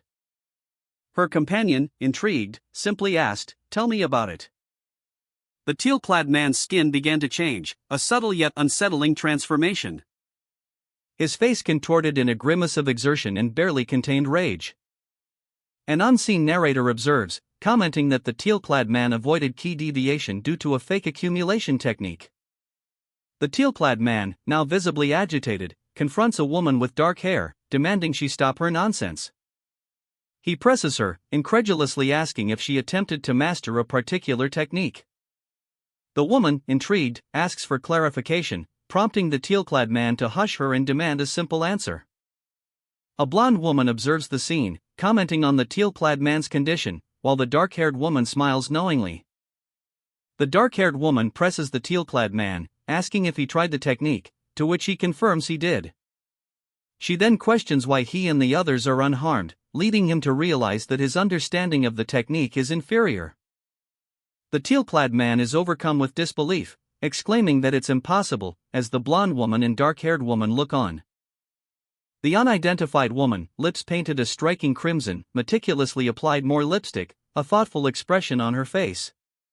She muttered to herself, "What an evil." A sudden flash of light erupted around her as she exclaimed, "Ugh." Her head tilted slightly, her gaze shifting to Ha-Charon, who had quietly approached. Charon's expression was one of quiet curiosity, a question mark forming in her mind. The unidentified woman's lips curled into a confident smile. She observed Chiron, commenting, "What bold bravery." She continued, "Fearlessly step foot in here." Even after witnessing the terrifying power of the ghost's domain? Meanwhile, Ha-Charon's calm demeanor was noted by another observer. A voice, seemingly belonging to Ma Kyung-ho, stated, "Looks like someone from the ghostly spirit pavilions arrived." Announcing her departure, Ha-Charon turned to leave, her words echoing in the twilight. A mysterious purple energy swirling behind her as she departed. Two figures watched her go, their expressions unreadable. One of them questioning the other's amusement. The second figure dismissed it as nothing, prompting further inquiry. Leading to a tense exchange about a certain task that had not been completed. The second figure insisted they were busy, refusing to elaborate on their activities. Their conversation was interrupted by a sharp exclamation. As the scene shifted to a grand building at night, its windows glowing warmly against the dark sky. Inside, a heated argument unfolded between two individuals, one accusing the other of not even attempting a task. As the scene concluded with a glimpse of a formal gathering, suggesting a significant event was underway. A group of men, including one with dark hair and a stern expression, looked on with confusion. "What? Why are they coming in together?" one of them questioned, voicing the collective uncertainty. Meanwhile, a woman scolded a man, her words sharp and impatient. "Stay still. What's that thing around your mouth when you're all grown up?" And she continued her reprimand, her tone laced with exasperation. "And don't say a word since you stink of liquor. Mother will do everything for you, understand?" The man, seemingly contrite, responded submissively, "Yes, mother, I understand." The dark-haired man from the earlier scene observed the interaction with disdain. "TSK, what a pathetic firstborn." He turned his attention back to his companions, his voice low and questioning. "Anyway, did he call us for that?" A woman, presumably the mother from the previous scene, offered a thoughtful response. "There's only one reason he'd call for his sons the moment he woke up." Her eyes narrowed, a realization dawning. "It's that," she muttered, her expression grim. The scene opens with a dramatic announcement, deciding the heir. A young man, seemingly unconcerned, declares, "Yeah, I don't care whether the secret books were wrong or not. Once I become the heir, everything will be solved." A woman with dark hair observes, "They said the hallmaster is one of the 10 strongest masters in the Anhui province." She reflects, "I couldn't tell when he was lying on his sickbed, but I can feel it now." A powerful energy is sensed, the energy of a powerful man. A messenger announces, "Hallmaster, the young masters have all gathered." A swift movement is depicted, suggesting someone rushing towards the hallmaster. And a joyous greeting rings out, "Father! Congratulations on your recovery." The young man, brimming with confidence, thrust his hands forward, a clear display of his ambition. His sister, the dark-haired woman, observed him with a perceptive gaze, her expression unreadable as she gently took his hand. Together, they approached their father, the the hallmaster, offering their respectful greetings. The dark-haired woman's thoughts turned inward. She silently noted the surprising return of her father's strength. She offered her own respectful greeting, her words mirroring her brother's. A golden aura enveloped the hallmaster Mak-Indan as he surveyed his children, a subtle hint of power emanating from him. "You've all come well," he stated, his voice carrying a weight of authority and relief. Mak-Indan, the hallmaster of the orderly wooden sword hall, is shown in close-up. His expression is one of quiet satisfaction, his eyes holding a glimmer of regained strength. The title card identifies him as such, confirming his identity and position.